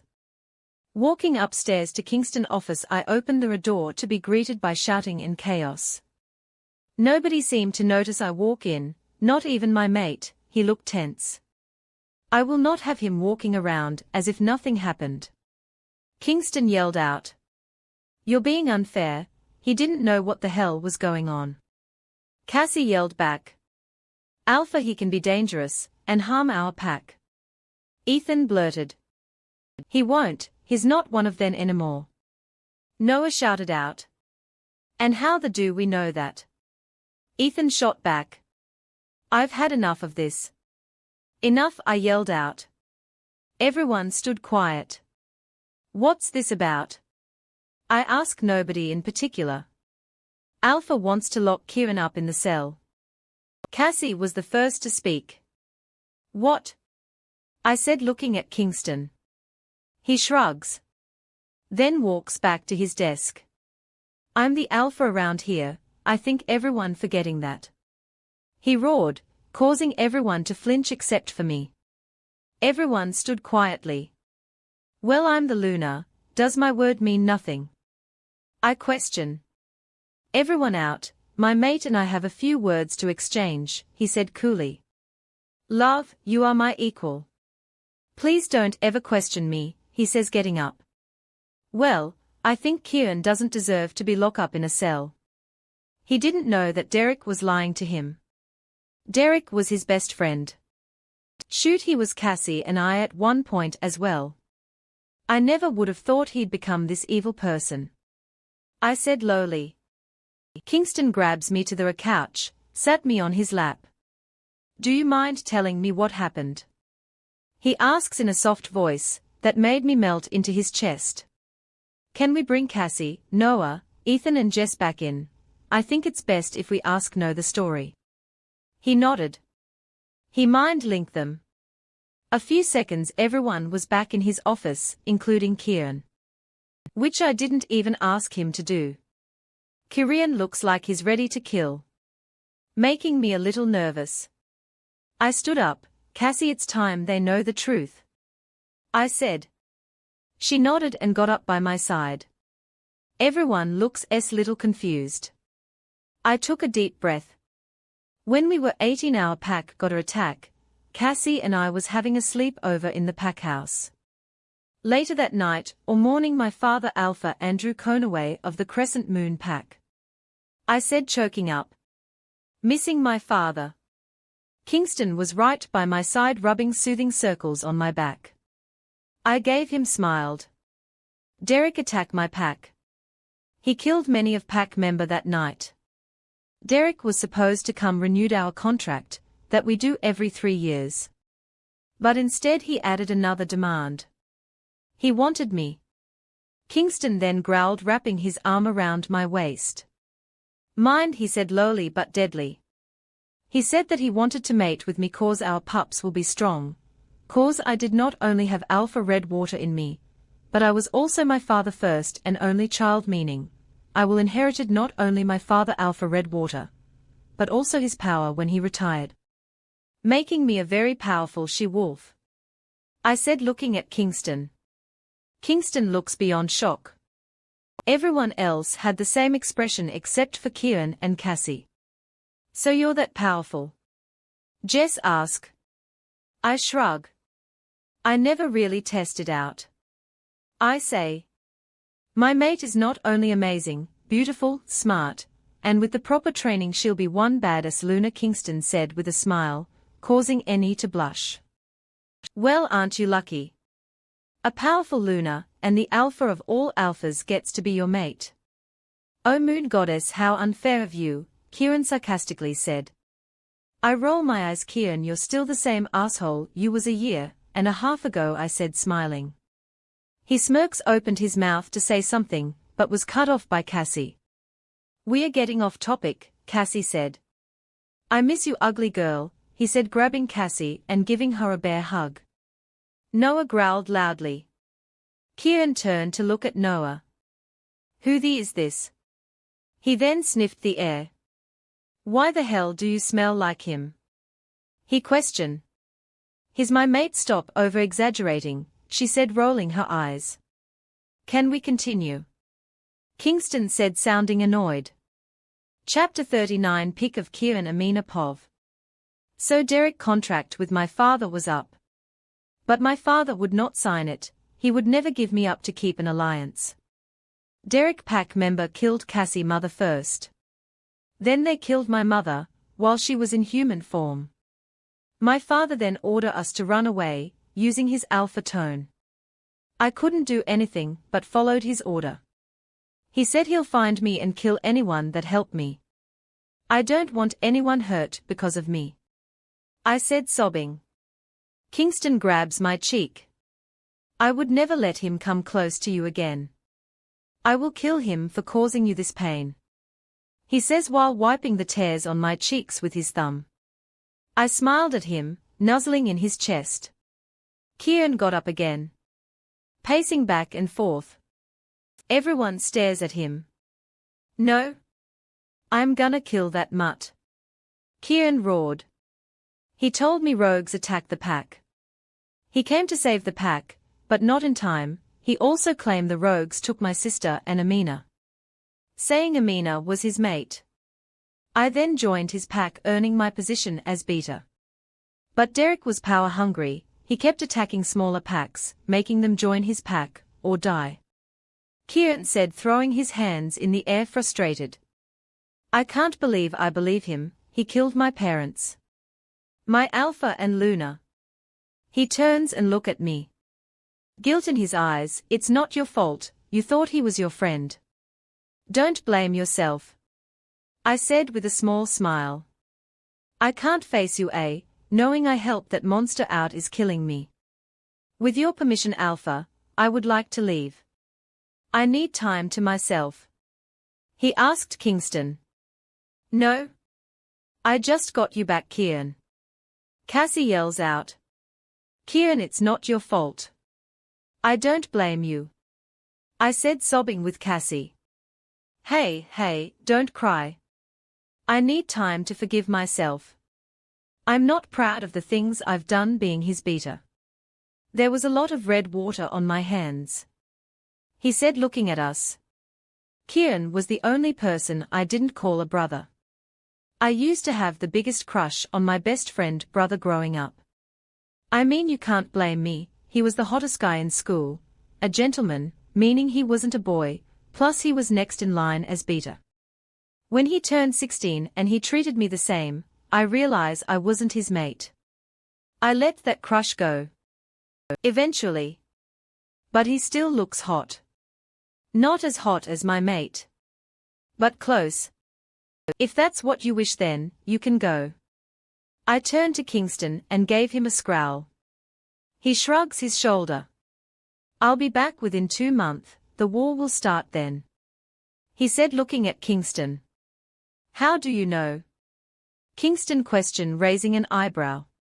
He plan on attacking your pack in 2 months, once you decline his request to become allied. I mean, that was the plan when I was in his pack. He wanted to be number 1, he wanted to be the most feared werewolf. You're either with him or against him. Kieran spat out in disgust. You mind telling me why your father is working with Derek? Kieran asked, making me grin a little. So I won't have to ask him later. Kingston turned towards Kieran. How do you know he's my father? He questioned, while keeping his glare at him. Kieran chuckled, while raising his hands up, surrendering. Look, there's a lot that I know. But your father helping Derek I'm unsure of. Mostly against his son and former pack, Kieran stated. Nobody said anything for a few minutes. Look, I'm not here to pry or trying to get information to help Derek. It's for my benefit. If I'm going against Derek, I need to know my enemy. Unfortunately, Derek pack isn't the pack you all once know. His pack grew twice the size it used to be, due to all the new pack members. I wouldn't underestimate him. That mutt has a plan. He has a lot of new allies as well. Kieran unloading a shitload of information. I can't trust you. You were his beater a couple of hours ago. Kingston spat. Kieran shrugs. Again, by tomorrow, I'll be out of this pack. There's no need to trust me. I'm here because of my sister and Amina. I want to spend a little time with them before I leave. He said, looking at Cassie and I. It was dinner time. We all decided that was enough talking. So we headed to the kitchen. After dinner, Kieran, Cassie and I decided to go out for a walk to catch up. We walk up to the pond. It was a beautiful night. The moon was bright as well as the stars. We laid down in the grassy area. Where would you be going? I questioned Kieran. Not sure, but I need time. He said. I nodded my head. Kieran, I just got you back. How can you leave already? Do you not care about me? Cassie asked, sitting up. Hey. I'm not going to die, I'm coming back to see you guys, nothing will stop me. Not even Kingston. Kieran said with a smirk. Causing me to shoot him a dirty look for calling my mate by his first name, and thinking he can take my mate on. Well, maybe he can. Kieran isn't the Kieran I used to know. He's colder, stronger, and he intimidates me, but of course I'm not gonna admit that to him. I need my brother. So does your. Cassie says, biting her bottom lips. We both got sat up now. I'm sure Noah doesn't need him, I chuckled. No, Noah doesn't, but his niece or nephew will. She blurted. What, you're pregnant? I shouted. Surprise, she said with a half smile. Kieran got up. Started pacing. I turned to my best friend. I'm so happy for you. I said, giving her a hug. Kieran. Cassie called out, stopping Kieran from pacing back and forth. Kieran walks, you're my baby sister and always will be, mother or not. You'll be a great mother, he said with a big smile. Kieran, big heart, is still there somewhere deep down. We walked back to the pack house. Does Noah know? I asked Cassie. She shook her head. No, I'm not sure it's the best time to tell him, you know, with this war crap going on, she says, making me frown. It was my fault. Cassie caught on. It's not your fault, eh? Derek is power hungry, remember what my brother said. She says, grabbing my hand. I nodded and gave her a fake smile.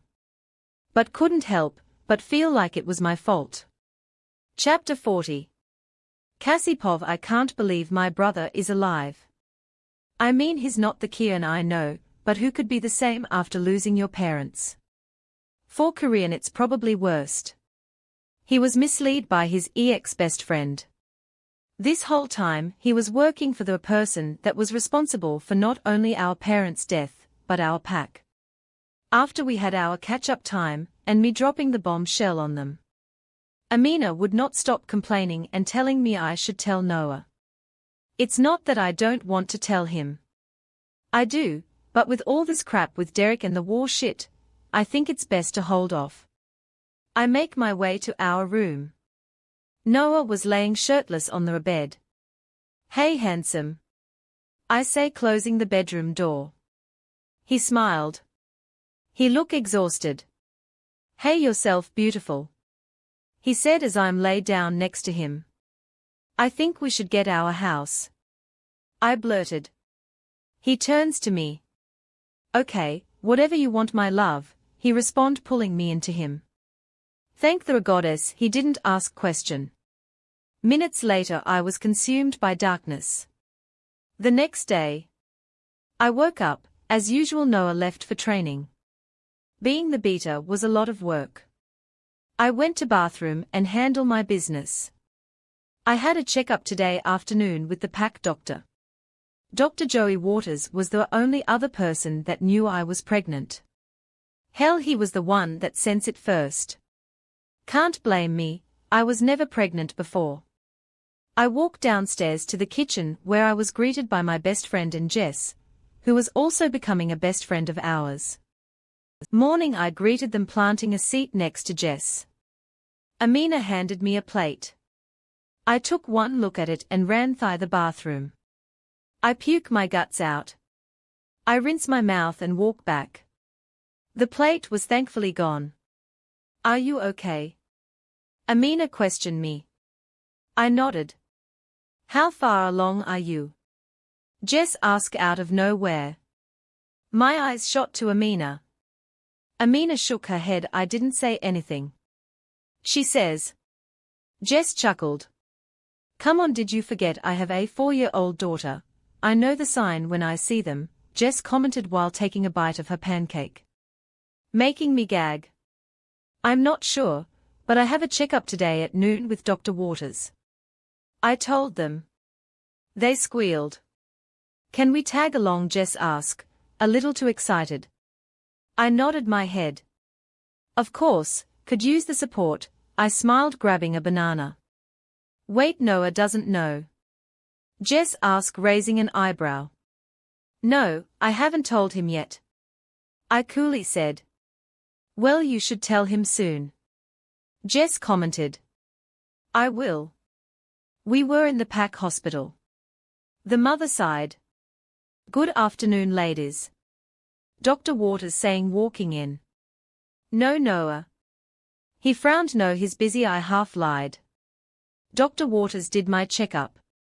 Well, the pup is fine and growing healthy. Dr. Waters said. I smiled, knowing my pup was doing just fine. How far along is she, Doc? Amina asked. I mentally palm myself. 6 weeks, Dr. Waters responded. Damn, I should have used protection. After the first couple time, we stopped using condoms. How could I be so stupid? Maybe I wanted a family already. Whatever it is, I'm gonna have to tell Noah soon. The checkup was done. Dr. Waters gave me some prenatal vitamins that Jess gladly held for me. Walking out the checkup room, we walked right into the guys. Phew. Just my luck. What are you guys doing here? Amina nervously asked. Jess hid the prenatal vitamins behind her back. But too late, Ethan grabs it out of her hands, causing her to glare at him. You're pregnant? Ethan questioned her. Jess bit her lips. I thought we've been using protection. You said you wanted to wait till Allison was 5 to have another one, Ethan yelled out. Jess was upset. You can tell by the way her eyes were ready to pop out of her socket. So if I am pregnant, you're telling me you don't want the baby? She yelled out. Noah's eyes was kept on me. I didn't look at him. But I can feel them. No, that's not what I'm saying. We've been using protection. How could you? Ethan said. Are you implying I'm cheating on you? You little shit. Jess screamed out. Everyone's mouth drop opened. Jess isn't one to curse. Ethan was taken back by that as well. Maybe we are rubbing off on her. This was escalating quick. Before I got a chance to say something, Amina grabs the prenatal vitamins. It's mine's. Eyes were all on Amina. What do you mean it's yours? We haven't even started the mating process. Alpha Kingston roared, causing everyone to flinch. Amina rolled her eyes. I grabbed the bottle from Amina. It's mine's. They are just trying to cover up for me, I said hesitantly, looking up at Noah. Ahem, I'm sorry, love, Ethan awkwardly said, walking towards Jess. Jess puts her hands up. Go be sorry on the couch tonight. She was mad. Well, Amina said. Alpha Kingston looks at her. Nope. I'm not apologizing. I did nothing wrong. We haven't even started the mating process, and you're claiming that it's yours. Alpha said. Which made Amina mad. Well, I guess I'll be sleeping in the spare room tonight. Let me go think about what I did wrong, she said, rolling her eyes. Is that why you wanted our own house? Noah asked out of nowhere. Everyone stayed quiet. I nodded, not wanting to look him in the eyes. What the hell is wrong with you, Cassandra? You were never scared of anyone. Now you can't even look your mate in the eye. I said to myself. I look up at Noah finally. He had a confused look, but it was soon replaced with a big smile. He picked me up and spun me around. I'm gonna be a father, he asked. I nodded with tears in my eyes. I hear the girls, or then Amina said. We'll leave you two alone. Noah puts me down. He hugs me. Why didn't you want to tell me? Noah questioned me. I pulled away from his chest. There was just so much going on. You have a lot on your plate. I didn't want to stress you out even more with this whole pregnancy news. I said truthfully. I couldn't be more happier. This made my day. Shoot, my week even. I'm so in love with you, Cassandra. My eyes widened. Why you love me? I ask him. He looks me in the eye while cupping my cheeks with every inch of me. I love you, Cassandra. He then kissed me. How did I end up with such a perfect mate? I love you too, Noah. Thank you for tuning in. If you enjoyed this episode of the story, please give it a like, and don't forget to subscribe to get notifications for updates.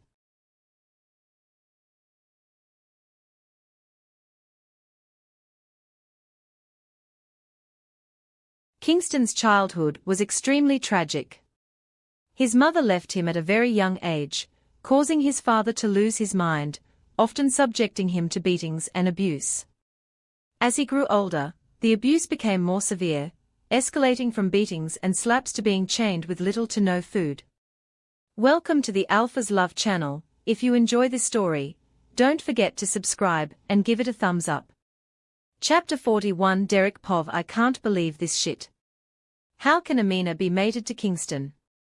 She was supposed to be mine's and mine's only. He's already powerful.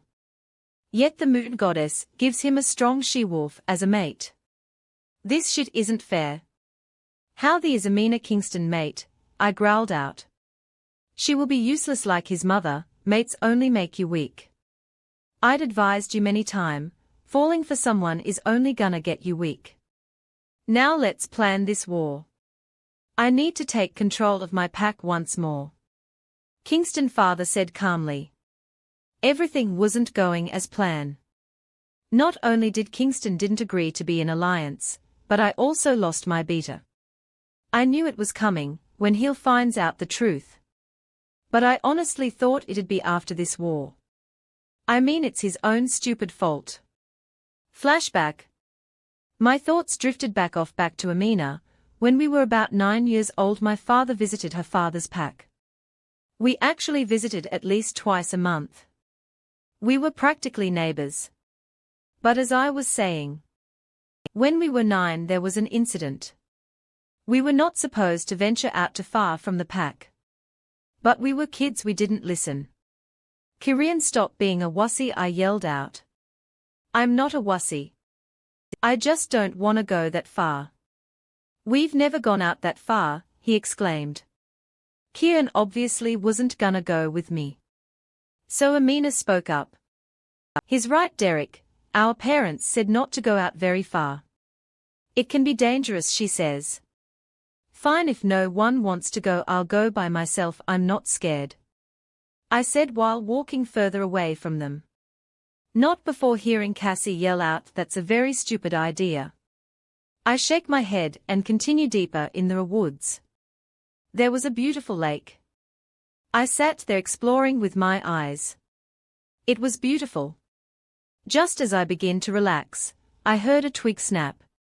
That's never a good thing to hear by yourself. I began to look around, and there stood a very big wolf. His scent was disgusting. I knew right there he was a rogue. I whimper.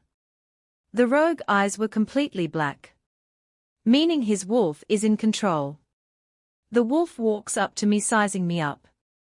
I did what any child would do. I ran. The wolf was obviously faster. He caught me in seconds, biting my arm, causing me to whimper. He bit harder. I started crying out for help. Tears were flowing out of my eyes. I was losing too much red water.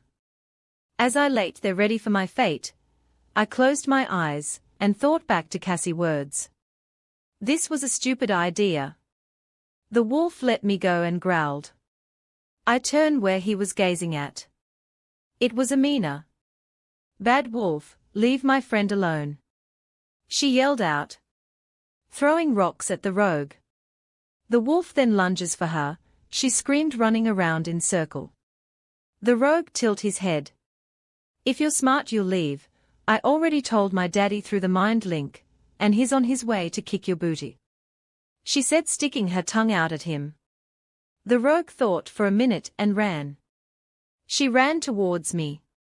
"It's okay, we'll get you home to your mommy and daddy Derek." She ripped a piece of her dress and tied it around my arm. Being an alpha kids, we had to learn young. We needed to learn the basic. This was basic. She then helped me up, putting my good arm around her shoulder so that I had support. She walked with me, not rushing, but keeping the same pace as me. I looked at her and smiled. After 2 minutes of walking, I hear a lot of pause. My father came and held me in his arms. Then he picked me up, carrying me on his shoulder. I turned to look at Amina. Her dad picked her up in his arms. "Daddy, you should have seen me.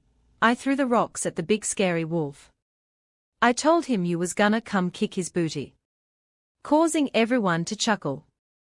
"Well, you such a brave little alpha. Saving someone you care about is the alpha thing to do," Alpha Conaway said. "Someone follow that rogue scent," he continued. Right then and there I was gonna make her my mate. True mate or not. She saved my life, not worrying about her own. And nobody will get in my way of making Amina my mate. Present, no one is gonna take Amina from me. Not even Kingston. If I have to rip his head off, so be it. Just the thought of him kissing what's mine boil my red water. Alpha Conaway was stupid for not taking my proposal. Honestly, I did feel a little bad killing him, but then again he told Amina to run, using his alpha tone. Nobody will get in my way. I walked to my father's room. "Father." He didn't respond. Ever since my mother was killed, my father become lifeless. At least he didn't turn abusive or an alcoholic. I walked over to him. "Father, I love you, please speak to me," he smiled. Then turned back to the window, staring out. I did what I always did. Talked to him about how I conquer Pax and the war that was gonna happen soon. I walked into my office and my cousin Chrissy was there. "Hey," she greeted. I rolled my eyes. She's like this goody two-shoe. She was against everything I did. She hated me. If she wasn't red water, I'd probably killed her already. "What do you want?" I spat. "Where's Kieran? I haven't seen him since you've gotten back. Did he get hurt?" she questioned. I'm not surprised. She has this little crush on him. I'm sure every She-Wolf does. "He left," was my response. "What do you mean he left?" She beginning to irritate me. "Chrissy, I smell the desperation coming off you. He doesn't want you," I roared out. Her eyes widened. "Asshole," she whispered. I grabbed her and tossed her across the room. She fell on top of the lamp and side table. She got up, clinging to her ribs. "I'm sure it's broken." She ran out my office. Peace and quiet. My thoughts were interrupted by Kingston's father. He didn't even knock. "Let's attack in a month," Kingston's father said. We agreed to 2 months. I spat. "I'm not your enemy here, Kingston is, remember. Plus you don't think your former beater informed Kingston?" he questioned. "Fine. Get out. I need my peace." We'll talk strategy tomorrow, I say, irritated. To be honest, this war was for me to be the strongest alpha. Kingston father was really in the head. He came to me months ago wanting revenge on his son, saying he wanted his pack back. That Kingston wasn't fit to be alpha. If I help him, he will back down and give me the Alpha of Alphas title. I didn't question him. Looks like a win for me. I knew he wasn't gonna agree to have an alliance with me. It was all part of the plan. But what wasn't was Amina being there. That literally threw me off course. But then again, I can kill Kingston and take Amina, causing me to smirk. So it'll be a win-win situation. Kingston, I hope you're ready. 'Cause you're going down. Chapter 42. Amina Pov. A couple of days passed.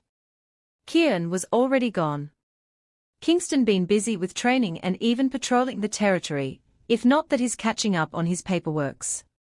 I haven't seen much of my mate, which was irritating my wolf and I. We can't be mad at mate, he's worried about our pack. My wolf Lynn said. I'm not mad. Just being kinda lonely. I responded. We stopped talking. I guess I'll go and get some training done. I changed into a t-shirt and some yoga pants. I walked to the training area. Thank the goddess, no sign of Kingston. He must be in his office. Luna, what are you doing here? Noah asked. I'm here to train.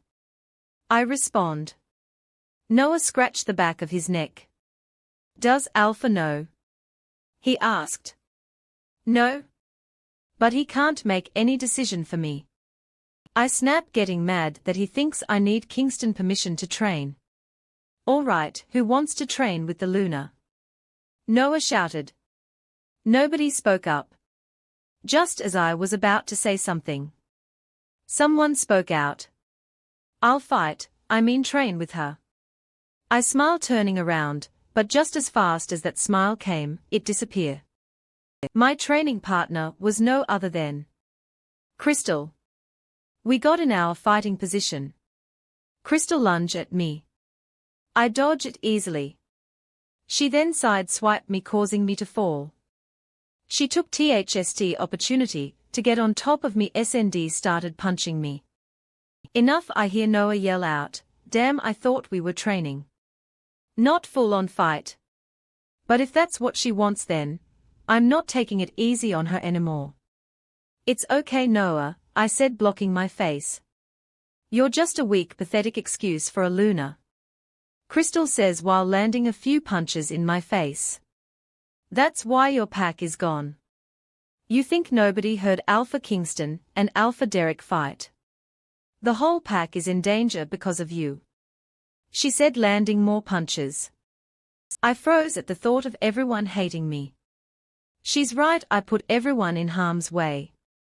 Then I thought it's time to stand up to Derek. To avenge my family and pack. She was about to punch my face again. I grab her wrist and snap, broke it.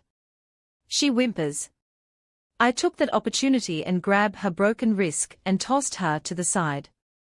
I got up and I felt a surge of power. Crystal was livid. She shifted into her wolf form. She lunged at me, biting my arm. I made no attempt to dodge it. She bit down hard. But I made no sound. I will not give her the satisfaction of hearing me cry. With my other arm, I grab her neck, causing her to let go. I hold her up by her neck with one arm. I tossed her to the side yet again.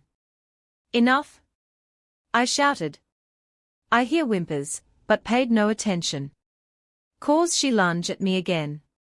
Before she got close to me, I grabbed her neck once more, lifting her in the air. My wolf Ashlyn was in control. I could hear people shouting. But it was muffled. She thrashed in my hold. I snapped her neck. Then I felt spark shooting up my body. I already knew who it was. Ashlyn gave me back control. Kingston Pov. I've been so busy with alpha duty, I haven't seen my mate lately. With all this extra training, patrolling and paperwork, I totally neglected my mate. Today we'll spend time with mate. Kai said. I nodded. Alpha, you need to get down to the training area. Noah mind link me sounding a bit nervous. Whatever it is, you can handle it. I mind link him back. It's the Luna.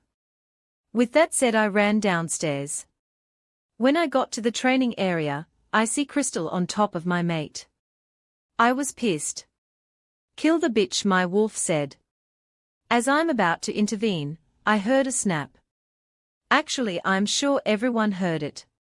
My mate broke Crystal's wrist and tossed her like a rag doll.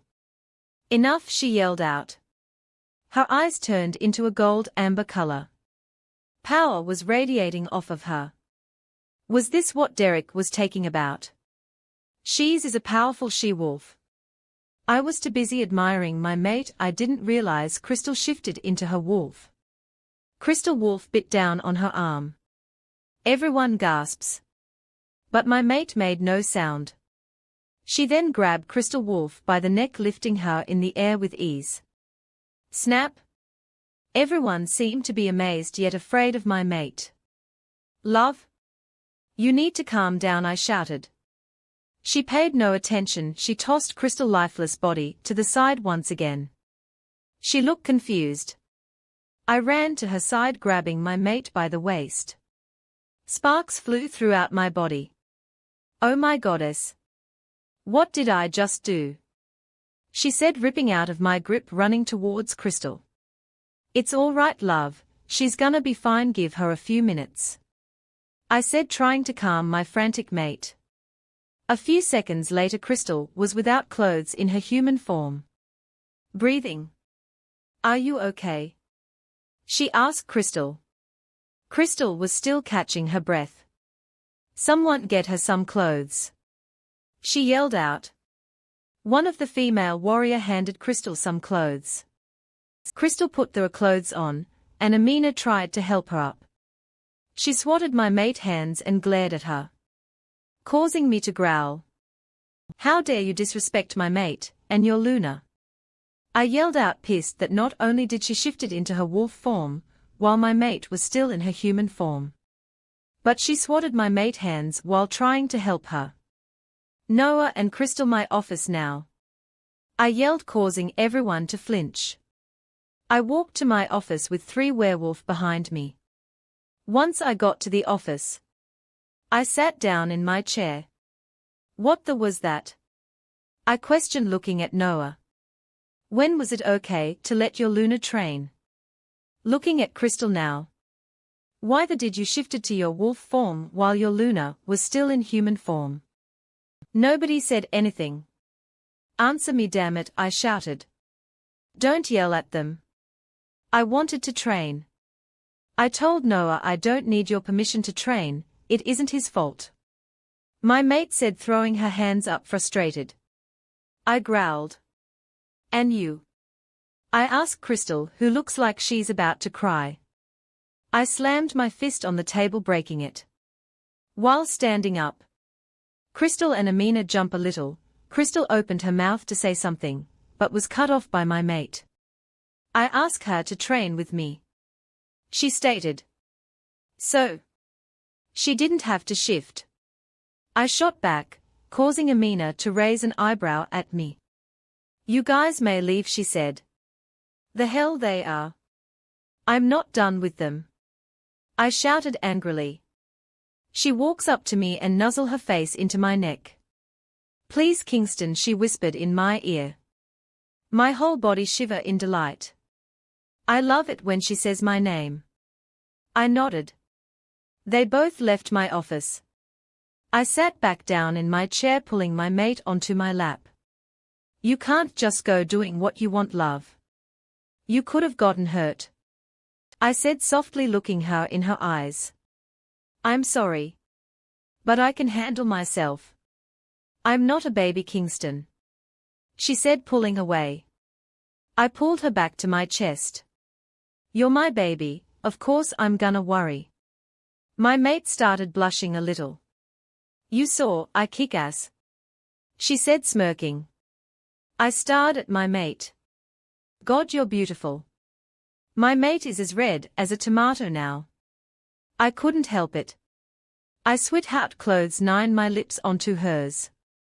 It was so passionate. I pulled her in even closer, needing her touch. My tongue brushed her lips. She opened her mouth while my tongue explored hers. She pulled back a minute into the kiss. We should stop, she said breathless.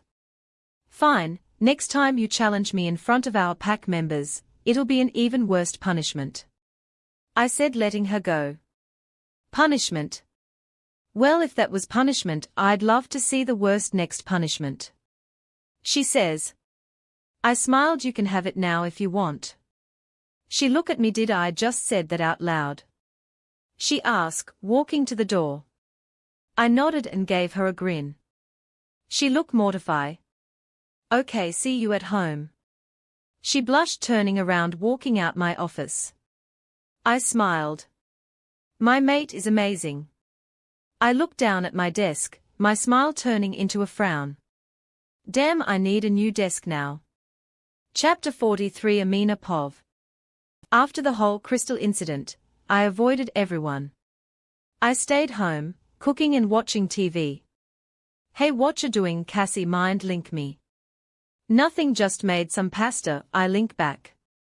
I feel like I haven't seen you in days, said Cassie. You haven't, I've been avoiding the pack. I link her. We are all hanging out tomorrow. She linked me back. Fine, I said, cutting the mind link off.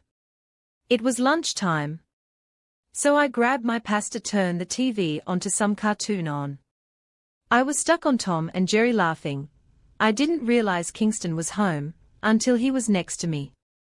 Hey, you're home earlier. My poor mate looked exhausted. He plopped down in the seat next to me.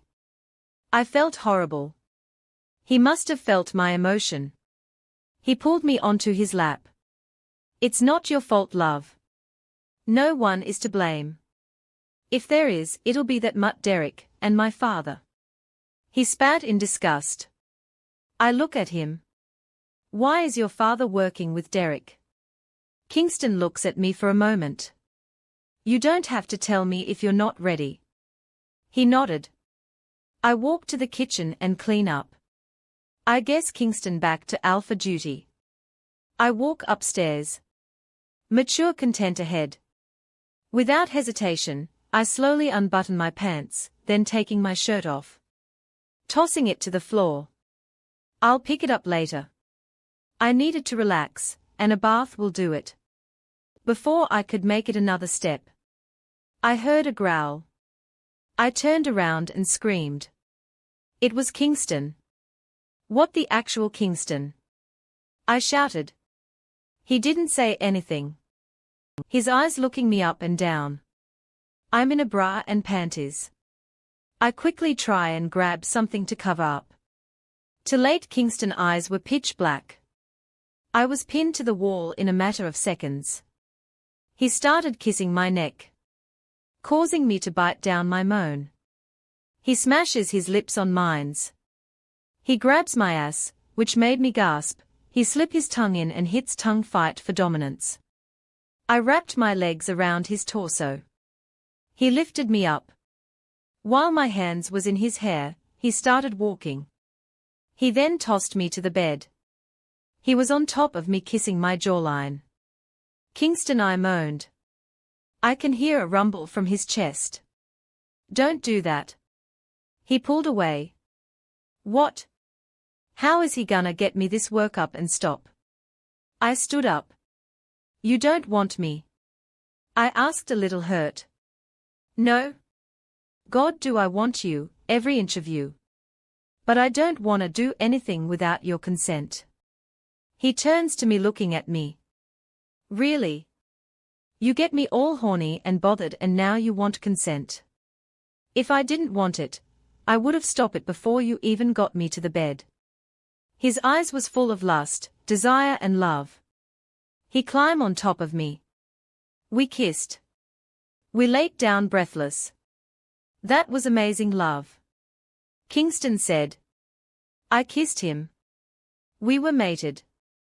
Wait, I didn't mark him. Shit. Chapter 44 Amina Pov. The next morning I woke up with Kingston arms around me. I pry out of his grip. Look at the clock. 9:50 a.m. I got up, walked to the bathroom. Turned the shower on. Waited till the water warmed up. Stripped out of my clothes, hop in. I couldn't help but smile. Kingston and I mated. I was too engrossed in my thoughts. I didn't realize my mate hop in wrapping his arms around my waist, causing me to yelp and jump. Sorry, I thought we could save water. My mate says. I smirk. Sure, we did the nasty. He got out and handed me a towel. I took it and wrapped myself.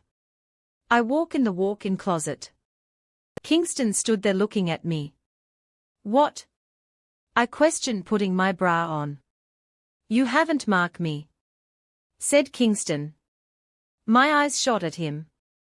Well, I didn't know when I should, I said truthfully. He pulls me in before I could put a shirt on. How about now? He said. I look at him. Are you sure? I ask, making sure he won't regret it. His eyes flashed into love.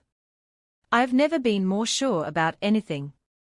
He whispered in my ear, that sent shivers down my back. He didn't have to ask me twice.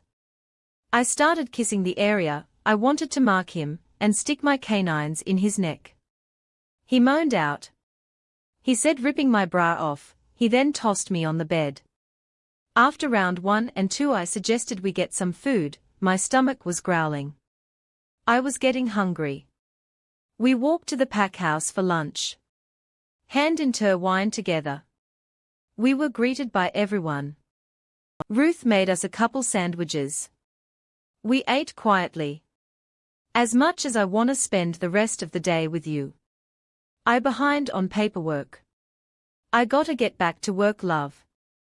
I smiled. It's okay, I had plans today, causing him to raise an eyebrow. Up with who? I laughed. With the girls, they wanted some girl time. He smiled, planting a kiss on my forehead. Meet me at my office after, he said. I nodded. He walked upstairs. I cleaned up after us. Headed to Cassie's room. I was about to knock, but I heard squealing. So I just opened it. Cassie along with Jess look up at me. I smiled. What's up? I said, flopping on her bed. Cassie looks at me. Well, you smell like a certain someone, she teased. Well, that's what happens when you're fully mated, their jaws open. Close your mouth before a fly in. Jess smiled. Wow. I'm so happy for you. Cassie nodded in agreement. We went downstairs for lunch. I was a little disappointed that Kingston wasn't there. After lunch I decided to bring my mate some lunch. Knock knock, come in, love, my mate shouted. Get in the other side. I opened the door.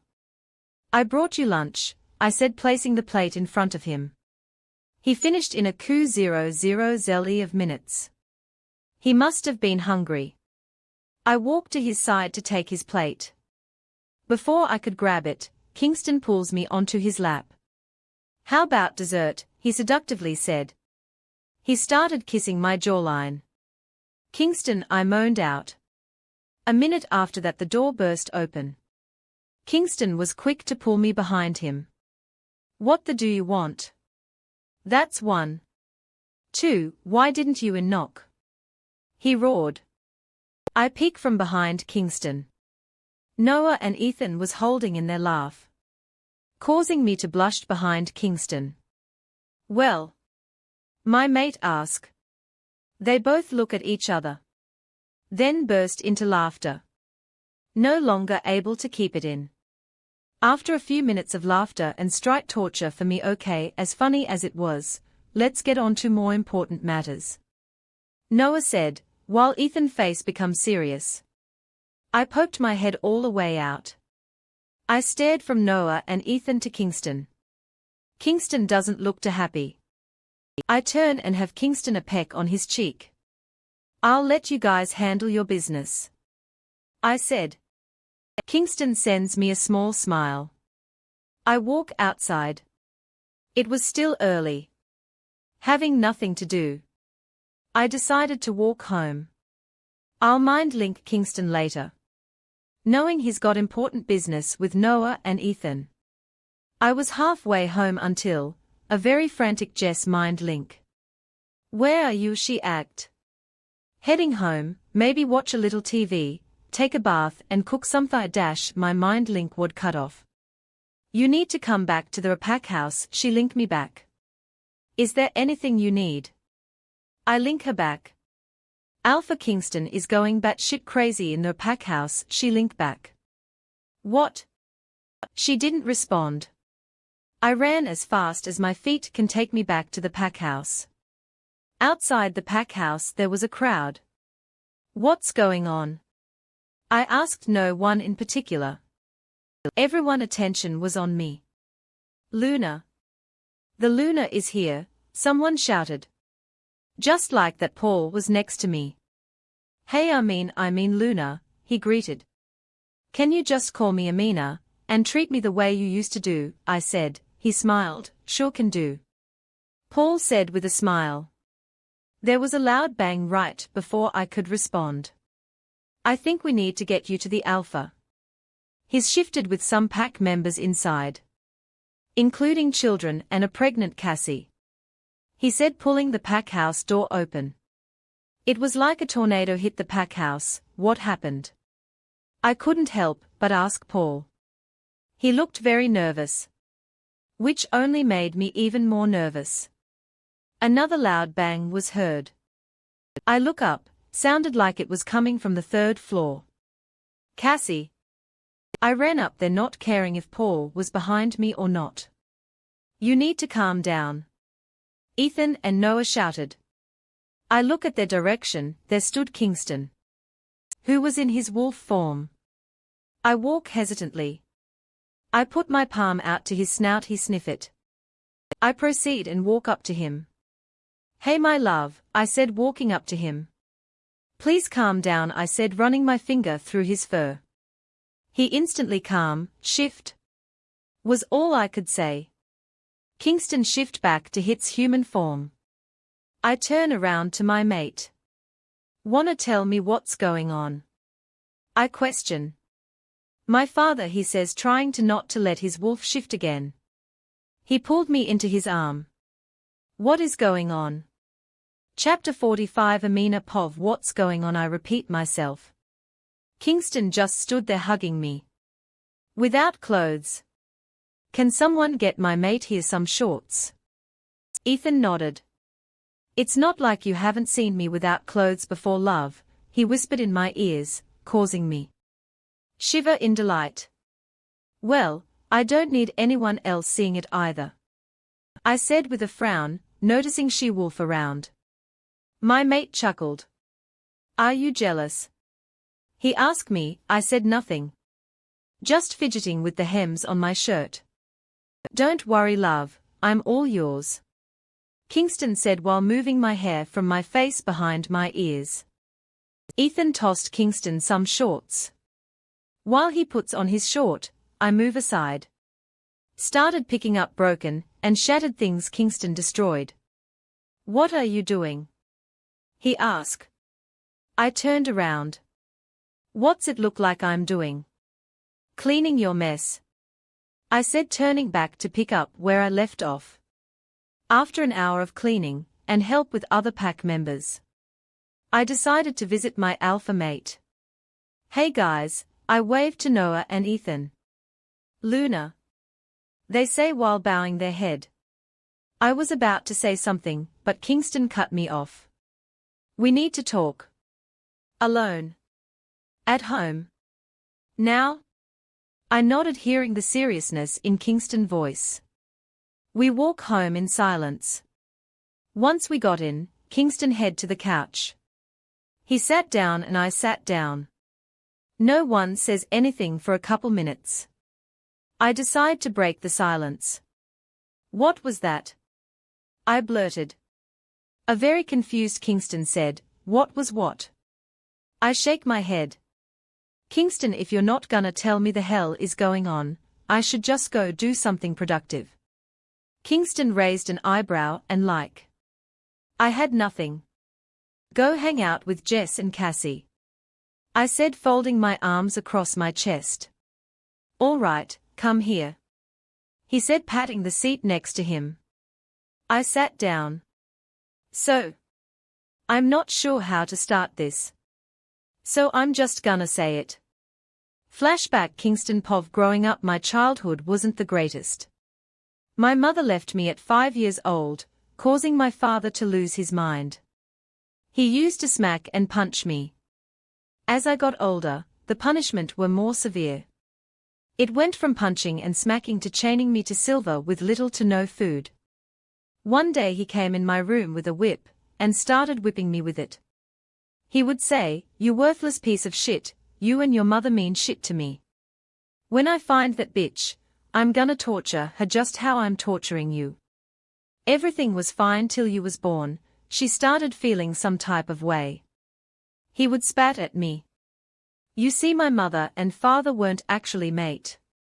I turned to a shocked demeanor. My father was in love with my mother, as she was with him. But after having me, I guess she changed. According to my father, my mother never beat me, or at least I don't remember her doing so. She never really showed me any emotion. Not love, not hate. I do remember the day she left.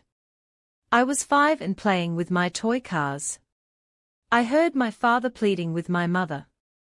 I walked to their room. My mother argued and told my father that she wasn't happy anymore after having me.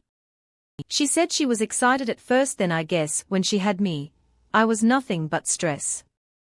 Again, that's according to my father. Noah and Ethan fathers always step in when I was abused. But they were always a little too late. On my 12th birthday, my father had a pack meeting with another alpha. That alpha was my father's biggest and most trusted ally. I came along because my father obviously didn't care about my 12th birthday. We walk in and I saw a beautiful woman. She was holding a baby boy, who looks about 5 or 6 years old.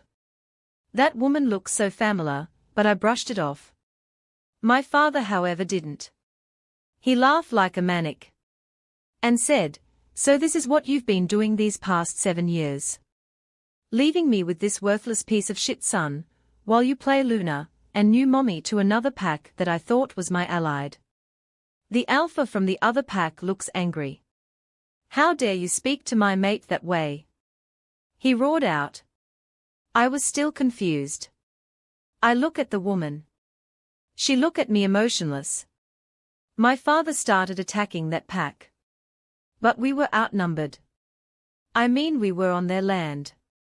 My father's eyes were black. He shifted into his wolf, and started killing anyone in sight, including women and children. It was chaos. I turned to the woman. And it hit me. That was my mother. I called out to her, while she cradled her baby boy. Mama. I questioned while the chaos was still going on. I think my father killed a lot of werewolves at this point. My father's beater had no choice but to fight as well. The woman I called mother looked at me. Don't you dare call me that, child. What you are was a mistake. How dare he come to my mate's pack and attack? You both disgust me. I ignored what she said and ran to her. Not caring about anyone. She can save me from this monster. She can take me away from this pain. I hugged her, she grabs me by the arm, and pushed me to the floor. What the do you think you're doing? Didn't you hear me? You disgust me. You're nothing but a mistake I made with that disgusting vile person, she spat, pointing at my father. I wish I never had you, cause now look at my pack. You destroyed everything. She said, walking toward me. I look up at her and she smack me. You'll never be what my son will be. You'll always be a weak mutt. What she said was way more painful than what my father did to me. I don't know what to say. My heart was breaking into a million pieces. Next thing you know, I heard my bones cracking, my back arch, and my vision was blurring black. I howled in pain. Noah father was right beside. We gotta go, he yelled out. Everyone was about to leave, until a furious growl was heard. It was the other alpha. You think you can just leave after what you did? He asked. Another crack was heard. I howled in pain. It can't be. The alpha said. At this point I have no clue where my father was. The alpha looks at me with pity. Which angered me. I may not be happy with the situation I'm in. But I don't need anyone pity. I wanted to snap his head off. But I was in too much pain. Go and never come back. I'm keeping your alpha here. Everyone ran. I was still in human form. It'll be another 3.5 hours till I shift. They rushed me into the pack house infirmary. Dr. Joey Waters was my doctor. He looked at me and shocked. He can't be shifting. He's only 12, Joey yelled out. I don't know what to do. I've never dealt with this. Noah father walked up to him. You're the damn doctor, so go on doc and do your job. He's the alpha. Joey looks at Noah father confused. Where is the alpha? Before he could answer, I started to reshift again. I howled and reshifted for the next 2.5 hours.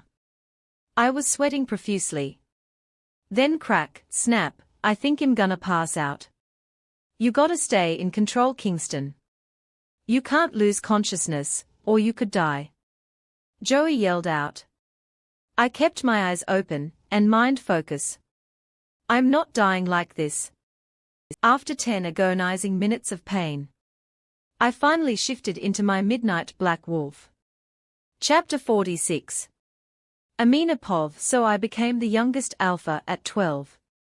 He looked at me. I was speechless. Sorry, it was a boring story, huh?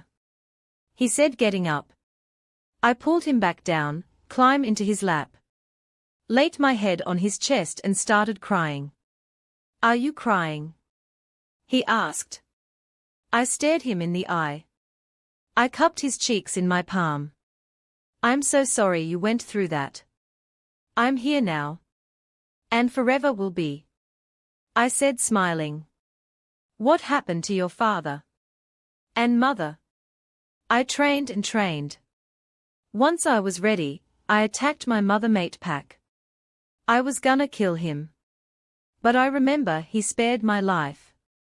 So I asked for my father instead, in the middle of the attack. He somehow got out of the cellar and escaped. Why he's working with Derek I don't know. But we had a call this earlier from a pack that I'm close with telling me that Derek came and asked for help on attacking my pack. His reasons was I took his mate. He said, while clenching his fist. What? I'm not his mate, Derek has lost his marbles. I said, getting angry. How could this douchebag go around telling people I'm his mate? Now you know why I destroyed half of the pack house.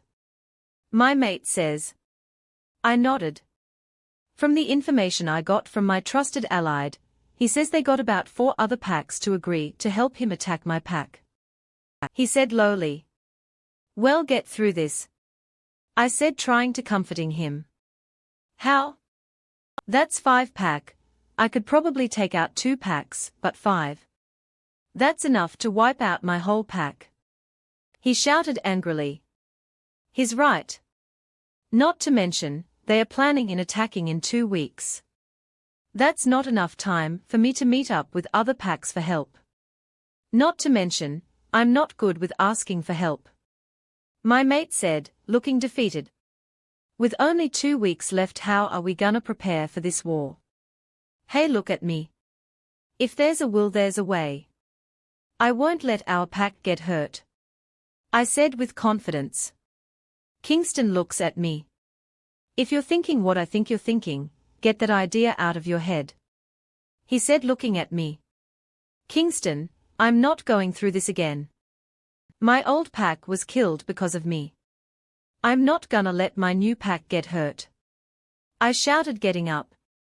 I couldn't help but cry, thinking about my mother and father and my pack dying.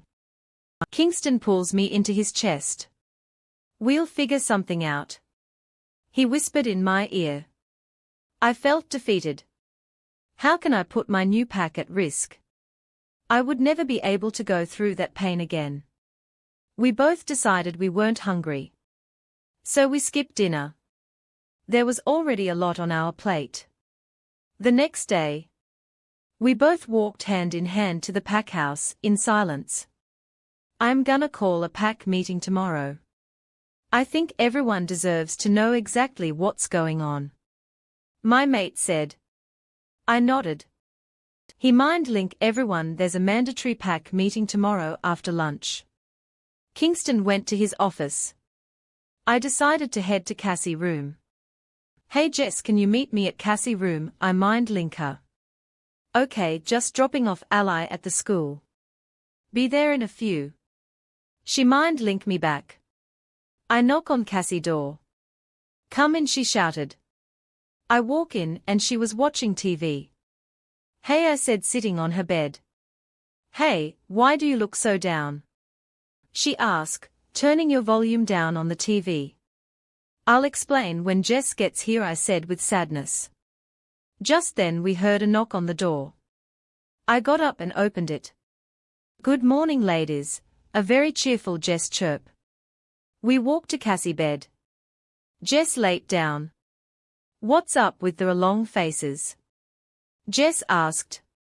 I took a deep breath. I told them what Kingston told me. Nobody spoke. What's the alpha plan? Jess asked. I shrug. I'm not sure, I respond. Is that why he linked everyone about the meeting tomorrow? Cassie asked. I nodded. Is he okay with you telling us this? Jess questioned while getting up. Yeah, he knows, I respond. 5 packs. There's gotta be something we can do. Isn't there any allied that can help? Cassie asked. It's hard with such a late notice. Again silence. If the worst comes to the worst, I'm gonna just let him take me. It's my fault. Everything is my fault, I said, crying. They both hugged me. No, it's not. It's that monster fault, Cassie said, rubbing my back. And you're not going with him. You're our Luna, we will never let that happen, Jess added. The rest of the day went by quickly.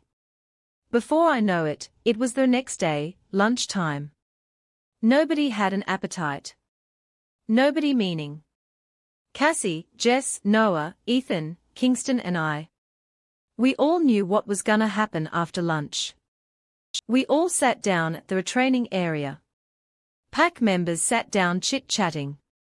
Can I have everyone attention? Kingston yelled out. As your alpha, I want everyone to know what's going on. As you remember, a couple of weeks ago, there was a fight that broke out between our pack and THR Red Water Moon pack. I got new information that they will be attacking next week, with 4 other packs alongside with them. After those words left Kingston's mouth, everyone started panicking.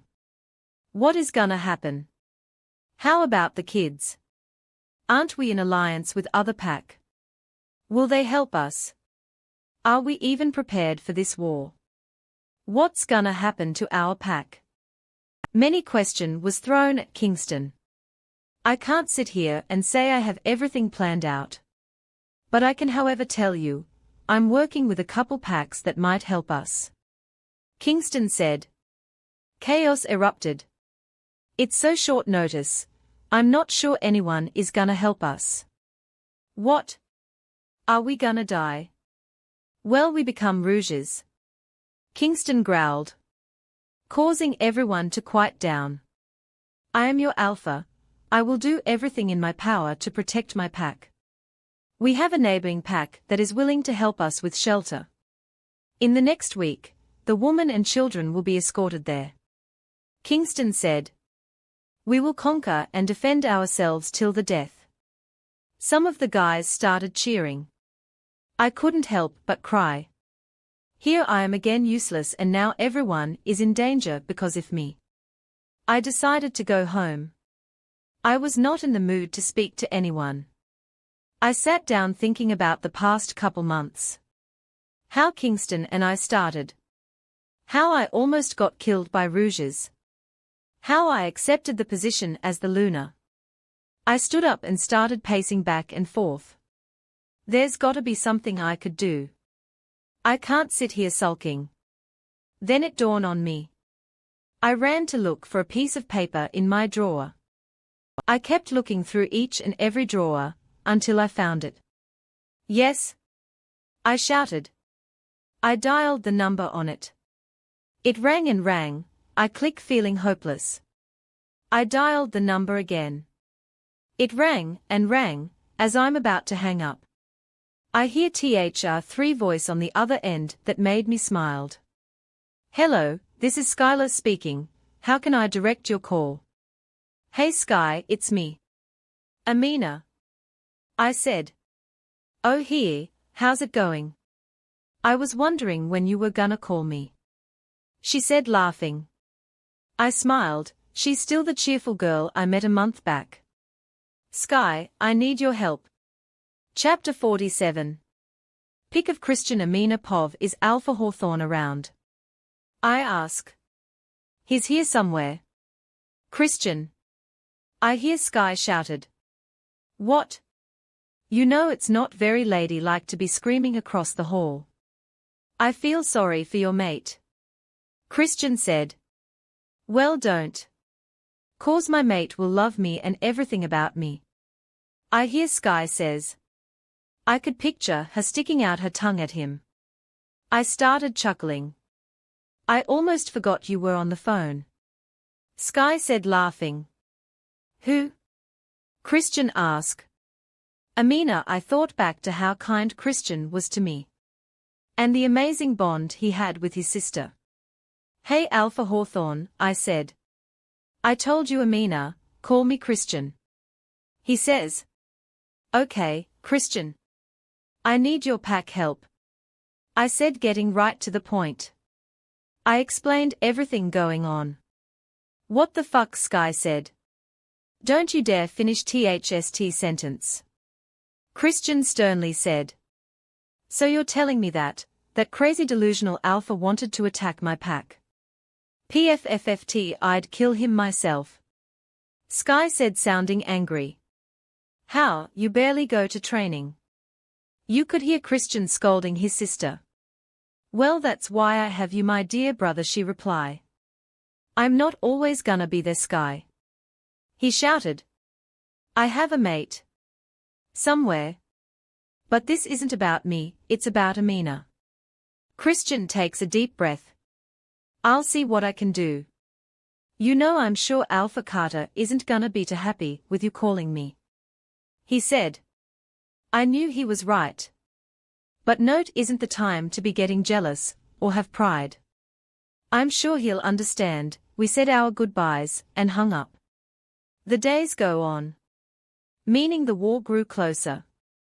No calls from the Blue Creek pack. It's been a dreadful couple days.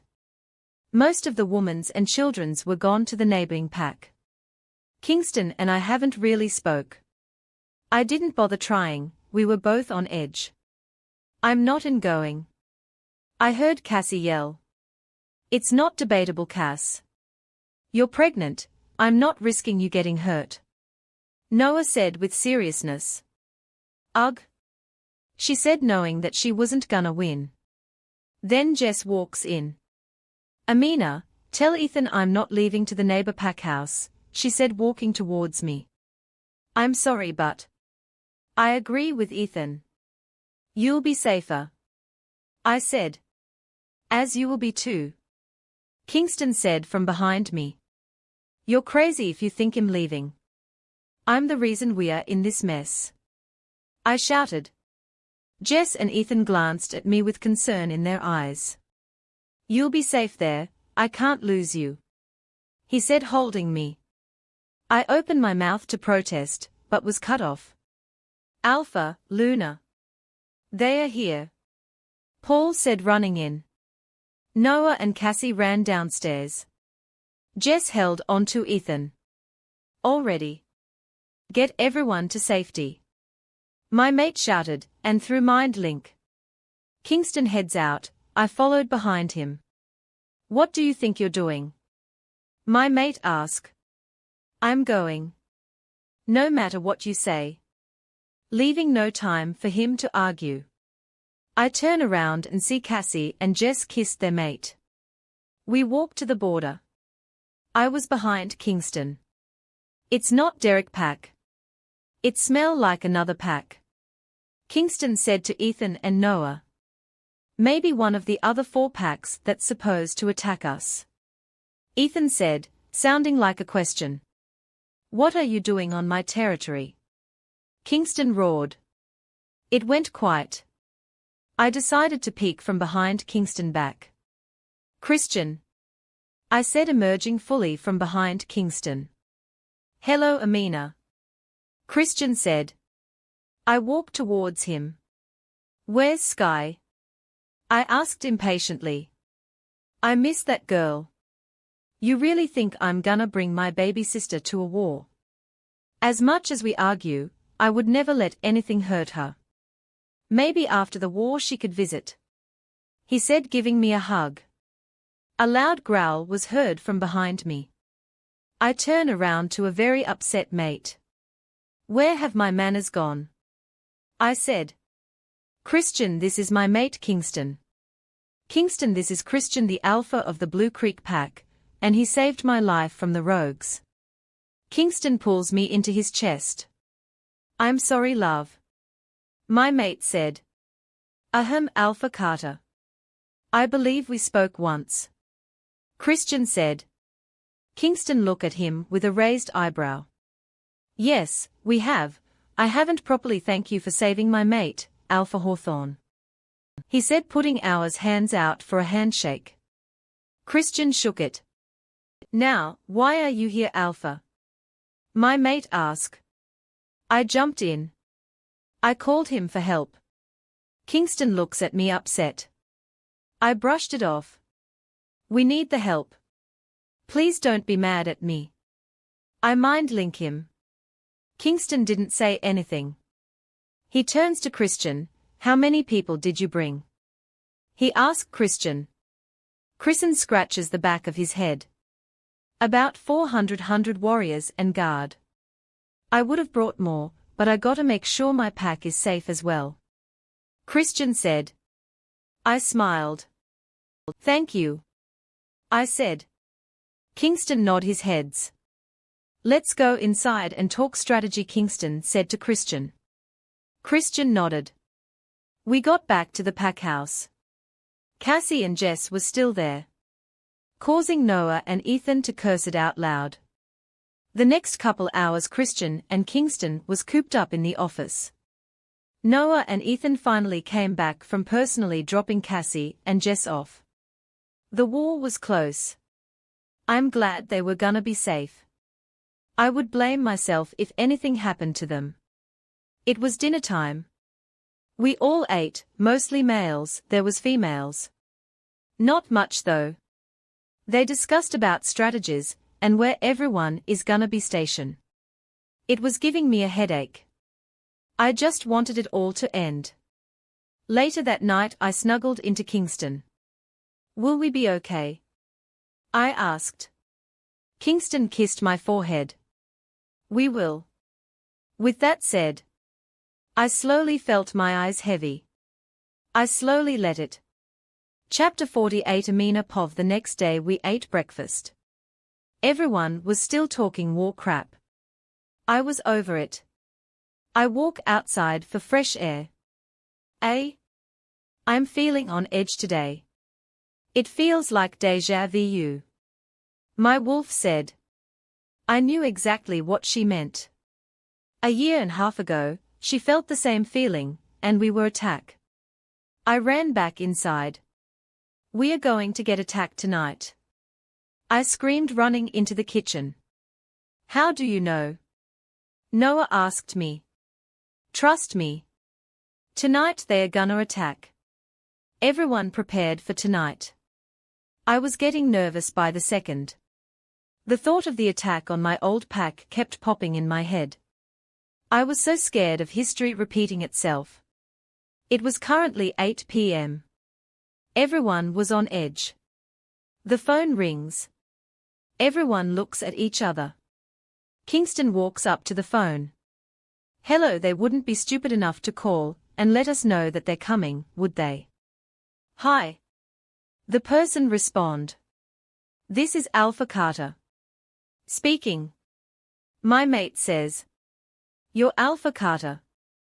Gosh, I can't believe I'm speaking to the big bad Alpha. Hey, how many people have you killed? Be honest. The voice said. That voice sounds familiar. Was all my mate could say. Did you torture them? Like Silver Chain and Wolfsbane. Oh, do you break their neck? Wait till they heal SND, do it again. Just before Kingston could speak again, Christian stood in front of him, motioning for him to hand the phone over. Or do you tie them down and whip them till they passed out? Everyone was still quiet, listening. Christian and his pack seemed calmed. Some were even chuckling. My pack, on the other hand, looked lost and confused. Hello, Alpha Carter. Did you better not hang up on me or be ignoring me? Kingston did not like that someone was talking in that tone. What the hell do you think you're doing? We are getting ready for a war and here you are bugging us. Just as those words left Christian's mouth, I laughed out loud. Kingston gives me, "Are you crazy?" look. I walk up to Christian. You shut it, Christian. I did not call you, I called Amina. You're so annoying. Even when you're not here you seem to know how to annoy me. Christian opened his mouth to say something. Don't you dare. I know you're trying to scold me. Wasn't I just talking to Alpha Carter? You know what? Where's Amina?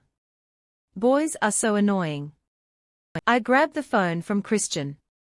Not before hearing Christian mutters, "That's my baby sister." Everyone chuckled. Hey. I said. Here, how's everything going? I was worried about you and everyone else. Especially my brother. I turn and look at Christian. He had a genuine smile. Amina. I have a bad feeling about tonight. Please be careful. Sky said. I do too. I feel they are gonna attack tonight. My wolf's on edge. We spoke for a couple hours. Not knowing it's late. Yawn. Hey, I'm gonna go ahead and head to bed. Is Christian around?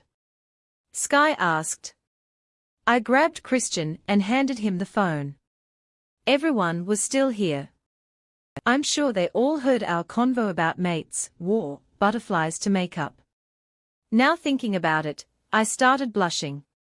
What's up, Sky? Christian said. Please be careful, brother. And everyone else. I know you're all listening to me, Jace. I need my sneaking partner back. I'm serious, guys, you are my family, please be careful. I love you all. She said. You can hear her choking up. With all that said, the phone call ended. You should get done rest, love. Kingston said, kissing my forehead. I'm okay, Kingston. I said. We waited and waited. I thought you said they were coming tonight. I questioned my wolf, Ashlyn. I'm sorry, but I know they're coming. She blocked me. It was 4 a.m. Everyone was falling asleep. I was the first to wake up. Wake up, you guys smell that? I whispered yell. Everyone was on their feet. Kingston mind link everyone get into your position, and I'm guessing Christian was doing the same thing. Kingston walks outside with me right beside him. It's so nice for you to show up. We've waited all night for you. Stop being a coward. Kingston said smirking. Derek came out from behind the trees. I leaned in closer to Kingston. He notices me doing that and pulls me behind him. Amina, we can go together and nobody gets hurt. Derek said. I fully hid myself behind my mate. It's not the time to get scared, eh? We need to fight for our pack. We need to end this with Derek. No more running. My wolf said. I agree, I came out from behind Kingston. Derek, I'm through running and hiding. I'm not gonna let you hurt my pack. I am their Luna. I will not let anyone get hurt. I said while Ashlyn my wolf is taking control. Derek laughed. Well, you should be running.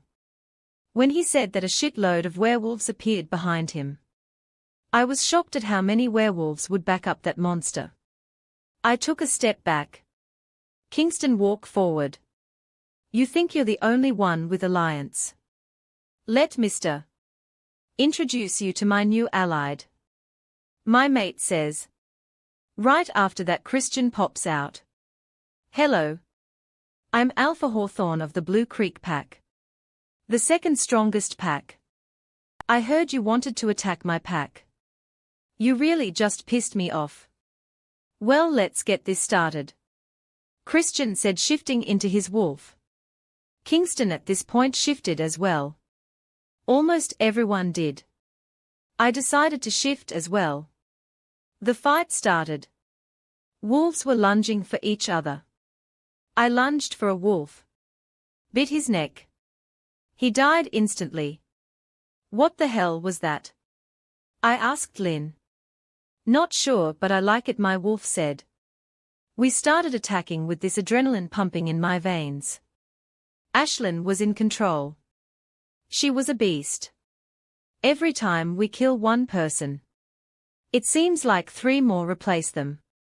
There's too much of them. I mind link Kingston. There's no backing out for me. I'll fight to my death for my pack. Kingston link me back. Just after I said that, Kingston father showed up with more werewolves. Hello, son. I'm here to take my pack back. He said, seizing Kingston to growl furiously. Did you think I'll let your pathetic excuse for a werewolf run my pack down to the ground? His father said. Kingston shifted back to his human form. You should have never came back. 'Cause now I'm gonna rip you limb from limb for what you did to me. My mate roared. And just the thought of my mate being hurt made me growl loudly. Some odd reason after that roar, I felt more powerful. Werewolves were running towards me. I was dodging it and biting down on arms and legs down. We were outnumbered. All of a sudden another pack showed up. What the hell is this? Another pack. We can't take them. I link the pack. Don't worry. They are with us, Kingston link us. I smiled knowing we might be able to win, with no one injured. When did you call for backup? I asked through a private mind link. I didn't expect them to show, to be honest. Kingston linked me back, while biting another wolf neck down. Who is it? I link back. My brother pack, he said. Brother? The hell? Chapter 49 Kingston Pov. To say that I'm shocked is an understatement. I can't believe my brother is here. Yes, I said it, my brother. Looking at my father's face was priceless. How dare you ask that pack for help? My father said. What? I thought you wanted a family reunion, father, I said in disgust. You must have been that desperate for help to call on them. He said smirking. Which boil my red water. Flashback to a week ago. Hello, this is Alpha Hem speaking, the Alpha said. Hello, this is Alpha Carter speaking. I respond. Silence. Alpha Carter, as in the Black Beast pack? He asked. Yes. I reply. Well, this is awkward. He said. Look, I know you don't know me. But I am your. I was stopped mid-sentence. Brother, I believe the word you're looking for is brother. He said. What the hell am I doing calling my mother pack? I was gonna hang up. Don't hang up, Carter. You obviously called for a reason. My brother said. I may need your help. My father and a couple of other packs are in alliance to attack my pack any day now. I need reinforcement. Can I count on you? I ask, feeling pathetic. But my pack comes first. You can't just ask for backup. I don't even know you. You never even tried to build a relationship with me. What you and Mom has going on, that's between the two of you. He says with anger laced in his tone. I'm sorry, but if you help me, you can take my father and do as you please with him. I said. What makes you think I want him? My brother replied. Knowing this conversation wasn't going nowhere, I said, well, my apologies. And hung up. Present. So it was surprising seeing my brother here. Brother. He says to me, walking up. Oh, what, do you think your little reunion is gonna help you defeat me? This will only be a win-win for me. I get to kill that tramp son, and take my pack back from this pathetic person I call son. My father spat. I shifted back into my wolf, not wanting to hear him yap anymore. My wolf kai lungs for any wolf standing in my way. I turned to my right, and my brother was right beside me. A wolf came full throttle at me. My brother Jace jump in and tackle him, biting a chunk of his flesh off. I see my father shifted into his wolf. We were circling each other, waiting for one to make a move, while Jace made sure no wolf interfere. I made the first attack. He dodged it easily. I must not forget he was alpha, and being a rogue. He took that opportunity to bite down on my leg. I shook him off. Kai wanted red water. I lunged at him knowing he'll dodge it, moved to his right. Before I got to him, I turned to my left and caught him by the neck. I bit down hard on his neck, and shook my head side to side vigorously. I decided to stop playing with him, and just like that bit a chunk of neck off. He howled in pain. He's strong but not stronger than me. I shifted in my human form. This is gonna be fun. More for me, I said. I grabbed a knife on the ground and began torturing him. Cutting him. I stabbed his back, and pulled a knife down. He howled some more. Am I hurting you? Should have thought of that before you beat me. I stabbed him again.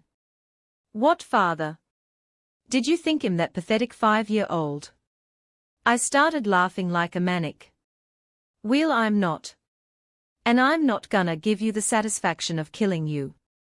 I made a deal with my brother, he'll do whatever he wants to you. You're not worth my time anymore. I spat, walking away. He's all yours, I said to Jace. I was pissed that I let him go. But I had other things I needed to handle. Derek. I looked around and see no sign of him. Where was he? Pov, I saw my mate and his brother fighting his father. They got this. Other wolves needed my help. I look around and saw Paul, and he was surrounded by 3 wolves. I leap over a couple of wolves. Bit one of the wolves that was attacking Paul. I was going for another one, but was bitten in the leg, and tossed a couple yards like a rage doll. I got up quick and looked up. Derek. He must have mind linked his pack, because I was surrounded by 4 more wolves. Guys, a little help, I mind linked the pack. Where sure you love. Kingston link me back. East of the border I growled at the wolves. I try and make a run for it. No use, Derek bit me on the back, tearing a chunk of flesh off. Why do they always bite in the same spot? Remembering how th are rogues, but in the same area. Derek stalked closer. I was back into a tree with wolves surrounding me. There was no escape. I closed my eyes ready for the pain. But nothing came. I opened my eyes to see my mate fighting off Derek and the 4 other wolves. He killed one like it was nothing. But 2 more wolves came from behind Kingston and attacked him. What a coward move. I moved in and killed the closest wolf to me. I turned around ready to attack another one. But what I saw made me whimper. Derek has my mate in his hands. When the heck did he shift back to his human form? Ah! If you want your mate to live, you'll do as I say. Shift, Derek said. I'm not shifting back to my human form for these perverts to see. I thought. Derek then stabs Kingston. Kingston got up and tried to fight back. But another wolf bit down on my mate's neck. I tried to help my mate, but was pinned down by another wolf. I struggled to get free. Fail. Derek then bites a flesh off of Kingston's side, making him howl in pain. My heart ached hearing him. I couldn't get loose. Derek opened his mouth to bite down on Kingston's neck. Kingston is losing too much red water. I howled for help. I see his brother Jace running towards us. I see Noah and Ethan as right behind him. I smiled. My smile was cut off because they were bombarded by 5 wolves. I turn and look at Kingston. He shifted back to his human form, being too weak to stay in his wolf form. I also shifted. Derek lets him out of his grip. Kingston, I yelled with tears in my eyes. I love you, he said, closing his eyes. I know if he got to my mate it's over. A human against a wolf is a death wish. Derek opened his mouth and lunges for my mate. No! I screamed. Chapter 50 Amina Pov NOOOOOOOO. I screamed out. Tears were running down my cheeks. I turn around, not wanting to see it. I heard a furiously loud growl. That made me shiver. Not in a good way. I looked towards where the source was coming from. Out of the woods came a dark grey, almost black wolf. This wolf was as large as my mate Wolf Kai. He had black mix with white paws. He was actually breathtaking. I shook my head, focusing. Everyone, and I mean everyone, stopped fighting and is now staring at this wolf. I took a sniff of him when he walked by. I was shocked. I knew who it was. He lunges towards the wolf that's biting down my mate's leg. He killed them in an instant. I'm guessing Derek mind link his pack. Cause 5 wolves lunge at him, including the one that pinned me down. I shift back into my wolf form and ran towards Kingston. Noah, get me some clothes, I link him. In seconds he came back with clothes. I shifted to my human forms, put my clothes on. Ethan, take Kingston to Dr. Waters, I said, trying to roll Kingston onto Ethan's back. Noah was beside me. What do we do, Luna? Who is that wolf? Noah said. Everyone attack and let's win this war, so we can see our loved ones. I mind link my pack. I turned to Noah. We'll help that wolf, I said, pointing to the grey-black wolf. What? Why? Looks like he's got everything under control, Noah says, running back into the war. I look back and Noah was right. He was winning. I turn around to get knocked down. I got up trying to catch my breath. It was Derek. Before I could shift to my wolf, he tackled me again. He bit my arm. I screamed a red water-curdling scream. Derek, you don't want to do this, I said, trying to knock some sense into him. He obviously doesn't care. He let go after a minute and shifted to his human form. You could have just come with me the easy way. But no, this is what you want. You want people to die, he said. I shook my head. No. You wanted people to die. I just wanted to live my life. But you had to kill my family and pack. I will not be the one to blame for this. I yelled out. You're so stupid, just like your family. You could have just be with me and have my pups. But no, you want to go and run away. If I can't have you, no one will. He spat, choking me. I was losing oxygen. I can feel my body limping as my trashing slowly get weaker. I start seeing black dots. But as my thought drift, he lets me go. I couldn't focus. I started breathing. I look up. What I saw made me scream. Derek's head was decapitated from his body. I look up and saw the grey wolf shifted. You okay?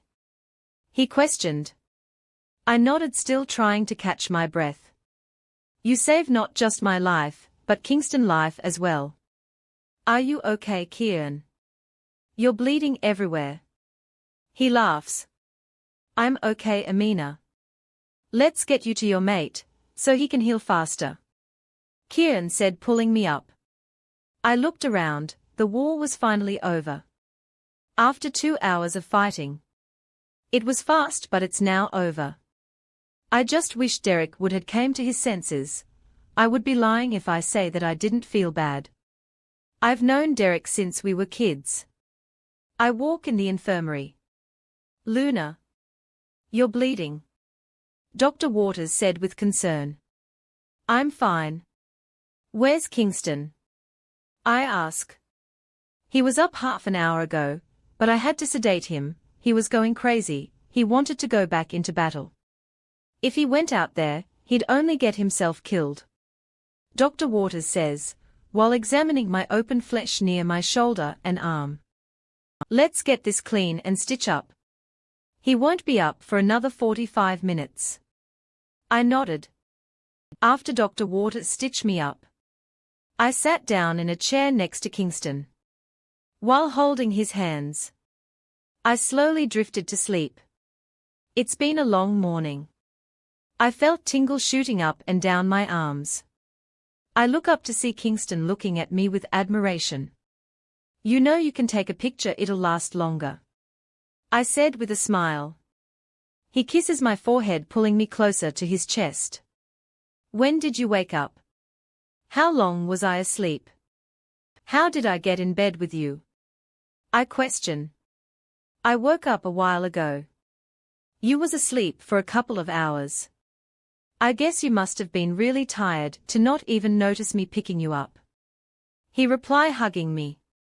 We gotta get up, the pack needs their Alpha and Luna. I say, trying to get up, only to get pulled back down by mate. Noah and Ethan got it under control. Let's just lay down for a while longer, says my mate. I didn't argue. Just cuddle closer to him. For the first time in almost 2 years, I was genuinely happy. I know my parents are watching me and is happy as well. Kingston. He answered. I love you too. I said, looking him in the eye. He had a smile from ear to ear. You mean the world to me. I'll go through all the pain and suffering again and again if it means the outcome is being with you. I love you, Amina Ashlyn Conaway. He said, leaning in to kiss me. Kingston, we need to stop, I said, out of breath. I don't want to do anything at the infirmary. What if someone walks in? I scold him. I'll just mind link everyone to not come in. He said, nonchalant, earning him a smack in the chest. Don't be so obvious, I said, rolling my eyes. He laughed. I guess it's time to get up. Noah been mind linking me to be an alpha again. My mate says. We both got up. Walk out. Alpha, Luna. We are cleaning up and want to get the clearance to bring the woman and children back. Noah says. Kingston nodded. We'll have a proper service for all the werewolves. From every pack. My mate said. I smiled. What? He asked. That's a very noble thing to do, for those that are gone. I said, admiring my mate. Well, they all fought hard. Whether if they are from my pack, Christian pack, Jace pack, or Derek pack. They deserve the proper service. He says. I'm so lucky to have such an amazing mate. I reply. No, I'm the lucky one to have you. We lean in about to kiss, but were interrupted by gagging noises. Totally forgot Noah and Ethan were still here. Chapter 51 Kingston Pov. I can't believe we won. I went in not too confident. We were outnumbered, and as much as I wanna think we were prepared, we wasn't. I'm just so happy that my mate is safe, and my pack as well. It's been AA days after the war. The rest of my pack member are back. Christian and his pack will be here for a couple more days. My brother Jace will leave tomorrow morning. I walk outside. I'm not sure how I'm gonna start this speech. I walk up to the podium. First all, I wanna thank Christian and the Blue Creek pack, and my brother Jace and the White Thunder pack. Without them we probably wouldn't have stand a chance. This victory was not done alone. You guys are my trusted allied. If there's anything you need, don't hesitate to ask. I said. Everyone cheered. I'm not good with speeches. There will be food and drinks inside. Please feel free to help yourself. Alpha Korean, can we speak inside my office? Along with all the other alphas with their beta and third in command. I walk up to the office. I turn to look at a very upset Korean. He did not stop glaring at me. I chuckle. Let me in inside. Now? Don't piss off a pregnant wolf. Cassie yelled from the other side. Let her in, I mind link my guards. Cassie walks in with Jess. Why don't you close the door? I said, annoyed. We're waiting for the Luna. Jess says. Which instantly brightened my mood. My mate walks in and came right beside me. I just wanted to kiss her and make love to her right here. I shook the thought out of my head. Please have a seat. I said out loud. Everyone Saturday. Why did you call my brother Alpha? Cassie blurted. Baby. Calm down. It's not good for the baby. Noah whispered, rubbing his mate belly. She gave him a small smile. I also want to know why you called me Alpha. I'm no Alpha. Just a rogue.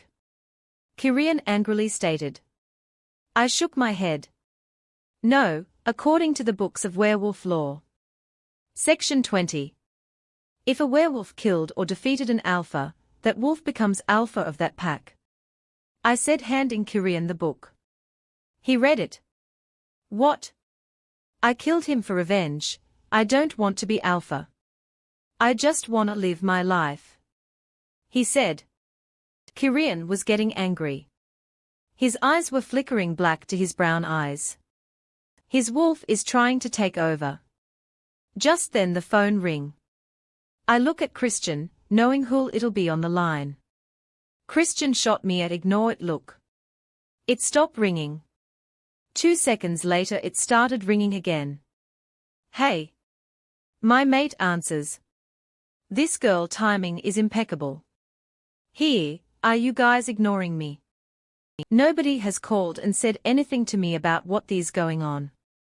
Christian sister, I believe her name was Sky, said. Skylar. Language. Christian yelled out. Korean growled at Christian. Making everyone turn to give Korean, giving him a confused look. Who just growled at me? Hey, calm down. I'm just calling to check up on everybody. I swear nobody keeps me in the loop. Sky said defensively. I look at Kieran, whose tense posture is now relaxed. I raised an eyebrow and smiled. I'll call you later. Christian yelled out. They hung up. Look, you're the Red Water Moon Alpha now. And from the looks of it, you got a lot of rebuilding to do. I'll help out any way I can. After all, you did save my life. I owe you. If you are Alpha of the Red Water Moon Pack, I'll be one of your trusted allied. I said genuinely. Same, me too. I see the way you took out 15 wolf in like 5 minutes. I need strong allied. Jace, my brother, said. Kyrian didn't say anything. Kyrian. Cassie said softly. Mom and Dad always said you meant for something greater. I think this is what they were talking about. Father always says you were destined to be bigger than just a beta. I honestly thought maybe he meant you'll be a royal guard. Not a freaking alpha. Earning Cass a chuckle from Korean. You'll be a great alpha. Cassie said. I second that. My mate yelled out. He nodded. Kieran, Alpha of the Red Water Moon Pack. He said. Everyone cheered. We all headed downstairs to celebrate. I see my brother mingling with a she-wolf. Can we talk? I ask, walking up to him. Sure. He responded. We walk outside. It was getting dark. Thank you for helping me. Even though you didn't have to. I said with a low voice. He laughed. I look up at him. Bro, you're my brother. Yeah, I was upset with you. Not because of what you think Mother implanted in my head. But because you were my only sibling. We had no memories, except when your crazy father tried to kill my father. He started laughing. I don't hold you accountable for what happened to my pack then. It wasn't you. It was your father. He said, taking a sip of his beer. I look at my brother. You are wise for being an 18-year-old. I said, ruffling his hair. Hey. Good thing you didn't let me die. Mother would probably freak thee out. He said. I nodded. Will you and Mother ever make up? He sincerely asked. Only time will tell. I reply. I walk into my pack house. I see everyone smiling and laughing. I couldn't help but smiled myself. I've came a long way. I used to be the heartless alpha of all alphas. Not asking for help because my pride wouldn't let me. But thanks to my amazing mate, I not only have a heart that's beating again, but a brother, a bunch of trusted allied, that put their packs and their own lives to help me. I'm she grateful and humble. What are you smiling about? My beautiful mate asked, walking towards me. I grab her hands. Look at everyone here. They are happy. For the first time in 15 years, I'm genuinely happy. Thanks to you. I said. I love you, Kingston. She said with tears in her eyes. I love you more than words could express, I said, kissing her forehead. Epilogue 9 months later. Kingston Pov, I'm gonna kill you. My mate screams out. Just push on THR, count of 3 Luna. Dr. Waters screamed out. Amina looks at me. At this very moment. I could kill you. I'm in so much pain, because of yo ahhhhhhh. She continued cursing me out. Okay Luna, we got one more push and the pup is out. Ahhhhhhh, my mate yelled, grabbing my hands, and doing a great job breaking it. I keep having to switch hands every 20 minutes. Just as I felt my hand cracking, it stop. And you hear a baby crying. Dr. Waters hands me my pup. Congratulations Alpha and Luna, it's a healthy baby boy. He said. I grabbed my son. I didn't realize I was crying till a teardrop fell onto my son's face. Bring him here, my mate said impatiently. Oh, look at him. He looks like you. She said, cradling him. I think he looks like the both of us. I reply. Alpha, Luna, what's his name? Dr. Waters asks. I look at my mate. Caleb Andrew Carter, she responds with a smile. Andrew was her father name and now gonna be Caleb's wolf name. Amina Pov. After holding my son, there's nothing Kingston and I won't do for him. He was the love of our life. I'm so proud of you, love. He's gonna be a very powerful alpha one day. Kingston said, giving me a kiss on the forehead. He wasn't wrong, you can feel the power coming off of him, and he was just a baby. I felt a little uneasy knowing my son will have to go through a lot, mostly taking the title of being alpha of alphas. Let me see my handsome nephew. Cassie said, walking in with Emily in her arms. Emily was 3 months older than Caleb. Us werewolf give birth in 6 months. Due to us being stronger than humans. He's so handsome. She squealed. Just like his father. Kingston said, causing Cassie to cringe. Ew, no. She responded, causing everyone to laugh. She handed Emily to Noah. While she grabs my child from me. Can we have another one? She asked Noah. Noah stiffens. Maybe in a couple more years. He said out loud. Cassie, however, did not pay attention. Can you share? Jess said, bursting through the door with Ethan.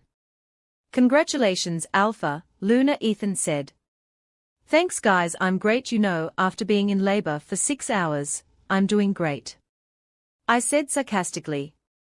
The girls pay no attention to me. I rolled my eyes and turned to the guys. Can you guys tell your mates to give me back my child? The guys gave me a "Are you serious" look. Fine, I'll do it myself. Unhand the pup. I yelled. They look up at me. Fine. They both said while Jess hands me my son. A couple of days goes by. Kirian is visiting soon. Cassie said while we cooked some chicken for lunch. He wants to meet Caleb and Emily. I nodded. It's been almost a year since I last seen Kieran. That's great. I think Christian and Sky is also coming. Christian have packed business with Kingston. And Sky is tagging along. She just turned 18, and Christian doesn't trust her home alone. I laughed. That's great. I'll finally get to meet the infamous Sky that you're always talking about. Cassie said. Everything was great. I can't wait to see everyone. Thank you for tuning in. If you enjoyed this episode of the story, please give it a like, and don't forget to subscribe to get notifications for updates.